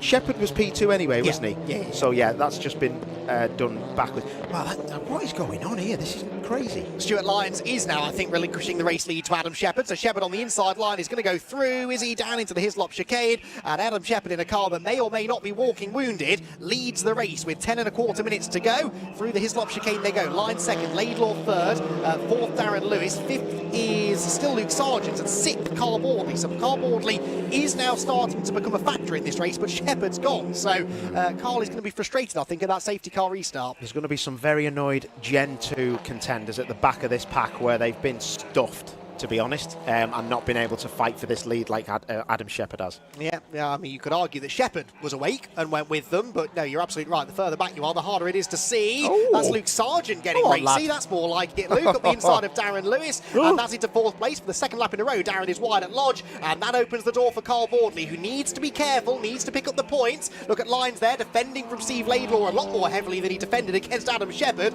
and he keeps the Hyundai driver at bay through the corner. Oh, Laidlaw tried the switch back. This is going to get tasty, Paul. We've got to be careful here. There's a lot of cars bunching. And to be honest, they're just being too respectful. No one's making a really... If you go half-hearted into a rugby tackle, you're going to hurt yourself, and that's the same with this. Oh, my word. Callum Newsham leaning on Sargent, who suddenly has gone backwards out of all of this. Carl Bordley, though, is up into the podium places, gets past Steve Laidlaw, brings with him Darren Lewis, who rubs along the side of the number 100 Hyundai. Still, Stuart Lyons is in second place. Now, I don't imagine he's going to put up too much of a fight against Carl Bordley here, but he's certainly willing to fight the other Gen 1s, isn't he? Yeah, he ain't messing around, is he? This will be interesting how Bordley deals with Stuart, because, I mean, does he look at it and think, oh, well, Shepherd's gone and that, oh, he needs to be careful here, because Lyons, he could again check everybody up, and we could have a bit of a nightmare going up Clay Hill. You don't want to be too close to people going up Clay Hill. No, absolutely not. Callum Newsham now part of this battle as well. So this gaggle stretched all the way back to 8th position. Here comes Bordley up the inside at Druid. No. And Stuart Lyons won't let him go. So Stuart Lyons hanging on to second position. I mean, he's perfectly entitled to do this. He doesn't have to move out of the way. But now Bordley, I think, is going up the inside into Lodge Corner. And the danger here for Lyons is that he brings Darren Lewis with him. Darren is going to try and go through on the inside line as well.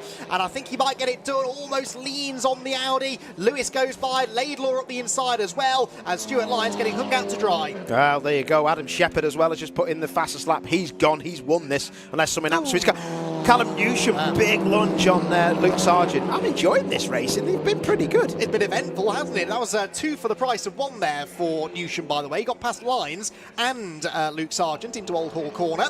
So he now chases down the similar Hyundai of Steve Laidlaw. In fact, a train of Hyundais there together with Darren Lewis off in the distance as well. Adam Shepherd, by the way, 6.7 seconds off in front. He's set the fastest lap of the race. Callum Newsham is up the inside of Steve Laidlaw, and made that look very easy indeed under braking for the Ireland hairpin. So Newsham slips through. That is now, I think, 4th place, actually. I think he's gained 3 places in 3 corners, has Callum Newsham, and he now sets off after Bordley and Lewis ahead. Darren Lewis keeping pace with Carl Bordley. It's gone a bit under the radar today, but I'm massively impressed with the improvement in pace we've seen from Darren. That, I'm afraid, is Mark Smith in the gravel that cascades, though, and that is a safety car, and that is not good news if you're Adam Shepherd. Not at all, and Adam will be devastated when he sees those yellows, which have already come out. So the safety car has just been deployed out of our comms box. Not out of it, but I've just looked outside the comms box window, and they're going to come up to a safety car. And that is going to... Well, there you go. He's already seen it as we look now at these cars coming down to Lodge. There you go. Shepherd will be devastated because I think he's walking wounded.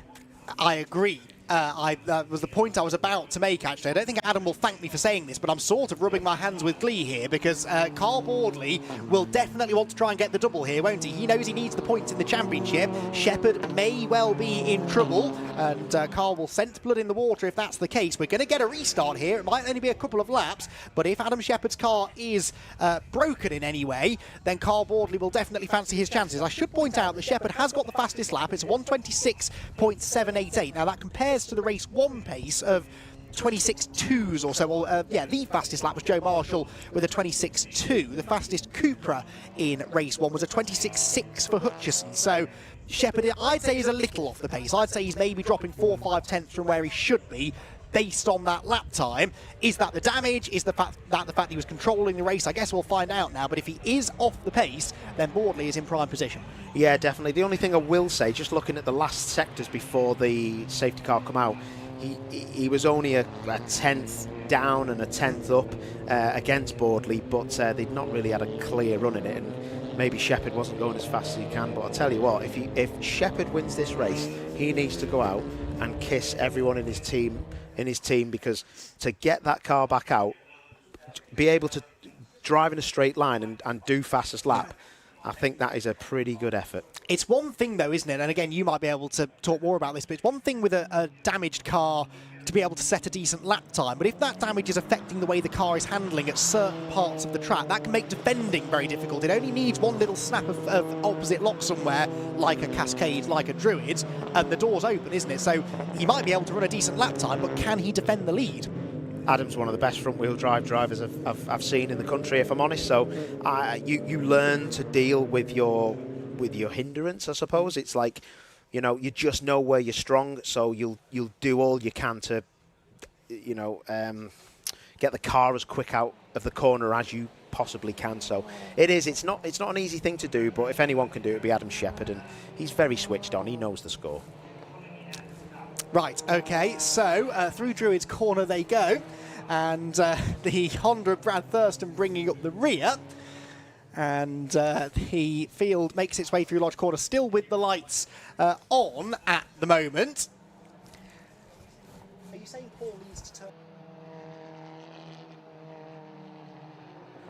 So Shepherd then leading them through Lodge Corner, and we are going to have one more lap then behind the safety car, I think. So Cupra 1-2, and we're going to have, this could be a one-lap shootout, Paul. This will be maybe a one-lap shootout. I was just laughing then. You've just been getting told off by the race by the race director. They never would have known, Paul. The viewers at home would never have known. Well, they know now. Thanks, Paul. Right, moving on. Mark Smith's car is out of the gravel. That's good news, so we should go racing again this time. And we will have, I mean, we've got 3.5 minutes. What was that lap? It was a 3-minute lap. I think this could be a one-lap shootout. The safety car could pick up the pace a little bit now, but then, of course, Adam Shepherd's going to want to run down the clock, especially if he's got damage. So I don't think that we're going to get more than one lap here. And that is good news for Adam. He will definitely want to try and limit the amount of running that he has to do at pace. Not great news, though, for Boardley. Not great news either for Brad Hutchison, who has now caught the back of the pack. He must have been held at the end of the pit lane for quite some time because he hadn't been a factor since the restart. Although, actually, no, because it was a safety car restart, so he should have gone with the pack, shouldn't he? Oh, he's a lap down, so he's been in the pit lane again, I think, hasn't he, Brad Hutchison? Not showing us that on the timing screen, but he's somehow ended up a lap down, so he's not really a factor. So, yeah, Shepherd, Boardley, the battle. Newsham, can he get on the podium? I don't think Darren Lewis will make that easy for him, will it? No, I'm looking forward to this battle for third place. I'm looking forward to the battle for the top three, if I'm honest, because there's some people in here. These tyres are going to have cooled down a little bit, and right, this is risk or reward, and there's a few drivers in there that I know will be desperate to be on this podium, so this is going to be very special if these lights go out on this safety car, which I'm trying to figure out if they have done. They should do by now, because it's...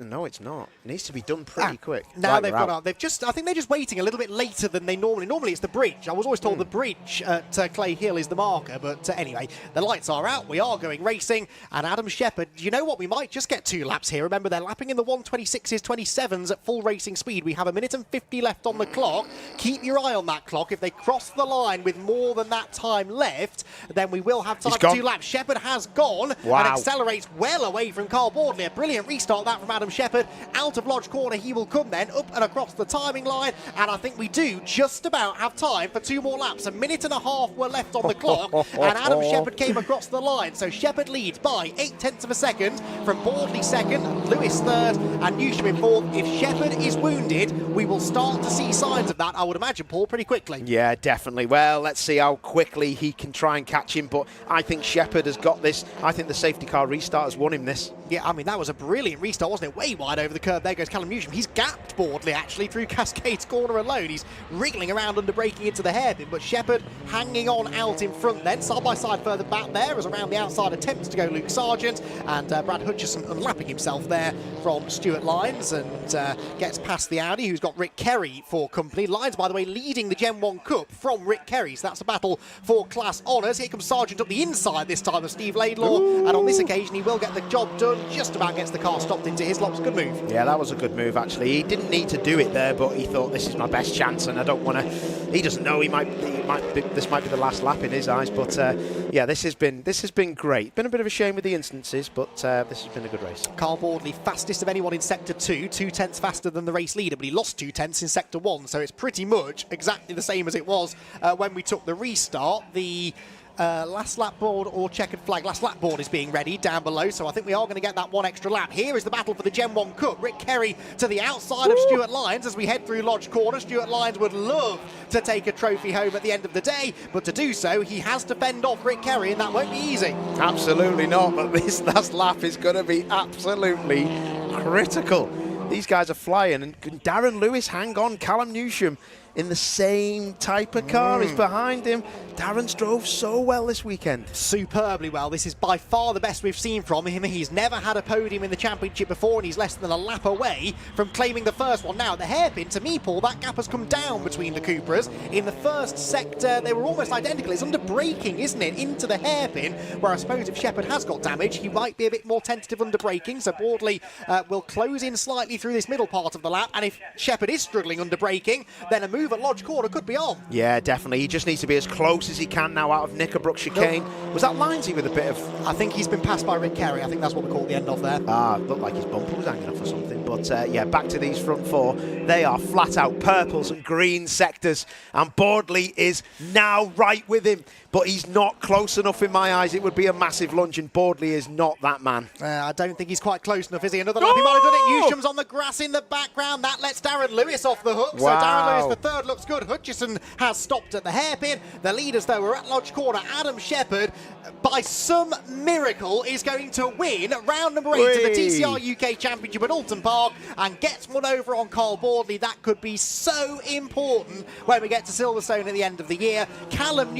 Darren Lewis is third. Callum Newsham comes home in fourth ahead of Luke Sargent and Steve Laidlaw, and Rick Kerry wins the Gen 1 Cup with a last lap pass on Stuart Lyons. We didn't see what happened. I think there may have been a tangle between the two of them at the hairpin, but I'm sure Lyonsy will let us know after the race exactly what went down after an interrupted but ultimately very enjoyable second race of the day in TCR UK, and Adam Shepherd the victor in our second race here in the Cheshire countryside. Fantastic job. How that car was in the barriers pointing the wrong way. I thought for a second was going to get stuck in the gravel. If that car had been stuck in the gravel at Old Hall Corner, he wouldn't have been allowed to take the restart. If you need outside assistance to get back into the race when there's a red flag, then you are not allowed to take the restart. The fact that he dug that car out of the gravel trap won him that race, that and that perfectly executed safety car restart as well.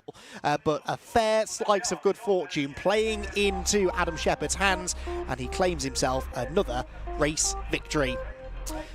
Well, for Adam Shepherd, that is a fourth win of the year, and could be perhaps the most significant one because it comes in a race that by rights he shouldn't have finished really, but he came home victorious ahead of Carl Boardley, one of his big championship rivals, who has to settle for second. Darren Lewis gets his first career podium in third, with Callum Newsham fourth and Luke Sargent completing the top five. Then it was Steve Laidlaw and Rick Kerry who got the better of Stuart Lyons. I bet that felt good with a last lap overtaking the Gen 1 Cup victory. Lyons, he was 8th ahead of Brad Thurston, whilst Brad Hutchison was 2 laps down at the flag. We lost, unfortunately, Mark Smith to the gravel at Cascades, and Will Powell with a drama up at the Island hairpin.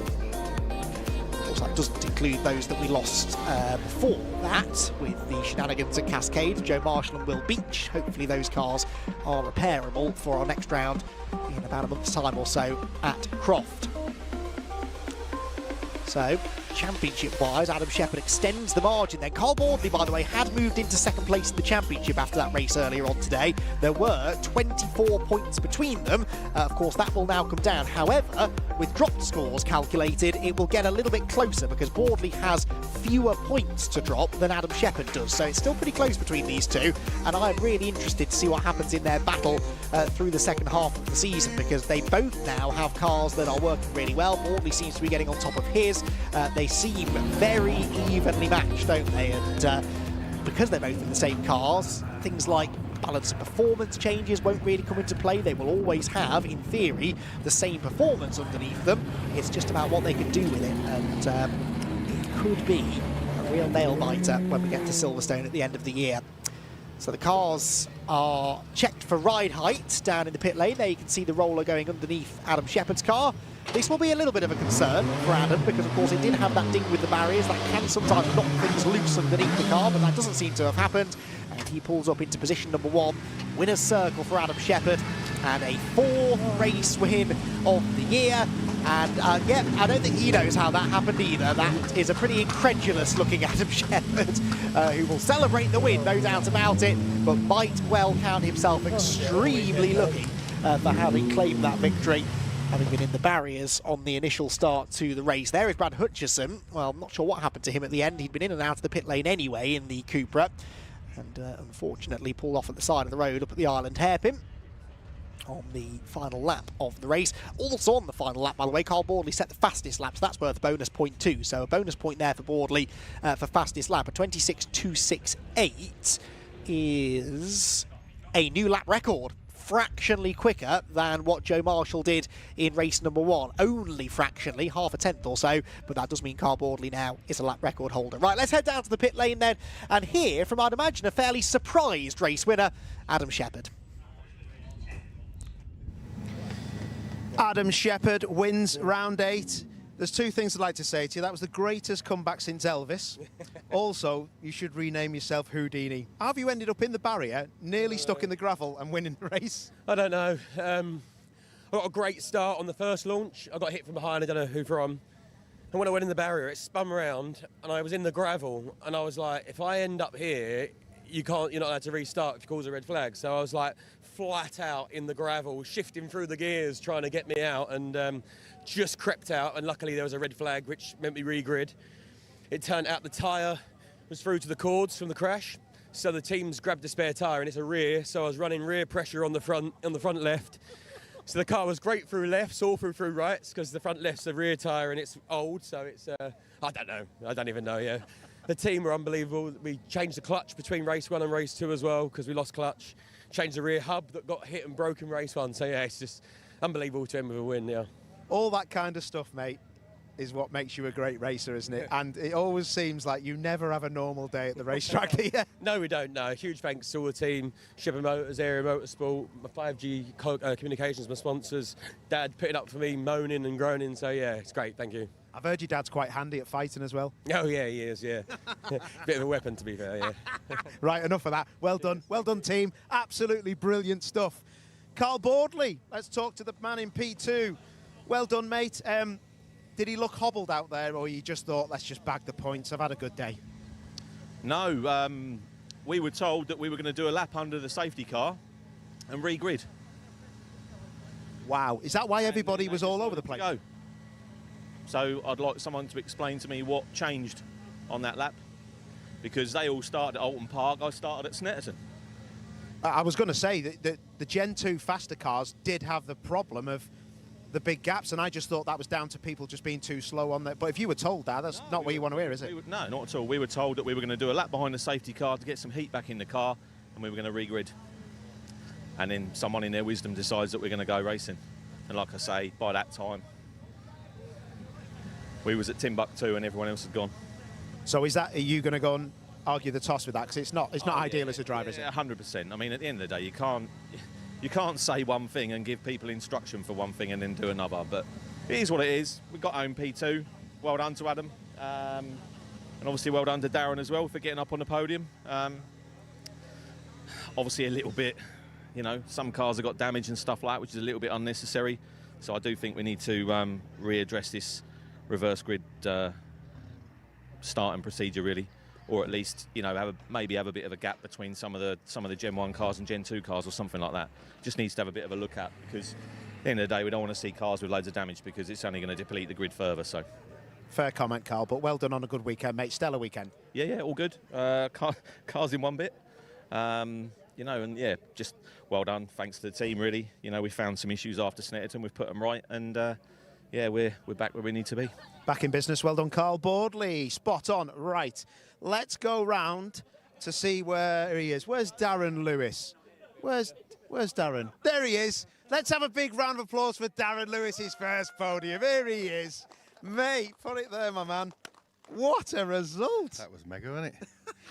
on merit. Told you the last race of the weekend, I always find some time, don't I? That was really, really good. Felt awesome. A lot of things going on in that race, and then restarts and everything else, and I thought, oh God. But mate, that was mega, and I kept up with these pair. I was with them, and Callum was trying to catch me. I think Callum threw it off trying to catch me, and I was just like, mega, really good. It looked amazing, mate, and like I said, there was a lot of people who were good speed but were around you, and you just kept your head, and you've been on it all weekend. As we said in the pre-show, you've been a spectacular person to watch. Yeah, no, it was really good, and thank you very much for. It's probably now a good time to tell you that I've been flirting with your missus on the grid. Have a good day. You just keep giving me good comments, and you flirt. Well done, mate. Goodyear Diamond Trophy winner as well. Well done, Darren Lewis. Right, Rick Kerry, what are you doing here? Gen 1 Cup winner.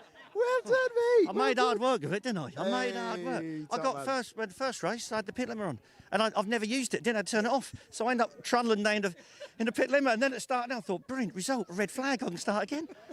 I tell you, you had a right result there. I was wincing as the cars went past you, mate. I don't know what you felt. Well, yeah, it was. I mean, it was. I don't want to hold up their race. You know, last lap I would have maybe tried it, but you know, my race is for Gen 1, isn't it? And it was just trying to not get caught in any carnage on the way through. But and then Stuart in front, I thought, I know what we're going to do, but he sort of he kept us back for a bit. But yeah, got it, and I was so pleased to see the checkered flag. So it's great. Unbelievable, mate. It was absolutely awesome to watch. So well done to you, and have a good weekend and an evening of it. I'll have a go. Thank you ever so much. Thank you, mate. Top man. Well, there you go. TCR UK is done. That was awesome. Back up to you guys. I think we've got some more epic racing coming your way.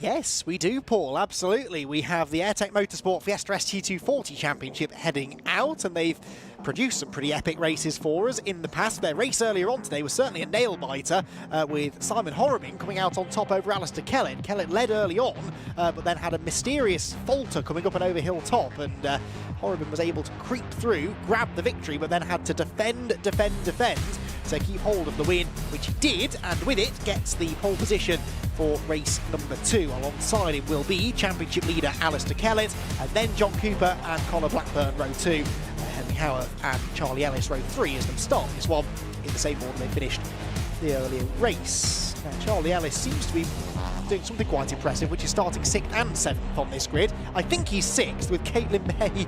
Oh, there's been a change on the grid. Gary Miller 6th. Anyway, I'll go off the screen. Ellis is 7th, Caitlin May in 8th, Morgan Kidd in 9th, and then Lucas Hayden completing the top 10 ahead of Harry Hayes and Luke Ward. Then it should be Marco Ricci starting 30th on the grid ahead of Archie Johnson and Joseph Knight, Henry Howarth and Zach Lucas, all of those quick drivers coming from the back.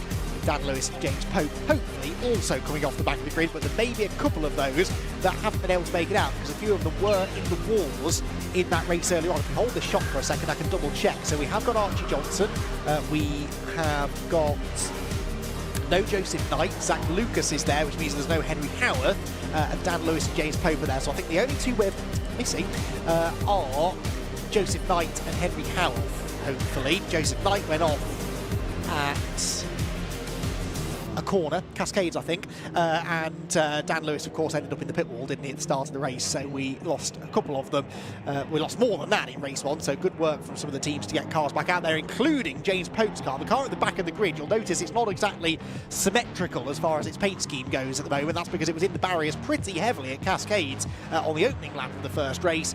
They have replaced, by the looks of it, the entire left-hand side of that car. They've grabbed the door off someone, hopefully they didn't just find a random Ford Fiesta in the car park and nick it. I'm sure they had a spares package somewhere or a willing donor, and they've got that car back out on the grid, which is good to see. You'll see it now actually as it comes through shot. The last car in line, there it is, number 47, and there is the door that doesn't quite match the rest of the car, but it does the job, and it means that he is able to take the start of race number 2, which is going to be reduced slightly from 20 to 17 minutes, the duration, and less time to get that track position that you need to try and claim a victory. At least it's not a reverse grid for this one. And so quick drivers, well, most of the quick drivers at the front, although actually it feels a little bit like a reverse grid when you look at who we have got towards the tail end of the field, with the likes of Zach Lucas and Dan Lewis coming from the back. Not sure what the issue was for Zach Lucas, but he had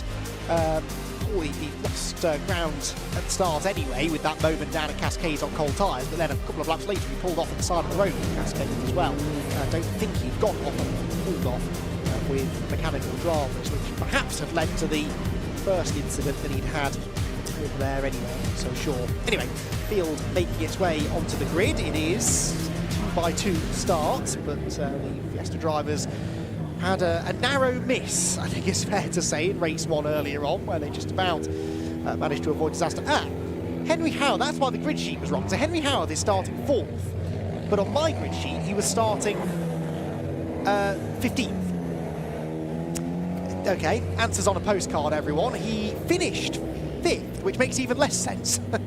So he finished 5th, was supposed to start 15th, and he's actually starting 4th. I would love to explain why that is the case, but anyway, that is where he's going to be starting. The purple and black number 42 car starting from the outside of row number 2. So, ready to go. 17 minutes, the revised distance for this second race of the weekend.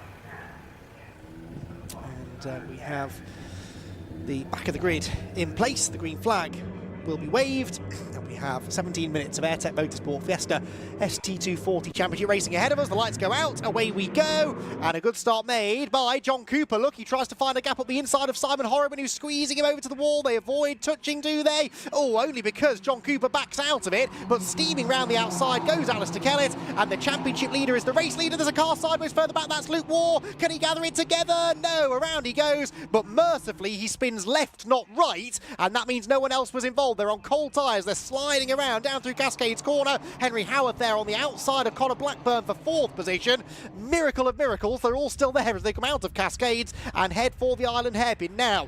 Be careful, everybody. Connor Blackburn steaming down the outside of everyone. Gary Miller's up the inside as well as they go 3 abreast through the tightest and slowest corner on the track and accelerate away up over Hilltop and towards the Hislop chicane for the first time of asking. So Kellett then with the early advantage. Horriban 2nd, Cooper 3rd, still side by side for 4th, but now it's Gary Miller, who was 7th a moment ago, who breaks up the inside of Howard and goes into 4th position. Howard fends off Connor Blackburn for 5th. Blackburn in 6th position, and 7th place, I think, is Caitlin May, isn't it? Yes, that is the number 152 of Caitlin May inside the top 10.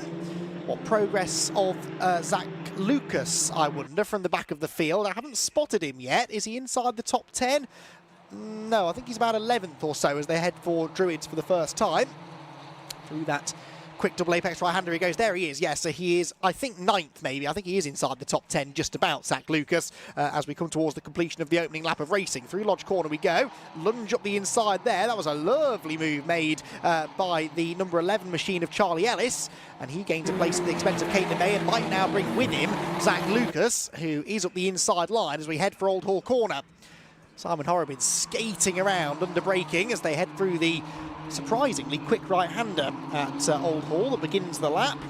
And make their way towards Cascade. So in race 1, remember, Kellett led earlier on. Horrobin found a way past him on the exit of the hairpin, and Alistair was never then able to get the lead back. So it won't be lost on Alistair, the significance of trying here to hold on to the advantage. Obviously, he's not planning on letting Horrobin through, but Simon will know that he needs to try and get a move done here before perhaps he comes under attack from John Cooper behind him. There goes Ellis, Charlie Ellis, back up the inside, this time on the number 46 car of Lucas Hayden. So where did Lucas Hayden come from? Because he was 10th at the start of the lap, and he's not 10th anymore as they go over Hilltop. He's gained a couple of places at the start of this second lap of racing. Down through the Hislop chicane they go then. There is the leading group of 6, then a bit of a gap back to that battle for 7th that we just saw. Accelerating out of Knickerbrook over Clay Hill towards the double apex right-hander at Druids. And Alistair Kellett with a narrow margin over Simon Horrobin. Those two have never been separated by more than a couple of Fiesta lengths at any point today. Regardless really of which of them it's been in front, it's always been close between the two of them. John Cooper and Gary Miller going with them. Gary Miller's the one on the move, isn't he? I would not be surprised to see Gary Miller pump in a fastest lap here, because he's visibly closed in on the group of cars ahead of him. Across the line they go then. Kellett actually now getting away. That is the biggest lead he's had, 8/10 of a second. He actually puts in the fastest lap, a 1:37.5. One of only a handful of drivers in the 37s. Zach Lucas is one of those drivers in the 37s, and he's up into 7th position now. So Zach Lucas now is looking like he might score some decent points from this race. Obviously that non-finish earlier on in the day has done him no good, but a good chance now to bounce back from that and could still potentially end up inside the top 5, because he's definitely closing in on the top half dozen ahead of him. Leaving in his wake Lucas Hayden here in the number 46 car, Charlie Ellis number 11, and then Archie Johnson, another of those coming from the back of the grid, who tries to get to the inside of Ellis into the hairpin. That looked like a door that was going to be closed. Are they both still there? They are, and he's gone past Charlie Ellis, so I think Charlie saw him coming right at the last second and opened the steering to allow Archie Johnson through. Zach Lucas's car is trailing a bit of trim now. That is quite a big bit of trim. That's the entire side sill on from the left-hand side of the car. The runner, if you like, down the left-hand side of the car that is hanging loose. If that doesn't come off on its own, I would not be surprised to see him summoned into the pit lane to get it removed. The clerk of the course will have an eye on that, but that's quite a big bit of bodywork that's hanging loose. And there you can see it, look, the entire side skirt of the car hanging very loose. He won't know about that necessarily either, so if he knew about it, he could perhaps do something about it, try and hit a curb or even run on the grass, actually, to try and knock it off, but he won't necessarily be aware. But let's see what happens with that then. It's on the outside of the track, that, so it's not actually visible from race control, so it depends if they're watching the live stream, really. Down to Old Hall Corner they go, and folded in wing mirror on Henry Howard's car as well. Alistair Kellett, meanwhile, with another fastest lap, a 37.0 now, so going quicker and quicker and quicker as they head for Cascades. Kellett 1.3 seconds nearly now up the road from Horrobin, so starting to make this race look a bit more comfortable. Henry Howard has damage on the left-hand side of the car and the right rear corner, which stepped out from underneath him there through Cascades. That opens the door now for Zach Lucas, does it? No, Zach Lucas not quite close enough to challenge for that position heading into the hairpin. Caitlin May, meanwhile, has got Morgan Kidd to battle with now, and then Daniel Lewis. Dan Lewis, the number 19 car, who had his car slightly damaged after the race earlier on today. He is not really making electrifying progress through the field, is he? Must be said. Chicane come the leading group. And Zach Lucas having raced up pretty quickly to the back of Henry Howard's car. Just not been able to find a way by him. Up towards the double apex right-hander at Druids through the left-hand kink at the water tower first. That kink that can so easily unsettle the cars, particularly a front-wheel drive car, over that crest whilst you're turning quite sharply to the left to set the car up for Druids. Such an important corner because it leads you then onto this run into Lodge Corner where you can, if you're feeling brave, make a move. Zach Lucas thought about it on Henry Howard, but ultimately decided he was just a bit too far back. Over Deer Leap we go. Another fastest lap for Kellett now, 36.896. He is now the only driver capable of posting 1 minute 36 lap times. Harry Miller's charge has stagnated a bit now as well, hasn't it? He closed right in on John Cooper a few laps ago, but hasn't been able to do anything with him of late. Cooper sort of in a similar position really against Simon Horrobin now. As they round Cascades, head towards the Island hairpin. John Cooper again, I don't think is really close enough, sails into the corner, closes right in on the rear bumper of Simon Horrobin's number 14 car, but ultimately not really close enough to jink to the inside. And as they come over the top of Hilltop, he's looking more and more likely to challenge, isn't he? In the background, meanwhile, that's Howarth and Lucas side by side, I think. I reckon Zach Lucas had the inside line towards Hislops. Did he go through? Yes, he did. So he gets past Henry Howarth then. So Zach Lucas will be to 6th spot now. It was a good move. He will now set off after Connor Blackburn. That would be for a position inside the top 5, which is not a bad result. And of course, there is more time to go. If he can dispatch of Blackburn pretty quickly, he might be able to reel in the top 4. How much time he'd have left then to actually make an overtake on any of them, I'm not so sure. That trim still hanging off, but I haven't heard any notification of a black and orange warning flag, so they're obviously deciding to let him run, which is good. We're ashamed to see him pulled into the pit lane because I'm really enjoying this charge through the field that he's putting on. Heads towards Old Hall Corner now then. The lead gap 2 seconds. For the first time in a while, Alistair Kellett does not improve upon his own fastest lap pace, but it was a 37.0, still comfortably quicker than anybody else, really. Well, actually, John Cooper within a 10th of that pace in 3rd position. But Zach Lucas did a 1:37.5, which matches Connor Blackburn ahead of him, but of course he was busy overtaking Henry Howarth, who I'm sure will have noticed Lucas Hayden's rather adventurous line in his mirrors there through Cascades. Didn't really benefit Lucas that, because he's actually further back from Howarth into the Island hairpin than he was going through Cascades. Dan Lewis is not going to stop that car, surely. He's gone very wide, but he did get it stopped just about, and so too did Harry Hayes, who makes a nice move up the inside of Morgan Kidd. Morgan tries to get the switchback now on the exit of the corner, and that would give her the inside line heading towards the Hislop chicane. But Morgan, unfortunately, not quite able to keep that overlap going. Just ahead, Dan Lewis with a big moment under braking into the hairpin, but gathered it all together.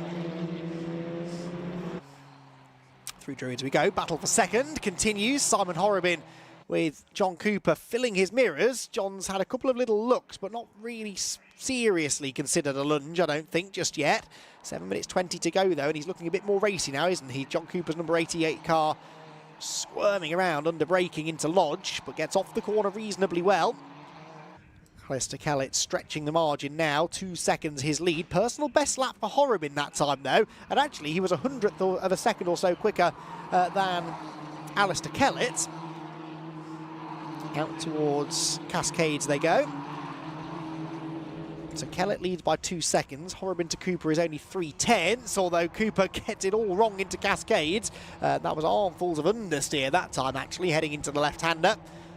And loses a bit of ground on the exit of the corner as a result. Yes, in the first sector dropped about 1/4 of a second. That was all in that moment to Cascades corner, but then sails into the hairpin. Very nicely done that from John Cooper. Carries good speed through the corner. And regains, I would say, all of the time that he lost at the previous turn. Right, Zach Lucas just did a personal best lap, a 37.2. Actually only a 10.5 quicker than Connor Blackburn. So he's still about a second adrift of the 5th place man, and no longer taking as much time out of him as he was earlier on. There is Connor Blackburn. Oh, and on the grass ahead of him goes Gary Miller. That was the rally cross line out of Knickerbrook. Back on the road, but that would definitely have lost him a bit of time. I think he's getting frustrated. He can see these two getting away. And Gary Miller with dirt on his tyres is now going to be quite slow through Druids as well. So actually that could change the dynamic of the Blackburn and Lucas battle. If they were to catch Gary Miller, which they may well do now, then that sort of backs Blackburn up ever further into Zach Lucas, who's caught the 5th place man. But now needs to try and figure out a way of getting past him. Through Deer Leap. Across the line we go again. This is the 7th lap being completed. And another personal best lap time there for Simon Horrobin, this time 2/10 quicker than the leader. He's still 1.8 seconds back from Kellett. I don't think he's going to catch Alistair, but giving it a good go in the second half of the race. His lap times being matched by a 10th or so anyway by John Cooper. Oh, Lucas's front splitter's loose now as well. I hadn't noticed that earlier on. Zach Lucas' front splitter rattling along on the ground as they head out of Cascades corner into the braking zone at the Island Hairpin. Blackburn outright fastest first sector. Not enough to shake off Zach Lucas, the man who's second in the championship. Coming into the weekend, they take very different lines out of the Island Hairpin. I think Blackburn picking up a little bit too much understeer. Had to really jink the car back across onto the racing line. Simon Horrobin, by the way, is again a 10th quicker than Kellett in the first sector. So, just creeping back towards the leader. The problem is he's not really shaking off John Cooper. The closest pair now is this pair battling over 5th place. Conor Blackburn, Zachary Lucas, nose to tail as they head for Druids. Round the right-hander then, full commitment required, and well, maybe a bit too much commitment there for Blackburn. He misses the first apex, he misses the second apex, and Zach Lucas is almost up the inside line, but didn't quite have the momentum off the corner. Does he throw it up the inside into Lodge? Thinks about it, but again, the car skating around under braking. Conor Blackburn driving well, but only really by the skin of his teeth now is he hanging on to this place. Zach Lucas continues to close in again. Over the line they go. Lead gap down by 1/4 of a second that time. 1.6 is now the margin.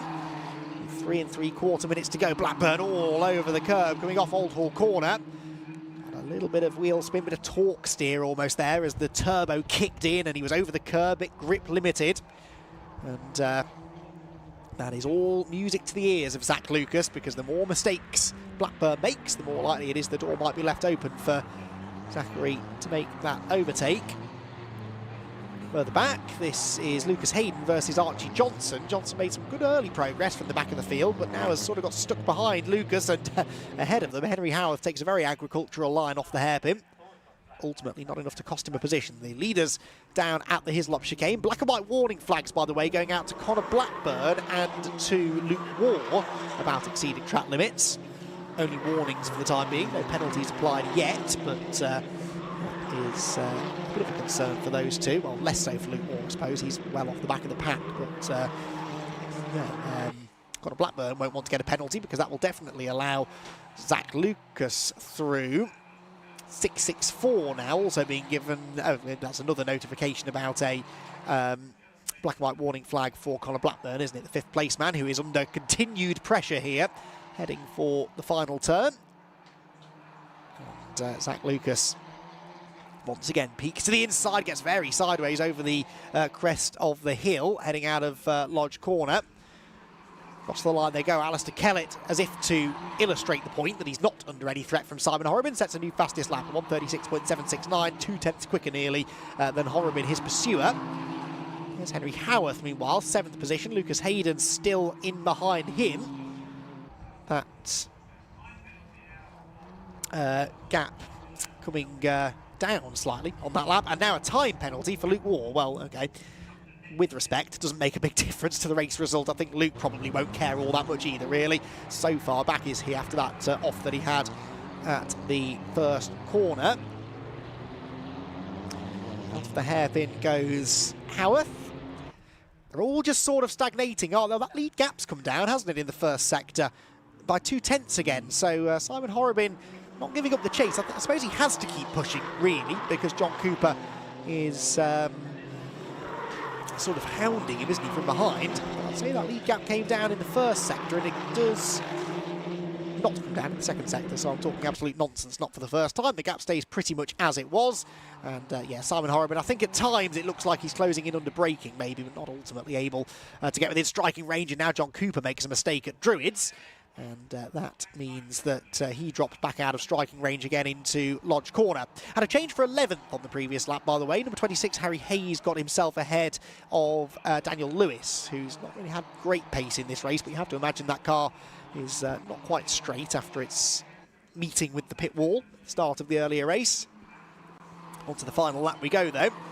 And well, I said John Cooper had dropped back from Simon Horrobin, but within a corner he managed to get that back, and actually that was a personal best lap for John, and he was actually half a second quicker than the race leader. So John Cooper finding some good performance at the end of the race, but is it too little too late? Will he have an answer for John Cooper as we approach the race's conclusion?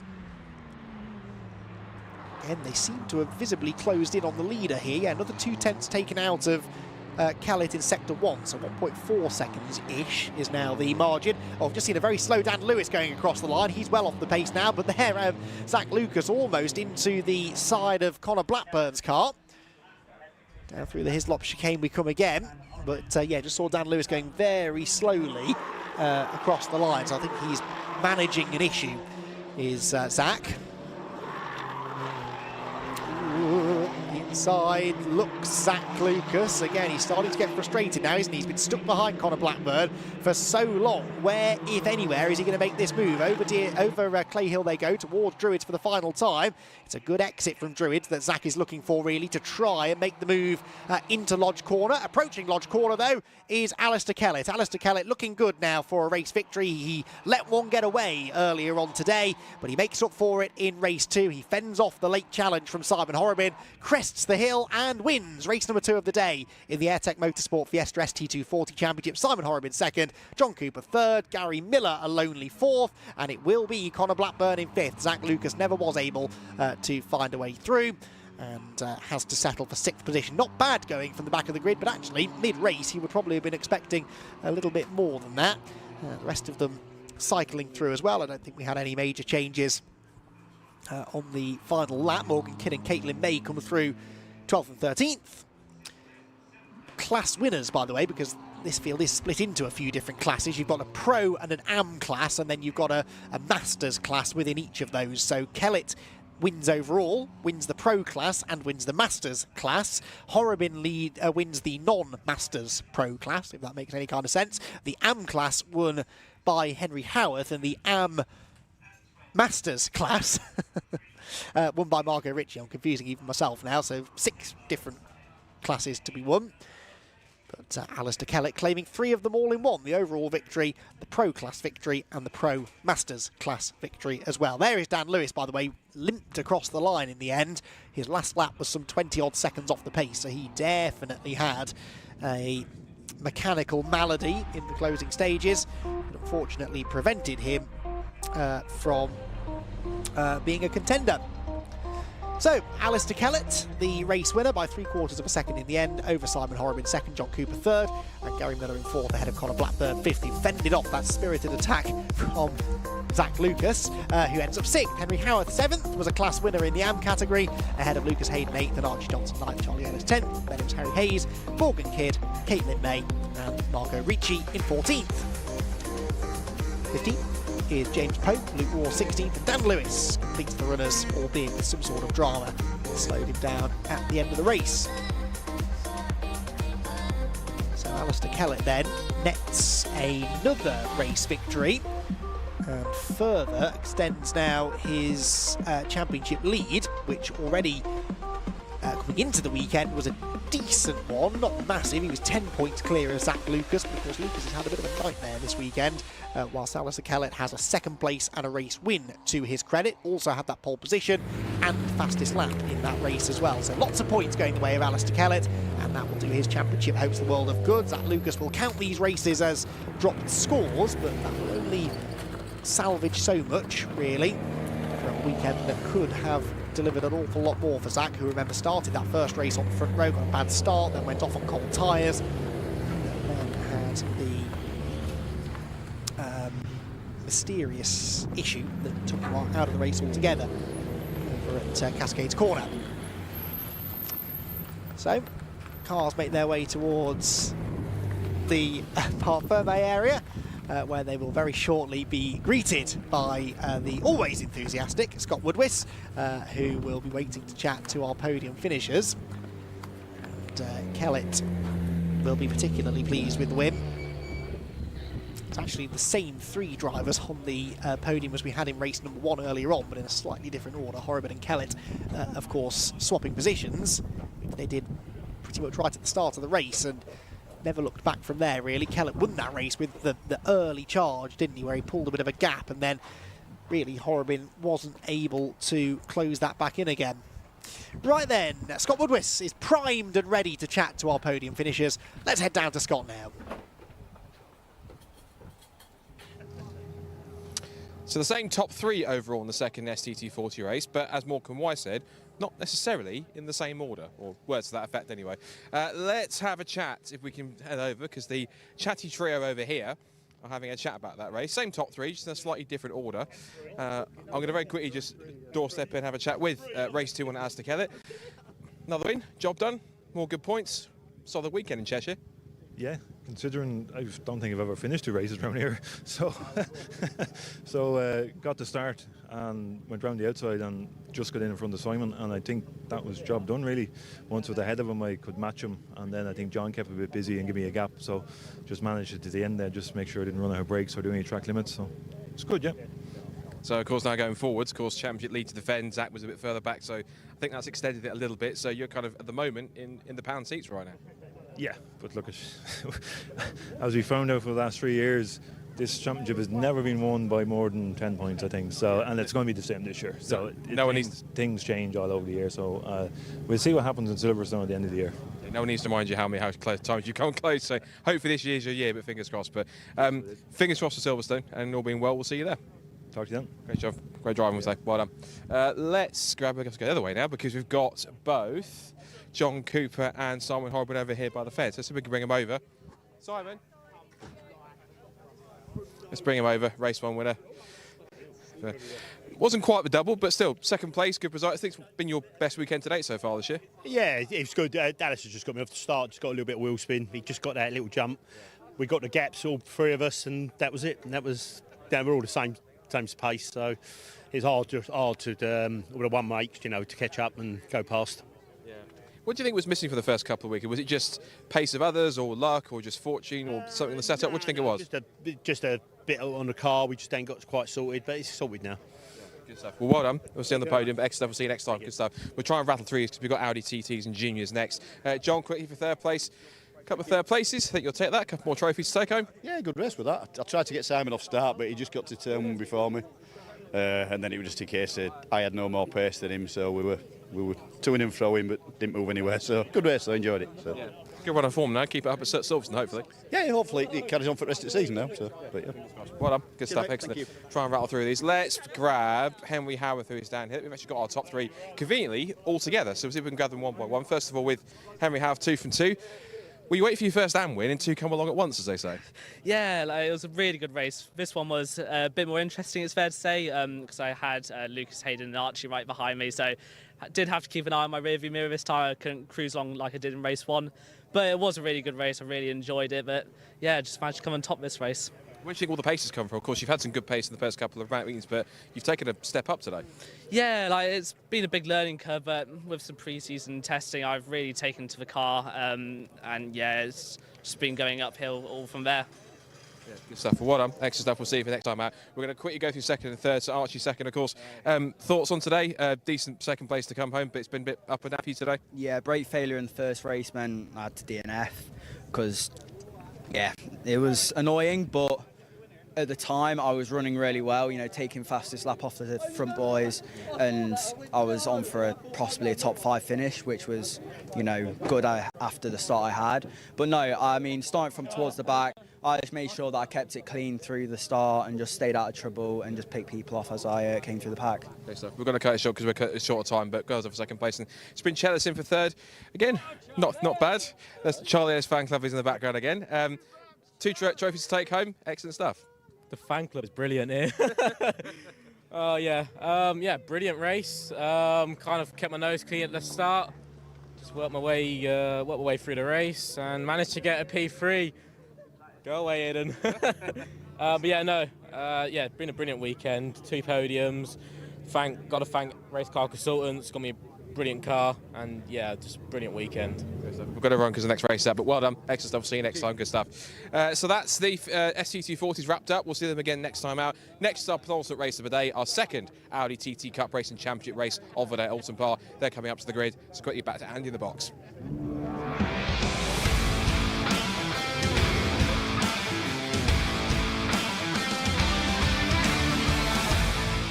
Thanks, Scott. Yes, where we're hoping for a slightly less dramatic race than we had for the Audis earlier on today, where that race, let's be honest, didn't start all that well, did it? Certainly not for our championship leader, Carl Swift. It went very well, though, for Matt Luff, who finally got his first win in the championship. He starts from pole alongside Andrew Dyer with Will Stacey and Charlie Budd for company on row 2, then Sean Smith and Jason Pelosi on row number 3.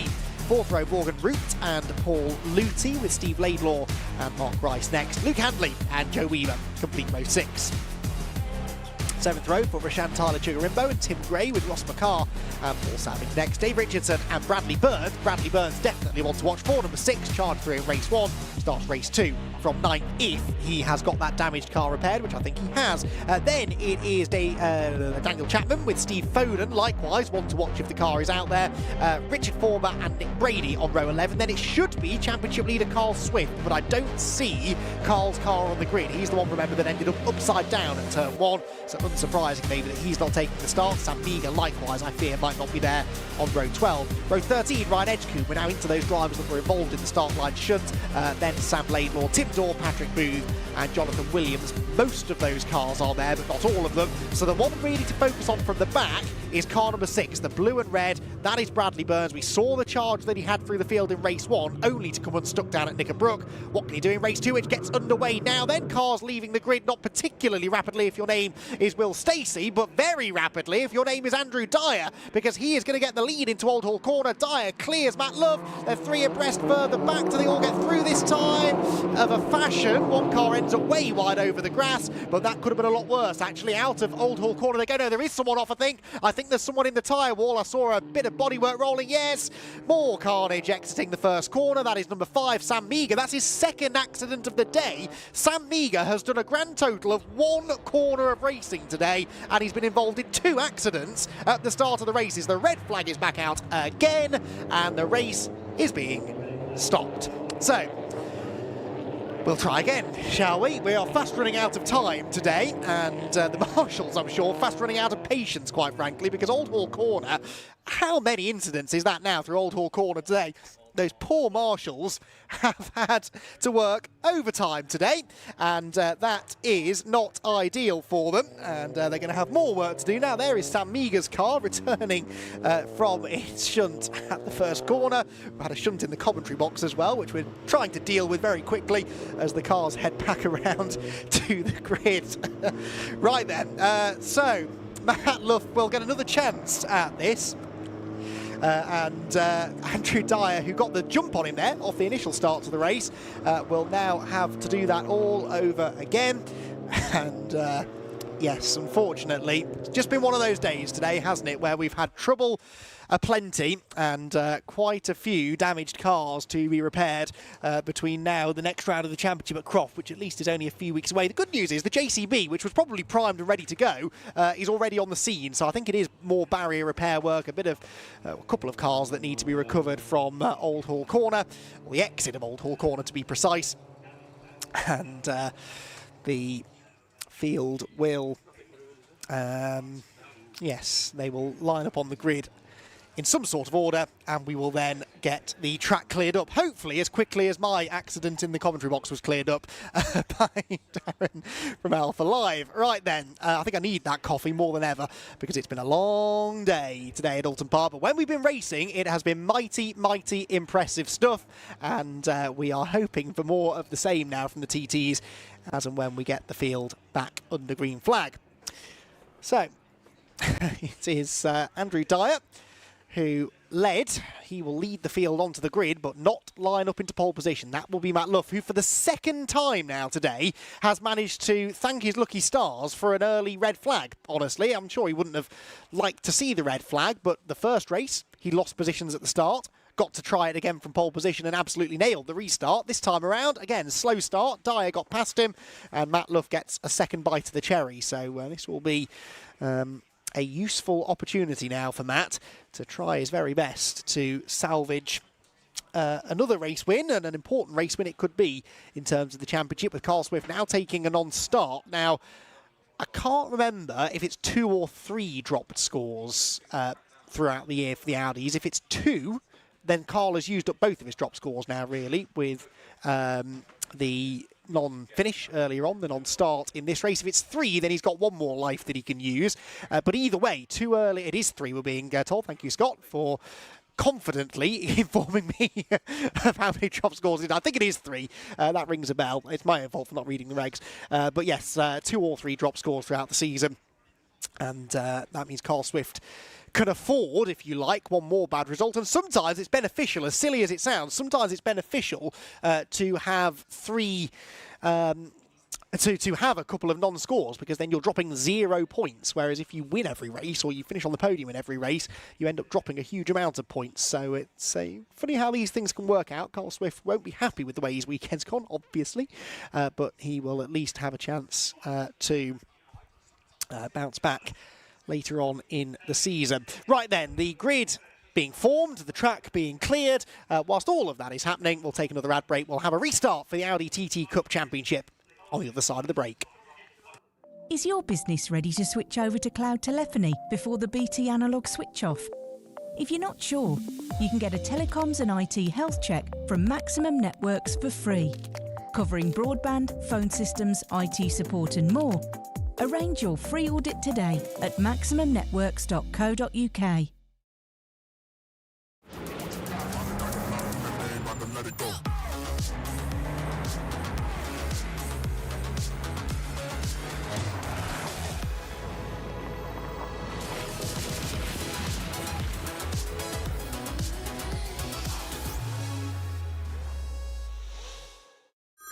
Next year, BT switch off their old analogue network for good. Make sure your business is ready to switch over to cloud telephony.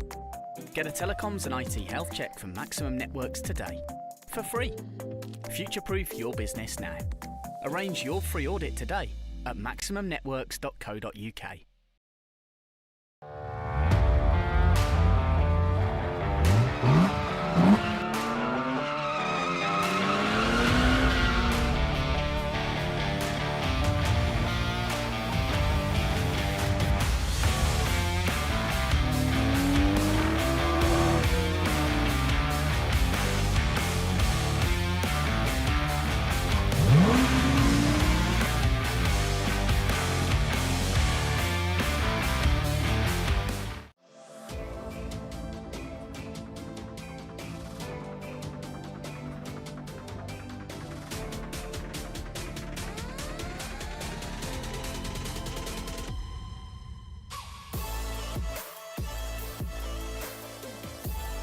He's all the way around the outside. Miles for the lead. Side by side, who's going to be the bigger man?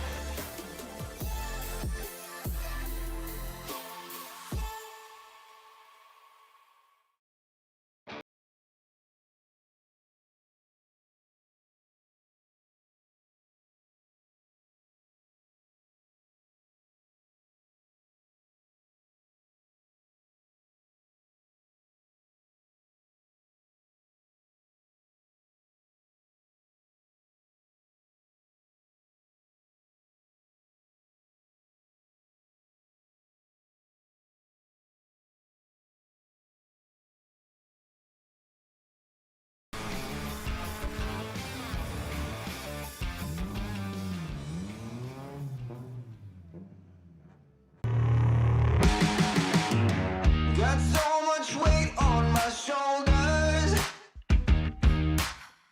enough to knock me out, but I'm still holding the throne. You never know till it's over. You want an honest man, but you don't understand. I won't be here when you wake up again. You want an honest man, but you don't understand. I won't be here when you wake up again. You want an honest man. Is your business ready to switch over to cloud telephony before the BT analog switch off? If you're not sure, you can get a telecoms and IT health check from Maximum Networks for free, covering broadband, phone systems, IT support and more. Arrange your free audit today at maximumnetworks.co.uk.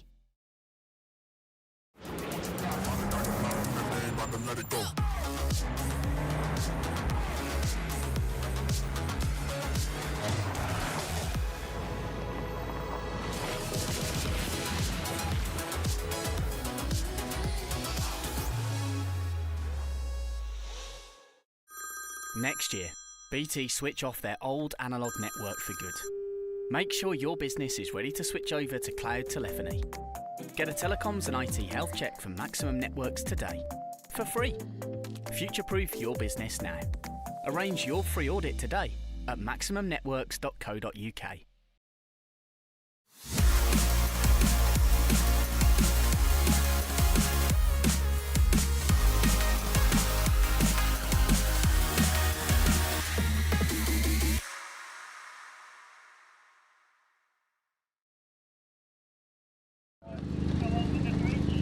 Work ongoing in the pit lane here at Oulton Park under red flag for the Audi Demon Tweeks Audi TT Cup Championship to give it its full title.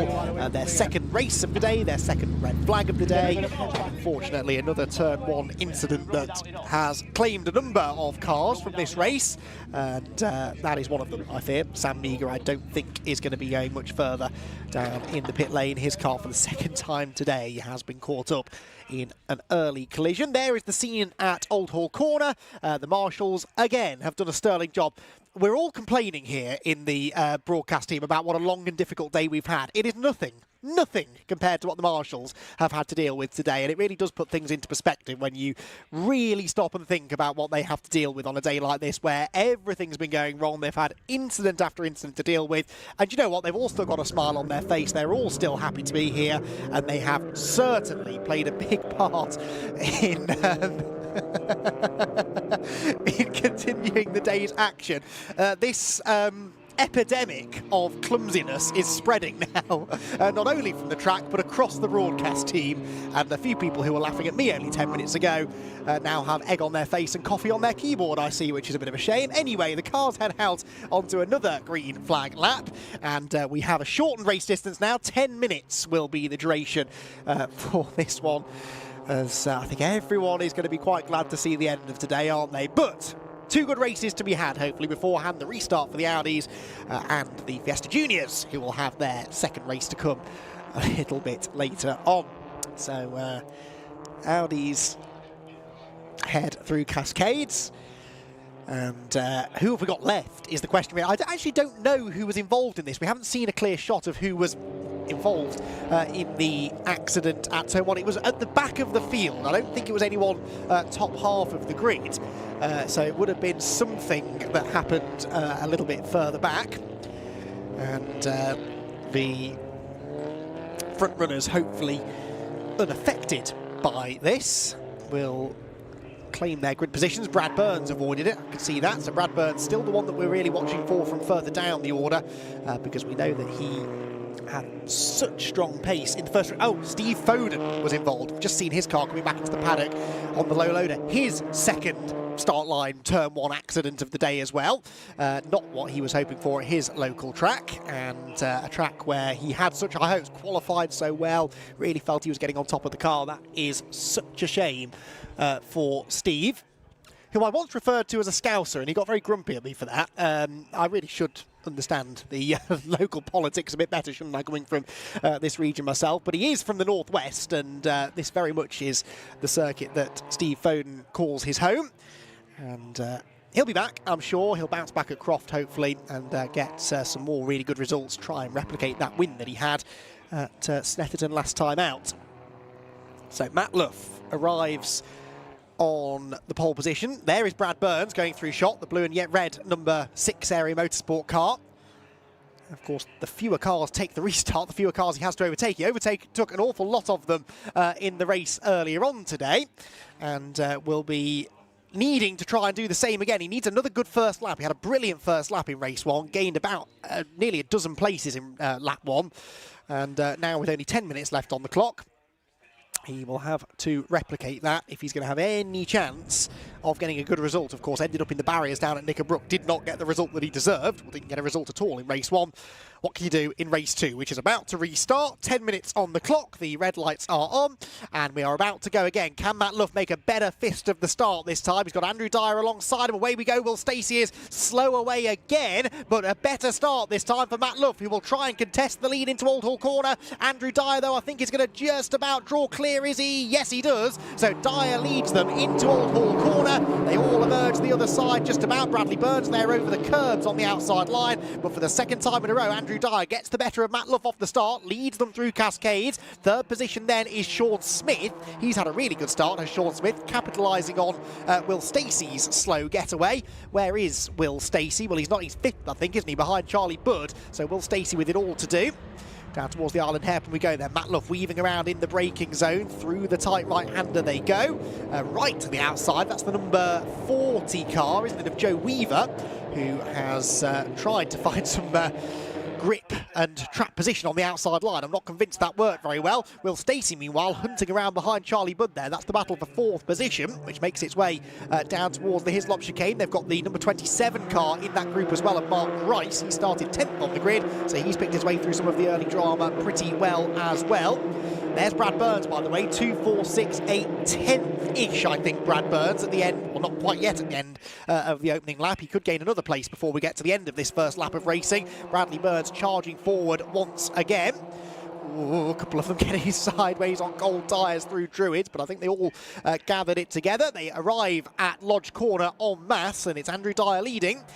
Matt Luff in second position. Third place, Sean Smith. Those three getting away. Brad Burns up the inside of Morgan Root gains another spot at Lodge.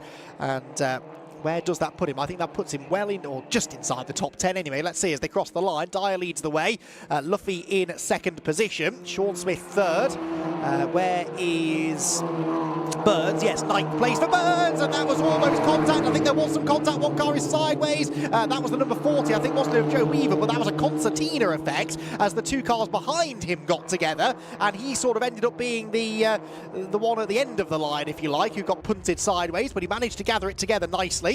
Leaders down at the island hairpin. A time penalty for number 100, by the way. That's Steve Laidlaw. A 10-second penalty. That must be for being out of position at the start of the race. Mark Rice there on the outside of Paul Luty. That is for 6th position. Paul Luty trying to relieve Mark Rice of 6th position as they head over Hilltop and towards the Hislop chicane, where the leaders could not be much closer, could they? Matt Luff staring at the back of Andrew Dyer's car. Will Stacey doing the same to Charlie Budd. Hammers the curb, does Will Stacey, through the Hislop chicane. And then further back, that is still Luty battling away with Mark Rice. And they've now backed themselves up into Jason Pelosi and Bradley Burns. Bradley Burns, is that his door coming open? No, it's the front bumper that's come loose. Or a headlight, actually. I think it's the headlight, isn't it? On the left front corner has popped out on Brad Burns' car. Hopefully that falls off, because otherwise that will probably attract the attention of the clerk of the course. And he may be summoned in to get it fixed. Matt Luff, meanwhile, for the race lead, goes to the inside of Andrew Dyer. That was a really late switchback. If he gets the car stopped, though, it will be a peach of a move, and it will be a move that puts Matt Luff into the lead of the race, which it does, although Dyer trying to come back at him. No, can't do it, and Matt Luff manages to close the door. So Luff back to the lead then, but has to defend into Old Hall Corner. Dyer to the outside line. Luff again goes in tight. That means he might be slower on the exit, but Dyer can't get the room. And we also had a change further back for fourth. We believe that will be Stacey ahead of Budd then, do we think?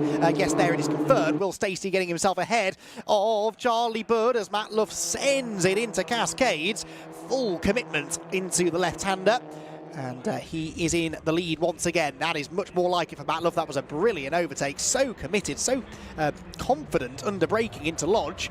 And he puts himself into the lead of the race. Right, what's Bradley Burns up to? Here he comes towards us, still with that headlight dangling. Oh, and off is going Pelosi. Bang into the barriers. And Jason Pelosi, again, just couldn't get the car stopped. Now, there's Recticel barriers there, so the car is basically undamaged. The barrier, though, that's definitely taken a whack. They'll probably leave it like that until the end of the race, but that might slightly delay the start of our Fiesta Junior race. There is a black and orange flag being readied, though, for Bradley Burns. Bradley Burns, his nightmare day at Oulton Park is only getting worse. He charged through the field in race 1, only to end up in the barriers at Knickerbrook. He's done the same in race 2, and now has to come into the pit lane to get that loose headlight either fixed or more than likely ripped out altogether.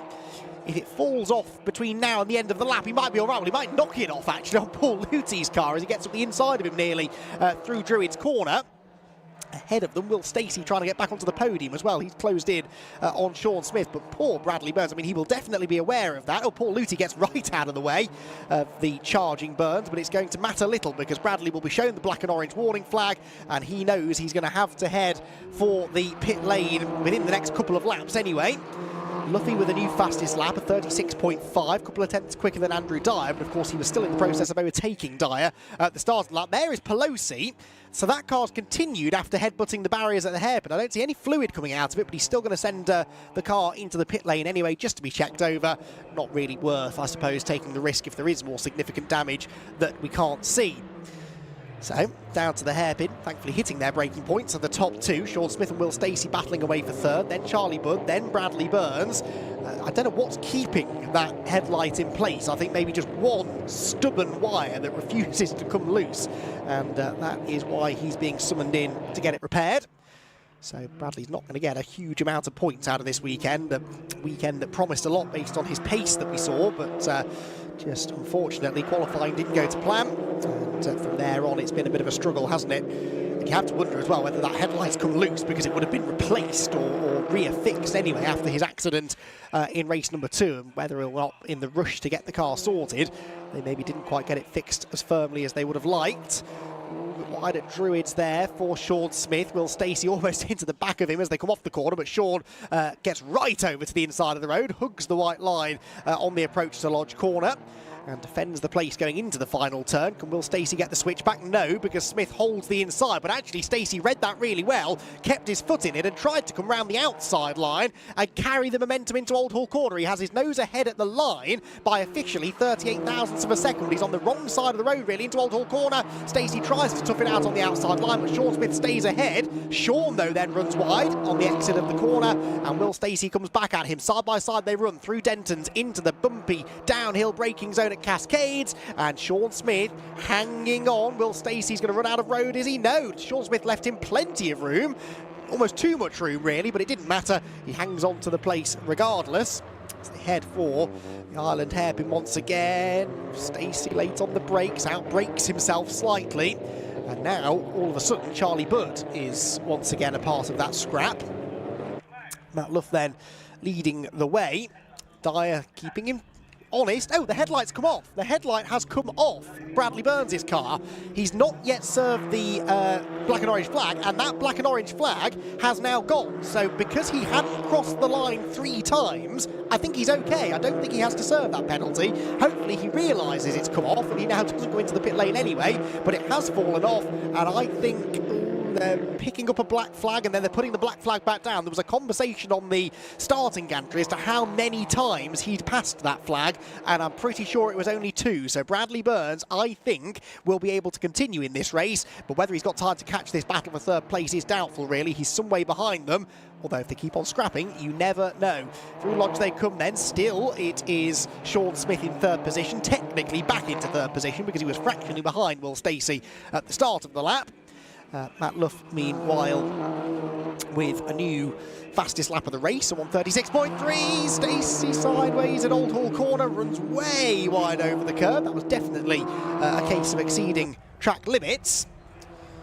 Fastest lap, by the way, from the race earlier on today was set by whom? It was set by Bradley Burns, a 136.0, so Luff not quite down to that sort of pace, so the lap record safe with Bradley Burns for now. Down to the Island hairpin we go then. Battle for third place still raging on. Will Stacey hunting around behind Sean Smith. I think Will probably is a bit quicker, but Sean is defending really nicely and will not give away this third place without a fight. We are on probably the penultimate lap of the race, I would imagine. So Sean Smith will have to defend for a little while longer. Defend he does as they come over Hilltop and down towards the Hislop chicane. Gets the car stopped just about, then parks it on the apex. Is Will Stacey going to try the inside at Knickerbrook? No. That's a very difficult place to make a pass. It's so narrow there, and in front-wheel drive cars, they have a tendency to understeer over that crest. So if you're up the inside of somebody, it can very easily end in a tangle. Towards Druids we go then. The lead battle starting now to calm down. Ooh, not calming down for third. What was going on there? It is still Sean Smith, but he's gone too deep into Druids. He's on the grass. Stacey goes through. Bud goes through. And that is such a shame. Sean Smith, you could sort of see that coming. He was carrying so much speed into the corners to try and keep Will Stacey behind him. And ultimately, he is the one that makes the mistake. And now Bradley Burns is on his rear bumper as they come round Lodge Corner. So there is now a real chance, I think, for Brad to pick up another position. Across the line they go then. Luff leads by nearly a second over Andrew Dyer as we start the final lap of the race. Will Stacey up into third place, but he's sideways again at Old Hall Corner, and Charlie Budd might still have a chance of getting back at him. Stacey up over the curb for the second lap in a row, and Brad Burns now right there as well as they head down towards Cascades Corner. Stacey's car looking so oversteery. All of a sudden, these last couple of laps, his car has looked anything but stable in the braking zones, and that's where he's looked so strong up until this point, but now he might be in danger of losing third place, the third place that he's worked so hard to get.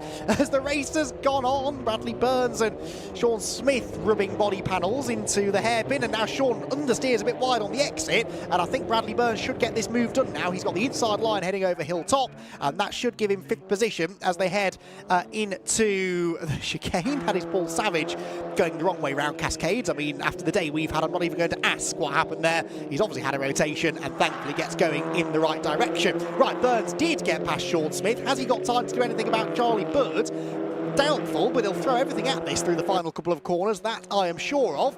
Matt Luff, though, looks as though he is going to do the double then, and something that Carl Swift did at Brands Hatch at the season opener, and now Matt Luff becomes the second man, or he will in a corner anyway, to do the double in the Audi TT Cup Championship in 2024, and Area Motorsport will celebrate once again. Over Deers Leap he goes towards the timing line. Matt Luff, the winner at Oulton Park. Andrew Dyer comes home in second position. It's side by side in for fourth position. Meanwhile, Bradley Burns, I think, is going to buy a nose, get the best of Charlie Budd. It is Stacey third, it is Bradley Burns fourth from something like 18th on the grid, and Charlie Budd ends up fifth. The eventual margin was 43 thousandths of a second between the two of them, and Bradley Burns must have gone round the outside at Lodge Corner, a bit like, actually, we saw Will Stacey do to Sean Smith earlier on in the race. Remember I said that Will went round the outside at Lodge and technically was ahead at the line, even though he lost the place again at Old Hall Corner, but that being the last lap,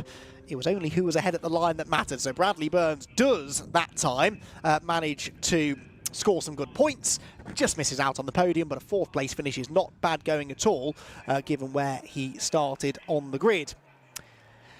So, David Richardson, by contrast, having a very sedate run to the flag. I don't know what happened to Dave, but anyway, he has worked his way very calmly across the line, and he will be the last finisher. Do you know what? He's not got any damage on the car. I've not mentioned him going off the road at any point today. He's the real winner, I think, from Oulton Park. Well, actually, the real winner is Matt Luff. He gets 2 trophies and a whole load of points towards his championship campaign and wins that race by 9/10 of a second over Andrew Dyer in second position. Will Stacey in third, and Bradley Burns, the brilliant Bradley Burns, comes from the back of the grid near enough to finish in fourth. Charlie Budd was fifth, ahead of Sean Smith, the Masters class winner. Paul Luty, Luke Handley, Joe Weaver and Mark Grice complete the top 10, ahead of Morgan Root, Ross McCarr, Sam Laidlaw and Patrick Booth in 14th place. Then in 15th, it was Steve Laidlaw, that's worth the wait. Paul Savage 16th, Dave Richardson 17th, and then we had Dan Chapman, who retired to the pit lane, and Jason Pelosi, of course, off after that, out after the off at the hairpin, or words to that effect. Right then, those cars will head back to the Parc Ferme area, and will be replaced on track by the Fiesta Junior drivers, hopefully quite quickly, because now we have a very strict 6:30 curfew here at Oulton Park. It is now coming up to 6:15. This race is supposed to take 12 minutes, so it is quite simple now for the Fiesta Juniors. If we have a red flag, they ain't going to get their race in, so let's hope we have a clean final race and we do get the entirety of this, albeit slightly shortened, 12-minute race in before the 6:30 curfew. Before that, though, we need to hear from... well, we've already got the juniors out, so this is going to be a very, very quick trip, I think, to Parc Ferme for Scott Woodwis, if we even have time at all, because they've released the Fiesta Juniors onto the track before the Audis have even left the circuit. There you can see the Audis filtering off the track at Lodge, and the Fiestas joining the track from Old Hall Corner, because we have to get on with this. So might have time very quickly to chat to Matt Luff, I reckon, and then we'll rattle through the Fiesta grid and get that race underway. But like I said, this is all because of this 6:30 curfew, and what's at times felt like a very sedate afternoon here at Oulton Park. Suddenly we have a real sense of urgency to get those cars on track and get our final race underway. But anyway, into the assembly area, into the Parc Fermé, I should say, go the Audis. They'll be back out again at Croft a little bit later on in the year, about 4 or 5 weeks, I think, before our next TCR UK race, which of course will also mean we have the Audis on the package. Right, let's very, very quickly head down to Parc Fermé, hear from Scott Woodwis and our race winner, Matt Luff. Well, another race for the Audi TT Cup Championship. We've only got time to interview the winner because we are short. The juniors have to get out and we are up against it in terms of time. So I'm going to very quickly see if we can grab Matt Luff just to have a quick word with him. Matt, we'll bring her very quickly. It has to be a very short one, but 2 out of 2. First 2 wins in Audi TTs. Just give us a summary of how the day's been. Bit crazy at times, but in terms of the results, how has it been? It's like buses, aren't they? You sort of nothing for ages, then 2 at once. Yeah, no, I'm pretty happy. I mean, I can't be more happy, I guess, because it's 2 wins. We couldn't have done much better. Yeah, very thankful to Area for all their help this weekend. It's good to get some points in the bag, really. I mean, we had a difficult first few rounds, and now we're finally sort of showing our true pace. So yeah, looking forward to the next few races. It has to be a short one to go on the next race, but well done. Great stuff. We'll see you next time. Right, that's the end of the Audi TTs. 1 more race to go today, and it's our second BRSCC Fiesta Junior action of today here at Oulton Park. To round out what's been a very strange and crazy day all around for it in Cheshire. Let's take you back to the box one more time on the other side of this intro with Andy McKeown to talk you through Fiesta Junior Race 2.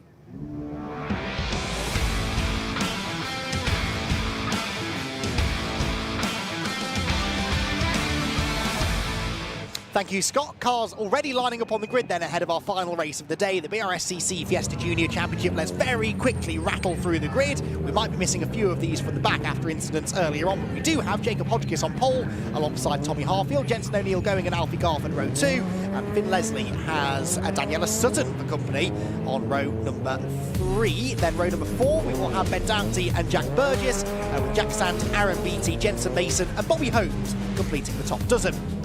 Row 7, Maggie Webster and Harry Lindley, Hayden Gray and Archie Davis row 8, Tom Merritt and George Foxflow together on row 9, and the top 20 completed by Henry Foote and Callie Clifford, Joss Watts and Billy Blockley, hopefully at the back of the field. Right then, everyone, it has been a day and we've had to wait quite a while, but we are finally here at our final race of the day. Let's hope we can end on a high with the BRSCC Fiesta Junior drivers, who I'm hoping will have a clean and exciting race for us to round out a busy day at Oulton Park. Jacob Hodgkiss looking to do the double to try and further assist his attempts to get properly back into the championship contention. After a bit of a difficult start to the season, then the lights are on. Revs will go on very shortly. Revs will then start to rise. Now the lights are on, and our final race of the day here at Oulton Park about to burst into life. Off they go. Oh, and Daniela Sutton's gone nowhere. She has stalled. You can see on the right-hand side of the screen. Thankfully, everyone seems to have missed her, and the rest of them barrel down towards Old Hall Corner for the first time. Jacob Hodgkiss then in the lead of the race. Harfield second, O'Neill going his third, and then it was side by side between Finn Leslie and Alfie Garford, I think, for 4th position. Out of Old Hall Corner they go. Bit of dust. Oh, someone's on the grass. That is Garford, is it? Maybe. No, Garford is still there. No, sorry, excuse me, it was Garford. Harfield is there in second place. There's a sideways car at Cascade. Can they save it? Well, of a fashion. Onto the grass they go. That was the 194 car of Jack Burgess. Someone else had to take avoiding action. That could have been an awful lot worse. The leader's down at the Island hairpin then. And, well, we're by the skin of our teeth getting through this first lap, just about. Maggie Webster there trying to gain ground on the inside line at the Island hairpin as they scrabble for traction, scrabble for grip, heading up and over Hilltop and towards the braking zone at Hislops for the first time. Here are the leaders, though, and there's a bit of touchy-feely stuff going on here. Jacob Hodgkiss not getting away and backing Tommy Harfield up into Jensen O'Neill going. So the top 3 absolutely bumper to bumper through the chicane. Then it is Leslie, and then I think Ben Dowty there in 5th position. There comes the midfield battle through Knickerbrook Corner then, and over Clay Hill and towards Druids for the first time in anger. And, well, those top 3, that's where the focus should be, isn't it? Because that has got all the makings of a very tasty battle for the race victory. Here they come, Hodgkiss, Harfield, O'Neill going the top three. Is Jensen going to make a move? He's thinking about it, but so too is Tommy Harfield. What a lunge up the inside of Jacob Hodgkiss into Lodge Corner. He gets the car stopped. That was one of the moves of the day from Tommy Harfield to get the lead, but is it the lead? Jensen O'Neill going is up the inside of both of them and might go from third to first. Jensen O'Neill going, read the situation perfectly, has the inside line into Old Hall Corner, and Jensen O'Neill going gets the lead. That was superb racecraft, and he deserves to get to the front of the field with that. Read that perfectly, positioned the car well. Oh no, Callie Clifford has tangled with somebody at Lodge Corner. I can't see who the somebody is, but that, I'm afraid, might be the end of this race because we do not have time for red flags. They could throw a safety car, but that means really that Jensen O'Neill going's move for the lead could not have been timed any better. He leads the field then down towards the Ireland hairpin. Finn Leslie's up the inside of Hodgkiss now for third place as well. So it's all unravelled for the race one winner, who suddenly finds himself off the podium with Ben Doughty up the inside now as well in a battle for fourth place heading over Hilltop towards the chicane they go. I cannot believe what I'm seeing out of the window. Both Callie Clifford and the other car have got going after what looked like a pretty significant shunt at Lodge Corner. Clifford's actually carried on in the race. The other car comes into the pit lane, but Callie Clifford, with half a Ford Fiesta, is continuing around another lap of Oulton Park, which is good news because it means that we can carry on racing. Jensen O'Neill going then leads the way. Another car who may have been involved in that was the number 16, by the way, of Hayden Gray, and I think the red and white car was the number 69 of Harry Lindley. So they were the three potentially involved at Lodge Corner. Lindley also now being sent on his way, and the track, we believe, is clear once again as we head down towards the trouble spot at Lodge Corner with Jensen O'Neill going leading the way and Tommy Harfield in second position. Harfield made that sensational move at Lodge Corner, but it was Jensen O'Neill going who came out of it all with the race lead, but it's a race lead that he is still going to have to defend. He's not getting away here at the front of the pack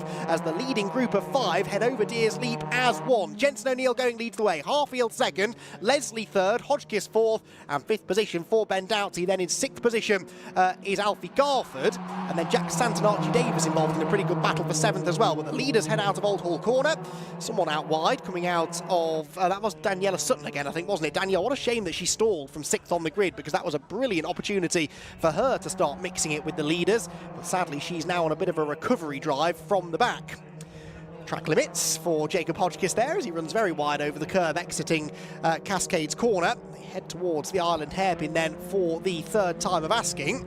And Jensen O'Neill going, just drifting a little bit wide of the apex. Did that open the door for Harfield? Not quite. So they exit the hairpin as they entered it then, with Jensen O'Neill going the Lone Ranger in the Mark 6 now really at the front of the pack, leading the four Mark 7s behind him over the hill towards the chicane. Callie Clifford's just gone past the pits with the DRS open, the boot completely open on Callie Clifford's car. I realise you can't see it on the stream, but Callie Clifford is at least still going, I suppose, but that car is a bit of a rolling wreck really. Over Deers Leap Clay Hill go the leading quintet. And there is the car, that's the number 69, I think, isn't it, of Harry Lindley that's been in and out of the pit lane after his part to play in the Lodge Corner incident. But has got the leaders bearing down on him now. Hopefully he's got his wits about him and is watching his mirrors. Black and orange flag now, unsurprisingly, for Callie Clifford. And you might be about to see why, although the boot, disappointingly, is closed now, just as we get the cameras on it. But I assure you, it was completely open as she came across the line at the start of the lap. Right, leaders going across the line, trying to negotiate Harry Lindley. This could get interesting at Old Hall Corner as Clifford heads through his lops. The leaders getting bottled up a little bit behind that slower car. What's going to happen then as they come out of Old Hall? Well, there is O'Neill going, and there you can see the damage that's done, really, to Tommy Harfield. He's dropped way back now in second position. Finn Lesley closing in on him. And that might now just let Jensen O'Neill going off the hook a little bit. Jensen, third place in the race earlier on today, solid points banked for the championship, but now just wants to try and get himself a race win. Harfield's got it all wrong at the hairpin, he goes straight on, he crunches into the barrier. That barrier, how it's still standing, I don't know. How many people have headbutted that bit of barrier at the Ireland hairpin? And Tommy Harfield, unfortunately, from second place, the latest to do so. Now, if he doesn't stall the car, we've seen in the past, haven't we, you can reverse out of that and carry on because the Recticel barrier means not too much damage should be done. But, yeah, that's unfortunately another driver. They just can't get that braking zone right at the Ireland hairpin. I've never seen anything like it. So many drivers getting that wrong today. has to make you wonder whether there's something with the track surface. Maybe they've resurfaced, I think, that bit of the road. Maybe there's something funny with the bumps. I don't know. I'm trying to make excuses for them, but it certainly has been a part of the track that has been catching people out left, right and centre all day. Right, leaders out of Druids. I mean, Jensen O'Neill Going has got a big advantage now over the new battle for second place. Finn Leslie, the red number 26 car, Jacob Hodgkiss, the blue and white number 94, and Hodgkiss, grateful, I'm sure, to be back on the podium, but he'll be a bit miffed that he's not leading the race anymore.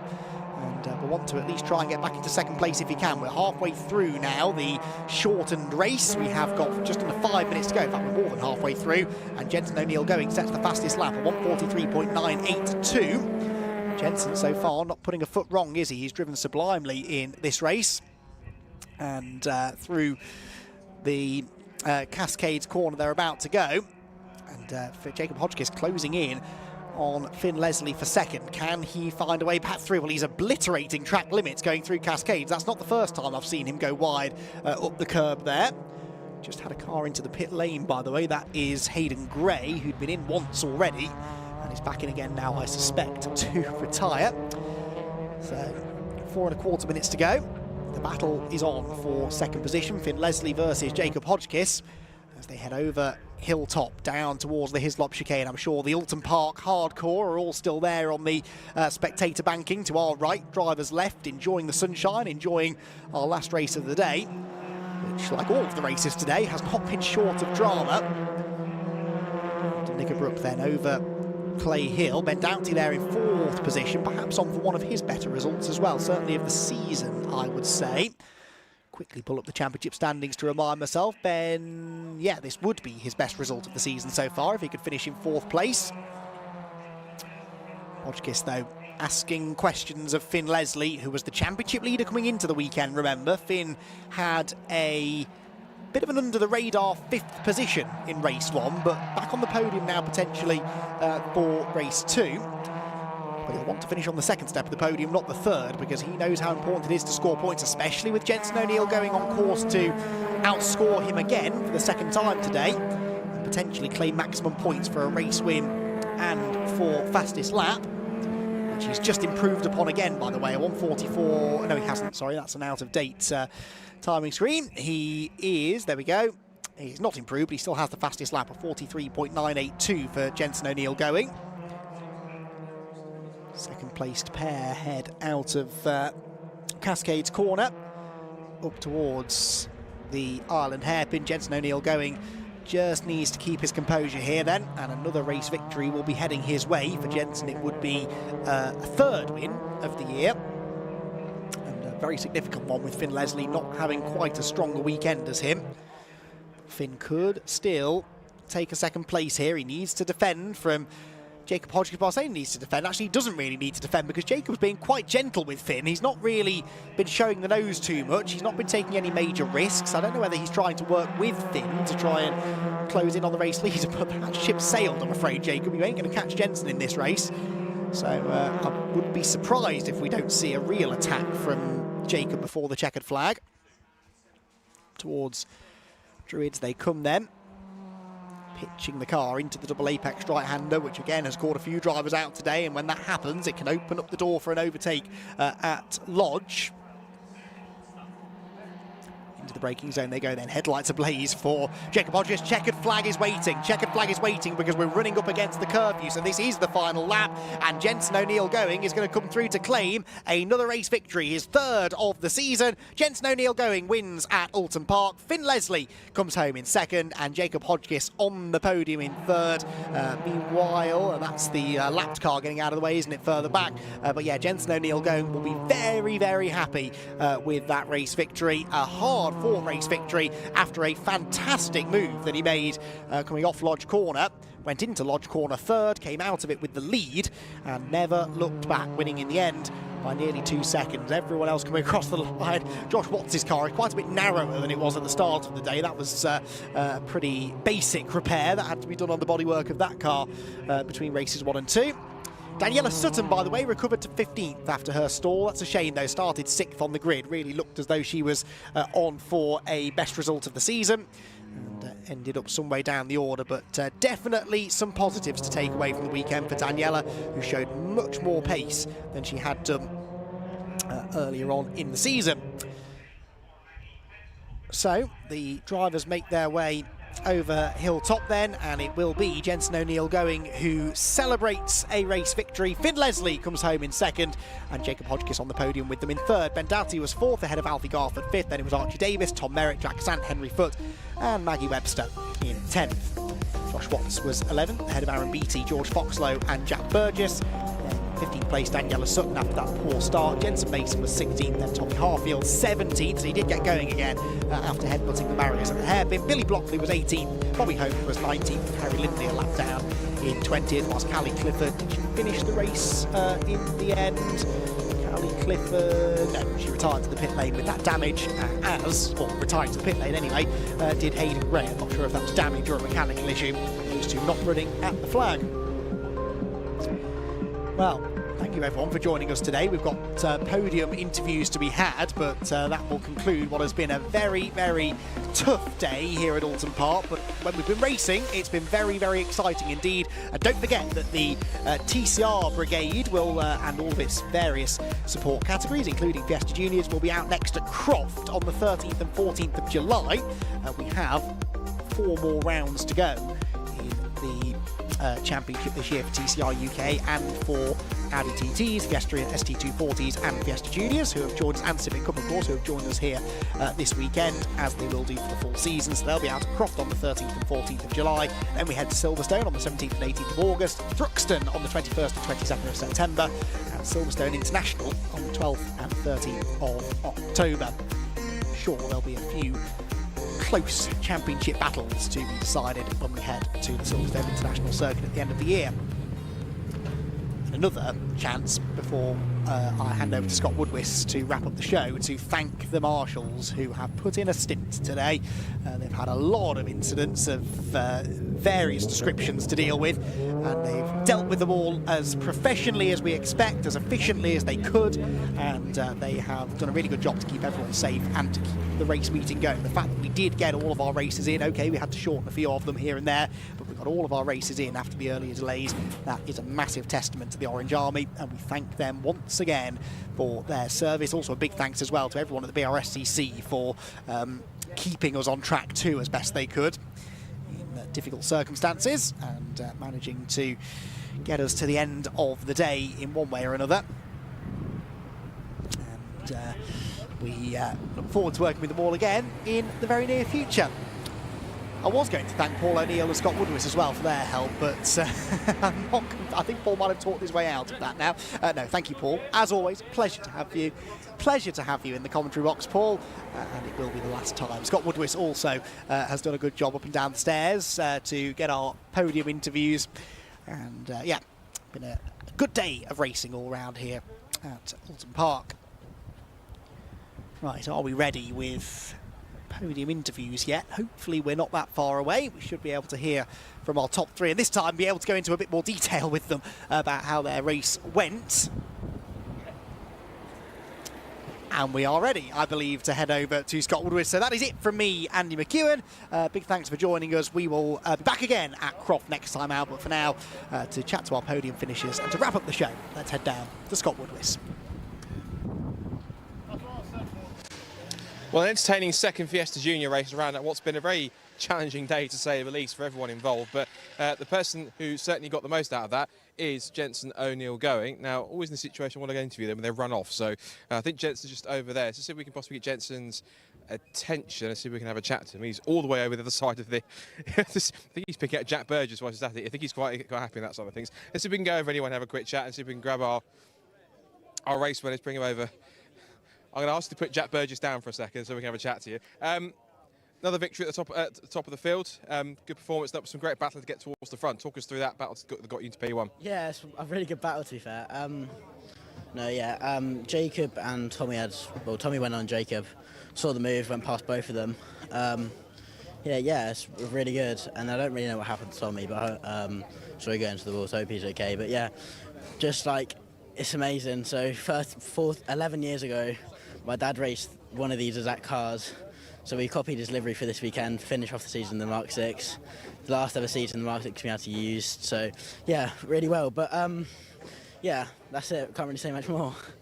Heading into the next round, of course, these guys are giving you quite a lot of competition, but it's getting pretty competitive out there this year, particularly with the grid and all the newcomers coming in. It's shaping up overall to be quite a decent season all round. Yeah, to be fair, I actually enjoyed that one because I won. I actually had a really good battle with Jacob, Finn and Tommy. But yeah, so hopefully more battles towards the end of the season. But yeah, let's see what happens in the next round. Great stuff. Well done. We'll see you for next one, excellent stuff. Let's bring in Finn. Let's see for second. Let's bring in Finn. Finn, great podium, of course. You came as the weekend championship leader, so some decent points today. But how was that for race 2?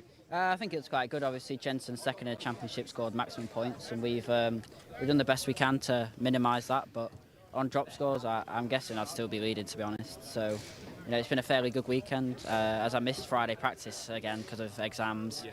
So next time, we know we'll have that full testing advantage. You know, I feel like we've got a lot that we can do with the car till then. So I know we'll be ready for it. I think all exams are all finished by then. All we can worry about is just getting on track rather than anything else. Yeah, so like literally I went into quali having never driven the track, or into practice this morning having never driven the track in the dry really. I've done no laps in the dry and went and put a P4. I was quite happy with that. So. Excellent. Well, you've driven superbly today, some good points today. Well done. We'll see you at the next one, excellent stuff. Let's bring Jacob Hoskins in for third place as well. Third place after the win earlier on. Good solid points on, again, as we talked about earlier on, after the kind of nightmare at Snetterton. Much more positive weekend, lots of solid points. That's a nice little way to start rebuilding towards, getting towards it, and hopefully drop scores start to come into play later in the season. It is a great bounce back. I'm really happy with how we performed this weekend. You know, took pole, took the first win. Unfortunately, you know, we couldn't take the second one, but you know, really solid points across the board to build them back up from what happened at Snet. So yeah, really happy. Yeah. So in terms of the rest of the season, are you just simply on that comeback, try to get as many points as you can, and hope that you can take advantage of others dropping the ball a bit and just try and just score as much as you can and see where you end up? Yeah, exactly the point. I mean, we've got to take every race as it comes. We've got to try and win every single one we can, obviously, but we've got to hope for a little bit of, you know, the luck that we had at Snetterton on other people, sadly. And while I have the chance, I would like to take the time to say thank you to Marsigalia, Dubai Cranes, Thermserve and my dad for letting me do this. You know, I wouldn't be here without any of them, so thank you to everybody. Great job. Well done today, getting some points. We'll see you for the next one. Excellent. Now, one person we do want to talk to, she is over here, is someone I want to speak to the end of race 1 after getting a really excellent 6th place, and that's our 2024 Fiesta Junior Scholarship winner, which is Daniela Sutton. Daniela, first of all, I have to say, because I missed congratulate everyone, fantastic job for P6 in race 1. Just talk me through how that was. Of course, there was a little bit going on in that race, but still, you were in the right place at the right time, and what a result. So, actually, I had a terrible start. Which was unlucky but then lucky because I didn't get collected in the incident at the start. And it was quite a productive first race. And then in that second race just gone, I stalled off the start but recovered my pace after being maybe half a track down on the pack. Recovered to 15th from dead last, which was quite a good recovery drive, so pleased with that. You made some really solid progress. You had a really good qualifying session getting 12th. You've had 2 or 3 race weekends under your belt, up and down fortunes all the way, but in terms of how much have you learned so far on these first 3 or 4 race weekends since you won the scholarship back in February? I've learnt quite a lot actually. It's quite different from karting, so obviously the use of a clutch now, the use of gears, but it's honestly exciting because it's a new journey and yeah. Second half of the season coming up now, obviously what's some realistic goals that you want to set for yourself so when you come to the end of the season you think, obviously you've achieved a lot at this point in time, but still got half the season. Anything else that you want to more progress make, whether it's more top 10s, breaking into the top 5, what would you be satisfied with as some realistic goals?